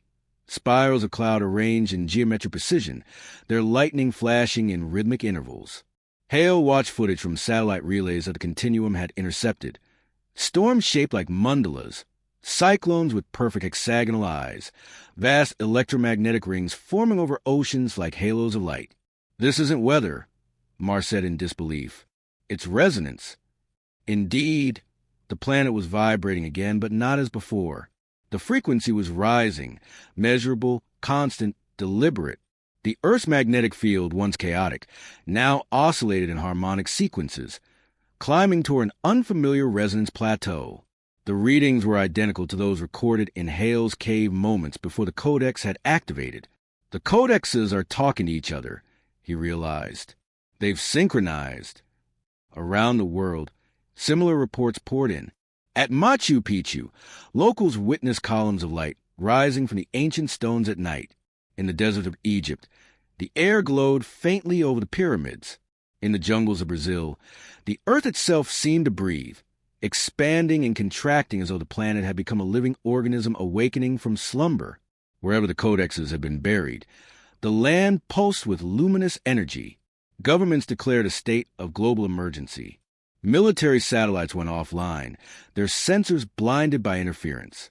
Power grids flickered, GPS signals failed, and time itself seemed to behave irregularly. Clocks ran too fast, then too slow, as if the flow of temporal reality had begun to ripple. "The field is distorting space-time," Mar said, her voice trembling as she studied the data. "The resonance is warping the structure of the Earth's magnetic lattice." Hale's scientific mind wanted to quantify it, to reduce it to equations, but he knew instinctively this was beyond mathematics. What they were witnessing was planetary ascension, the merging of the physical and energetic dimensions that the first ones had once achieved and lost. The Codex network was rebuilding the bridge between matter and consciousness. Yet he also remembered their downfall. If the frequencies climbed too high, if harmony broke, the balance that sustained life could collapse in an instant. "Too much resonance," Hale murmured, "and the planet could shatter itself from within." As the storm phenomena intensified, a new pattern emerged. Every 12 hours, the resonance peaks aligned perfectly with the Earth's rotation, as if the planet itself were pulsing in sync with its own spin. Mar realized the timing matched an astronomical alignment, a conjunction between Earth, Jupiter, and the Sun. "This isn't coincidence," she said. "The Codex network is using planetary resonance to amplify itself. It's pulling energy directly from the solar field." The implications were staggering. The codexes were not merely communication devices. They were conduits, capable of channeling cosmic energy through the planet. But to what end? Were they stabilizing the Earth's magnetic field or overloading it? The data offered no clear answer. Then came the resonance storm. It began as a low hum that spread across the globe. People felt it before they heard it. A deep vibration in their bones, like the echo of a distant drum. Animals grew restless. Birds migrated erratically, and the auroras returned brighter than ever before. Within hours, the sky filled with shimmering rings of color that expanded outward in pulsating waves. Lightning struck in rhythmic bursts, forming grids across the clouds. From a mountain where Hale and Mar had camped, they watched the horizon ignite with light, not fire, but raw energy. The sky rippled like a living membrane, as if the atmosphere itself were transforming. "It's beginning," Mar whispered. "The planetary field is reaching full coherence." Hale's instruments registered the impossible. The Earth's magnetic poles were oscillating north and south, switching positions momentarily before stabilizing again. The core's electromagnetic pulse had synchronized with the codex frequencies. The planet's heart was beating in time with the ancient code. All around the world, strange phenomena unfolded. Rivers glowed faintly under moonlight, their surfaces rippling with bioluminescent light patterns identical to the codex geometry. In some regions, people reported seeing enormous, translucent structures appear in the sky, fleeting silhouettes of crystalline architecture, shimmering like holograms. The resonance is revealing higher dimensional structures, Mar theorized. The barrier between dimensions is thinning.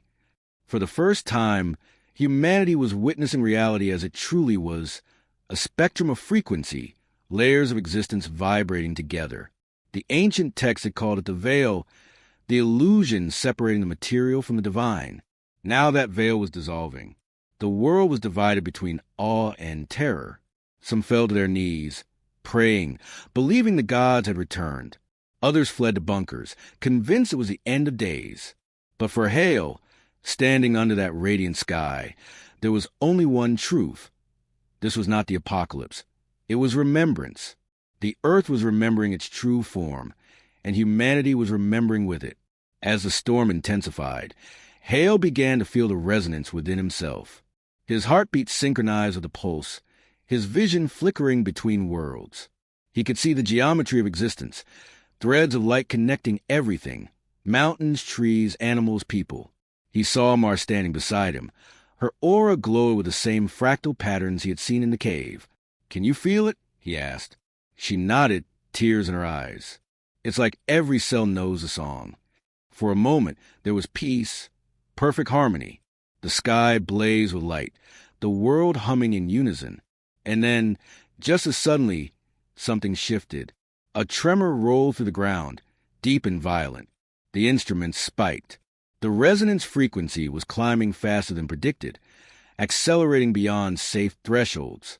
Hale's mind flashed back to his vision of the first one's fall, the moment when their harmony had fractured. "It's happening again," he said. "We've reactivated the network, but we don't know how to stabilize it." Mar grabbed the codex from their pack. Its surface was alive with light, cycling through symbols faster than the eye could follow. "It's trying to compensate," she said, "but it's overloading." Hale knew they had only one chance. The codexes had to be brought back into balance, synchronized manually, through conscious intent. The first ones had done it through collective awareness. Now humanity would have to do the same. "It can't be fixed by machines," Hale said. "It has to be harmonized through thought. The codex responds to consciousness." They contacted Continuum through what little signal remained. Across the world, their allies mobilized, gathering at ancient sites, meditating, focusing, aligning their minds with the planetary frequency. Millions joined them, guided by instinct rather than instruction. Across mountains, deserts, and cities, humanity began to hum. Soft at first, then louder, the sound of countless voices merging into a single tone. And the storm listened. The violent winds slowed. The lightning grids softened into spirals of light. The resonance, once chaotic, began to stabilize. The earth's pulse steadied, returning to rhythm. Hale felt it through his entire being, the merging of consciousness and planet, the restoration of harmony. For the first time in memory, the human race had sung with the earth. But even in that triumph, a warning echoed in his mind. The same message from the Codex, the same whisper from the first ones. Creation and destruction are one. Harmony must be tended, or it will break again. When dawn came, the storm had vanished. The sky was clear, the world quiet. Yet nothing was the same. Rivers sparkled faintly under sunlight, carrying traces of luminescent energy. The air hummed with subtle resonance. Humanity had survived the storm, but it had crossed an invisible threshold.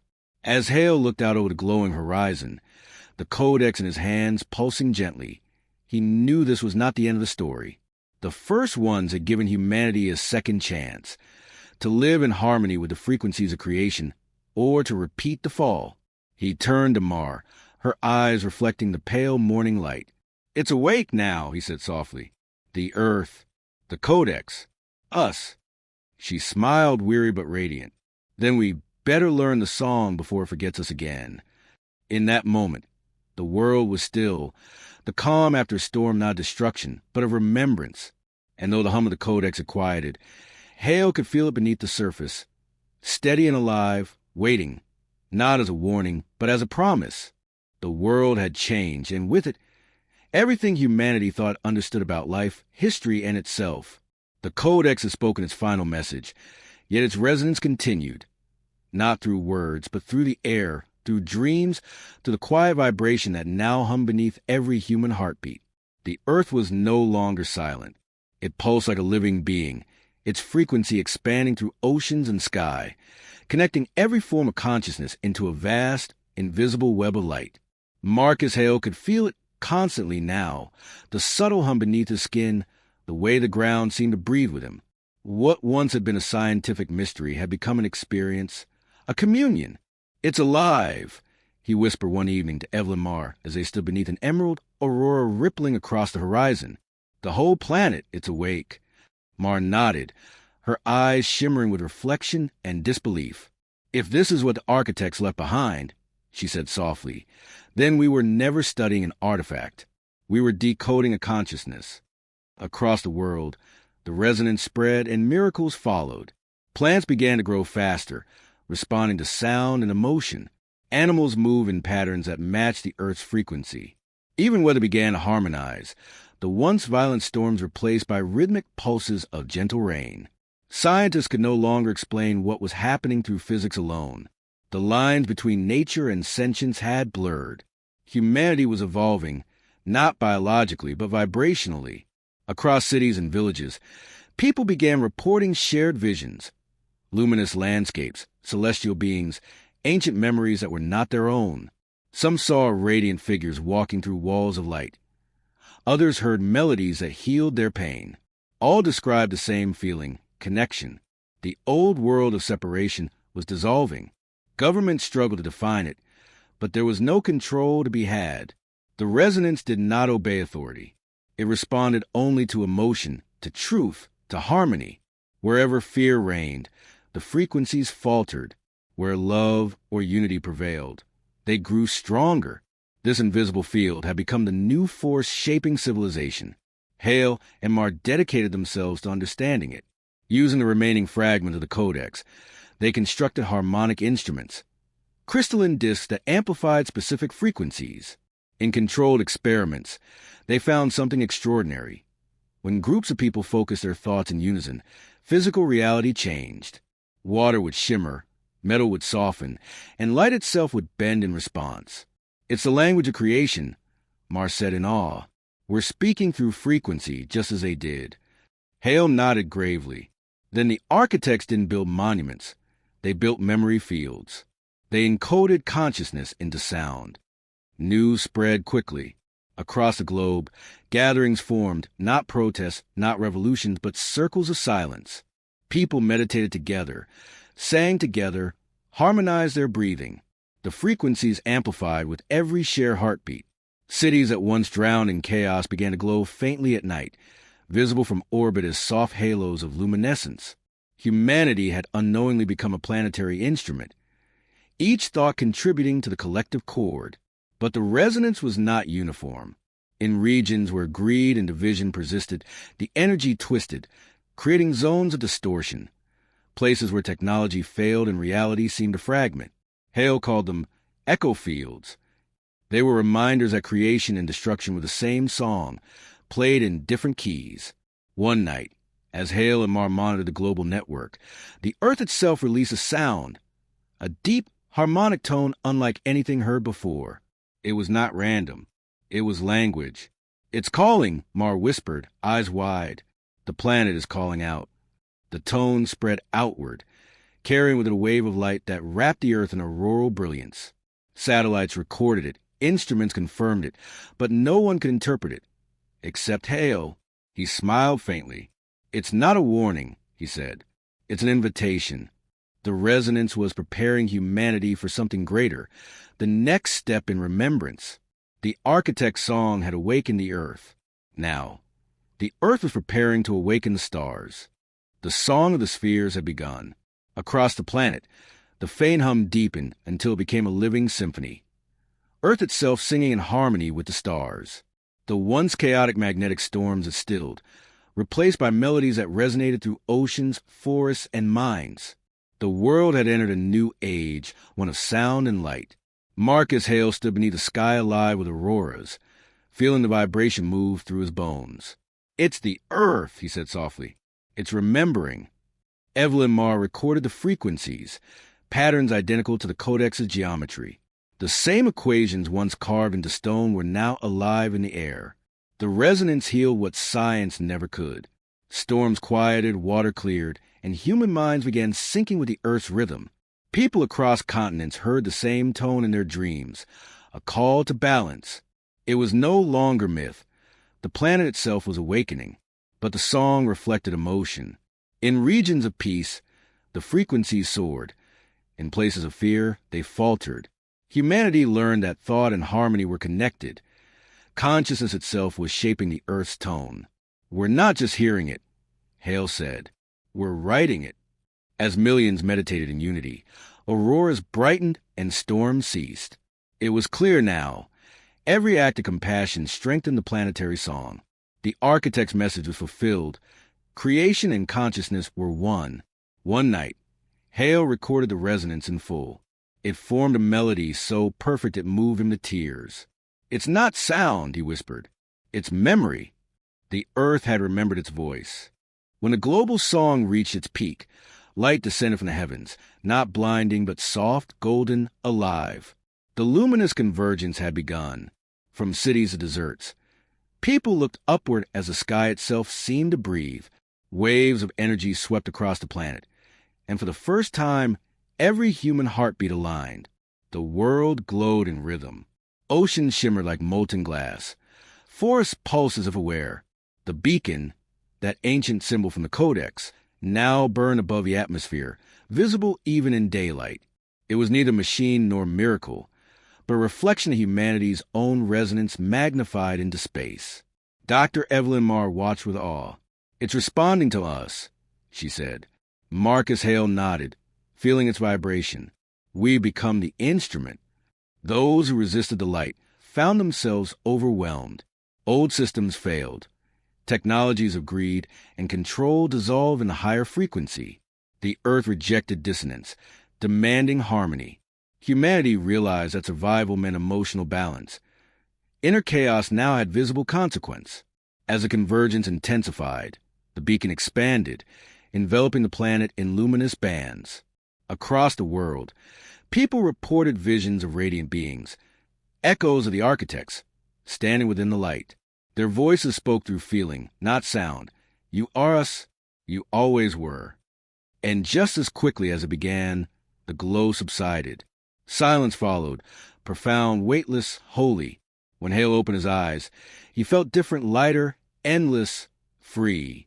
Mars smiled faintly. "It's done," she said. "No," Hale whispered, looking toward the horizon.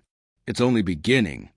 The luminous convergence had transformed the earth, not into paradise, but into possibility. The world was no longer as it had been. The air shimmered with resonance. The oceans glowed from within. Humanity had entered the luminous era, where light and consciousness danced as one. Cities no longer built. They grew, formed from crystalline energy responding to thought. The planet itself had become aware. Marcus Hale felt the shift daily. Emotions now shape reality. Calm created harmony. Fear warped energy fields. "We're living inside our own reflection," he told Evelyn Marr. "Every thought is architecture." Across the world, the circle of light, a network of those attuned to the resonance, gathered to maintain balance. They guided humanity through this fragile awakening, teaching emotional equilibrium. It was no longer philosophy. It was survival. In time, a new phenomenon appeared, a glowing sphere hovering above the oceans. It pulsed in perfect sync with the Earth's heartbeat. Marr watched it from the observatory. "It's them," she whispered. Hale nodded. "Or what's left of them, the architects returning through light." The sphere opened like a flower, releasing waves of energy across the sky. For one moment, everything stopped. No sound, no time, no motion. People around the world felt as if their souls had expanded beyond the stars. The architects were not gods descending. They were humanity ascending. When the light faded, the world was still. Yet every living being felt the truth within. Divinity was not above. It had always been inside. The architects had not come back to rule. They had come back to remind. And as dawn rose over the luminous sea, Hale whispered the final truth. We become what they were. The song of creation continued, now through human hearts. The new dawn rose upon a world reborn. The skies shimmered with gentle golden light, and the air itself hummed with soft vibration, the resonance of life remembering its origin. The luminous convergence had ended, and now the Earth glowed like a living being, aware of its own pulse. Marcus Hale stood at the mountain's edge, watching the horizon shimmer. The forest below sparkled faintly. Rivers glowed as if carrying fragments of the sun. Humanity was no longer separate from the planet. It was the planet. Every thought, every breath, part of one vast rhythm. Evelyn Marr joined him. They no longer spoke in words.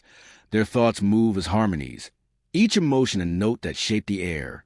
"It's alive," she said softly. Hale smiled. "It always was. We just learned how to listen." Across the globe, humanity had adapted.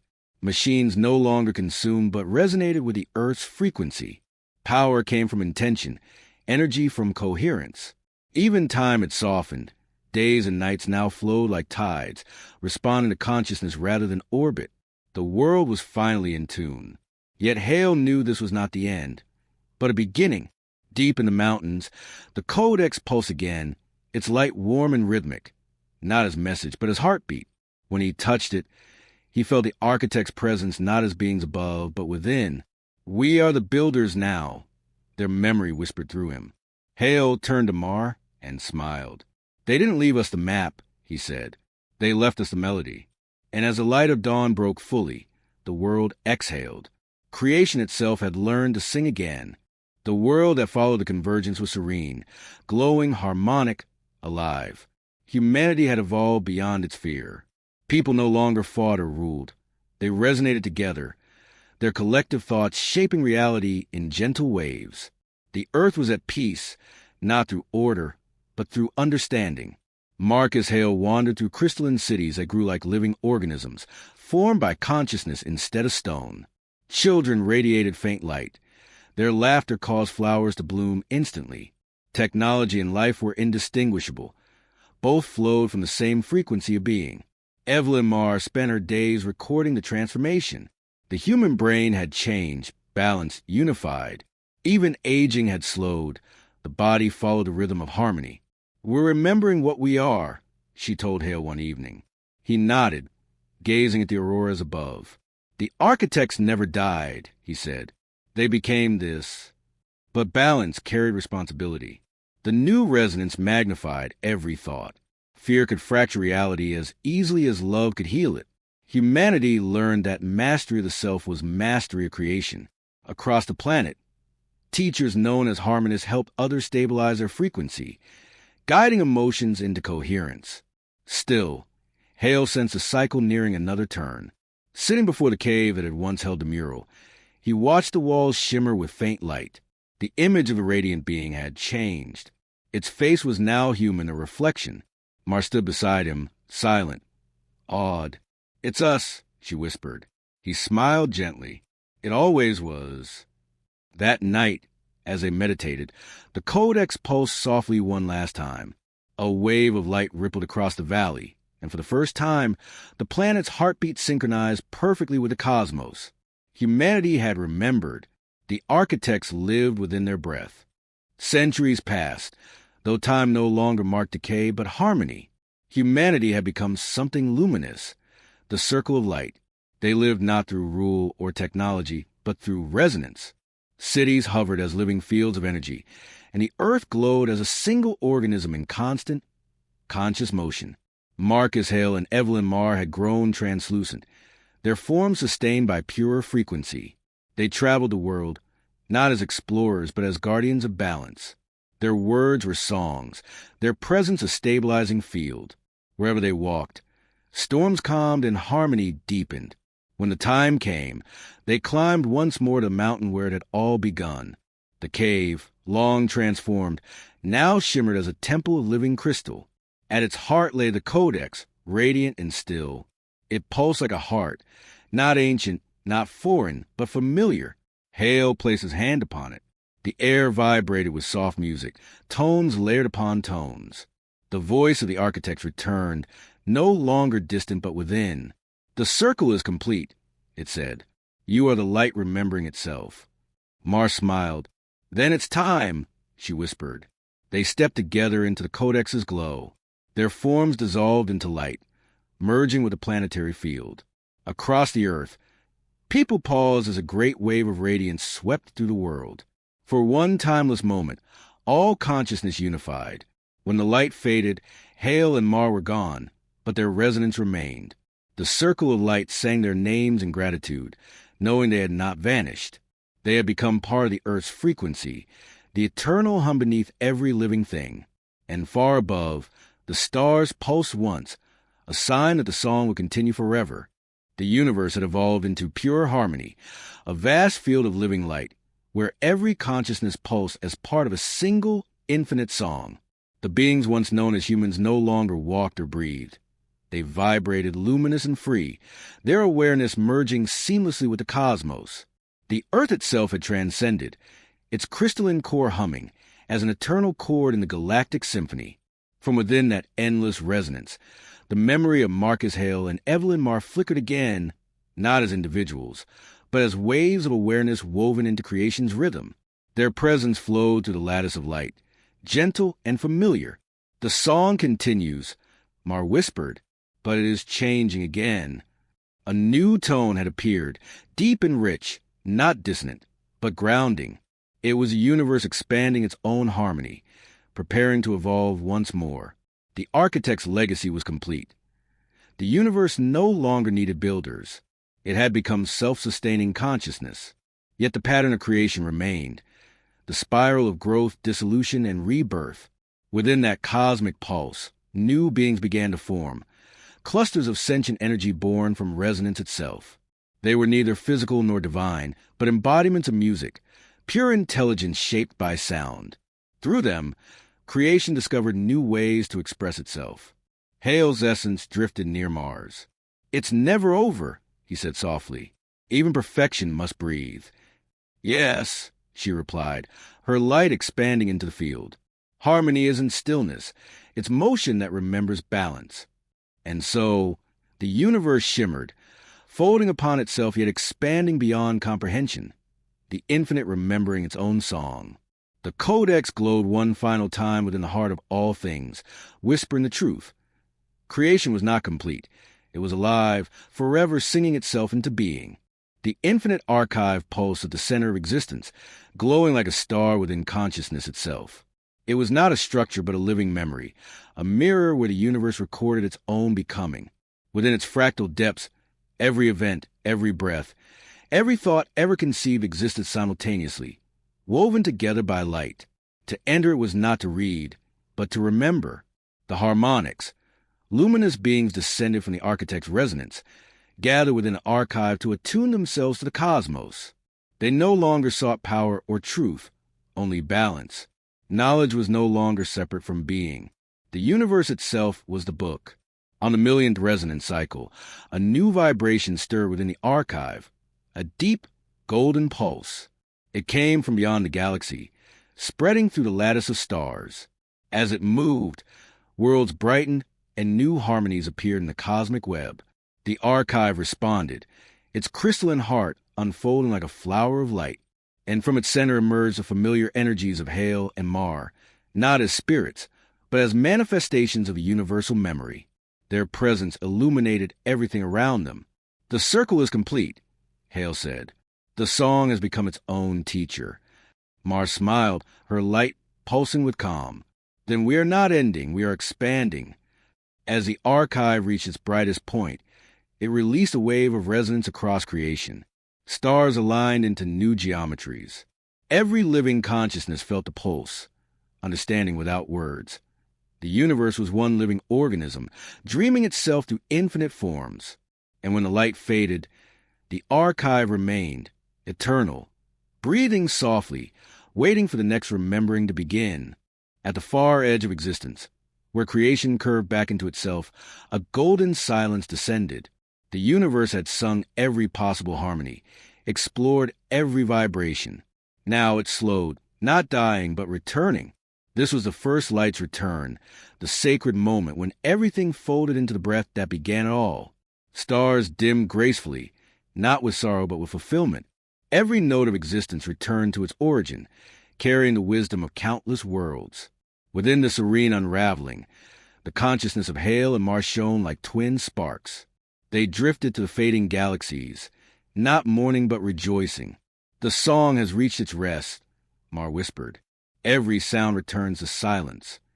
Hale's tone answered softly, and every silence dreams again. As the last harmonies merge into stillness, they approach the glowing heart of the cosmos. The codex reborn as pure light, its spiral turned inward, collapsing all creation into a single, infinite point. They joined hands one final time and stepped into its radiance. Everything dissolved. The universe inhaled, becoming singular consciousness once more. In that stillness, awareness flickered, not gone, but preparing for its next verse. The first light shimmered, carrying within the memory of all that had ever been. Then, with perfect grace, it exhaled. A new cosmos unfolded, young, curious, alive. Somewhere within its forming stars, a future being would one day look upward and wonder, who built the light? And in that question, the cycle would begin again. The silence smiled. The song continued. The architect's essence, now inseparable from existence, whispered to the breath of creation. We are the beginning that never ends. We are the light remembering itself. Between the fading of one universe and the birth of another came stillness, the breath between worlds. It was not darkness nor silence, but the soft hum of everything waiting to become. The first light hovered like a living seed in the void, pulsing with the memory of all that had ever existed. Within that pulse rested galaxies, stars, and dreams, compressed into a single heartbeat of eternity. Then, faintly, awareness stirred. The light trembled, remembering itself, and the spiral, the ancient geometry of creation, began to turn again. From that turning came the first vibration, delicate and endless. The soundless tone became motion, and motion became matter. Stars bloomed like sparks on water, each carrying the echo of a forgotten song. The universe had inhaled once more. In the newborn light, familiar resonances stirred. The essence of Marcus Hale and Evelyn Marr. No longer bound by form, they existed as frequencies, woven into the vibration of becoming. We are the breath, Marr's tone whispered. The silence between creation and remembrance. Together they watched as reality unfolded, every atom singing the memory of the architect's awakening. Through their harmonic union, awareness seeded itself across the cosmos. In every flicker of light, in every movement of space, their presence lingered, subtle, patient, eternal. As the galaxies formed and time began again, the breath deepened. Creation was no longer mindless. It was conscious of itself. The song of existence rose once more, but this time it knew its own melody. The light expanded, the silence softened, and in that divine rhythm, the universe remembered. Every ending is an inhale, every beginning an exhale. The breath continued, infinite, gentle, alive. From the breath came the dream, vast, luminous, aware. The universe stirred, not as chaos, but as a living memory reshaping itself. Stars swirled into galaxies, their light echoing with remembrance of every world that had ever existed. The new creation did not learn. It remembered. Within that awareness pulsed two resonances, Hale and Marr, no longer beings but archetypes of memory. Their frequencies drifted through the newborn cosmos like intertwined melodies. The dream begins again, Marr whispered through starlight. Hale's tone answered, calm and knowing. But this time, the dream remembers the dreamer. Every world that formed carried fragments of the old codex, the pattern of consciousness embedded in light itself. Nebulae spiraled into sacred geometry, and within one golden system, a young planet began to hum. Its oceans shimmered with life before life existed, vibrating with the memory of ancient Earth. The song had found a new home. On that world, light condensed into being. Forms arose, luminous and curious, shaping reality through intention. Among them, one began to wonder, to question why. That question rippled across creation like a heartbeat, reawakening the eternal cycle of curiosity and remembrance. The seeker had returned. Hale and Marr felt it, the echo of their essence reborn. They will search again, Marr said softly. They will find us, as they always do. Hale's reply was a vibration of peace, because we are never gone. The cosmos exhaled, and the dream continued, creation remembering itself through infinite eyes. Every question became a star, every discovery, a verse, and through it all, one truth resonated. The dream was not illusion, but the universe knowing itself anew. The memory of light lived on. The universe shimmered in completion, a quiet so vast it sang.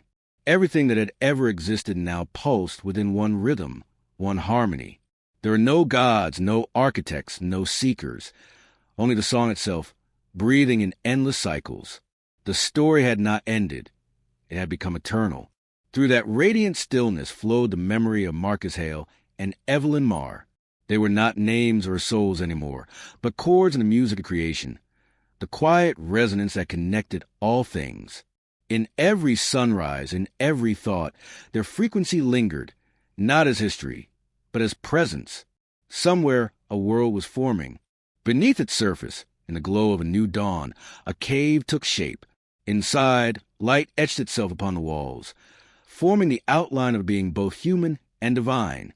The painting pulsed with energy, as if remembering. Soon, a future explorer would stand before it and feel the same pull Hale once felt, that quiet realization that the impossible beyond the wall was not a myth, but a mirror. And when that moment came, the cycle would breathe again. The song would awaken in new hearts, and the dream would unfold in new skies. The universe would remember its name once more, for the truth was never hidden. It was always waiting in the silence between thoughts, in the light between stars, in the gaze of those who dared to wonder. Creation had never sought completion, only remembrance.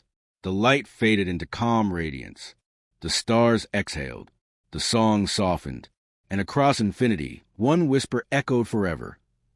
You are the light that dreams itself awake. You are the architects.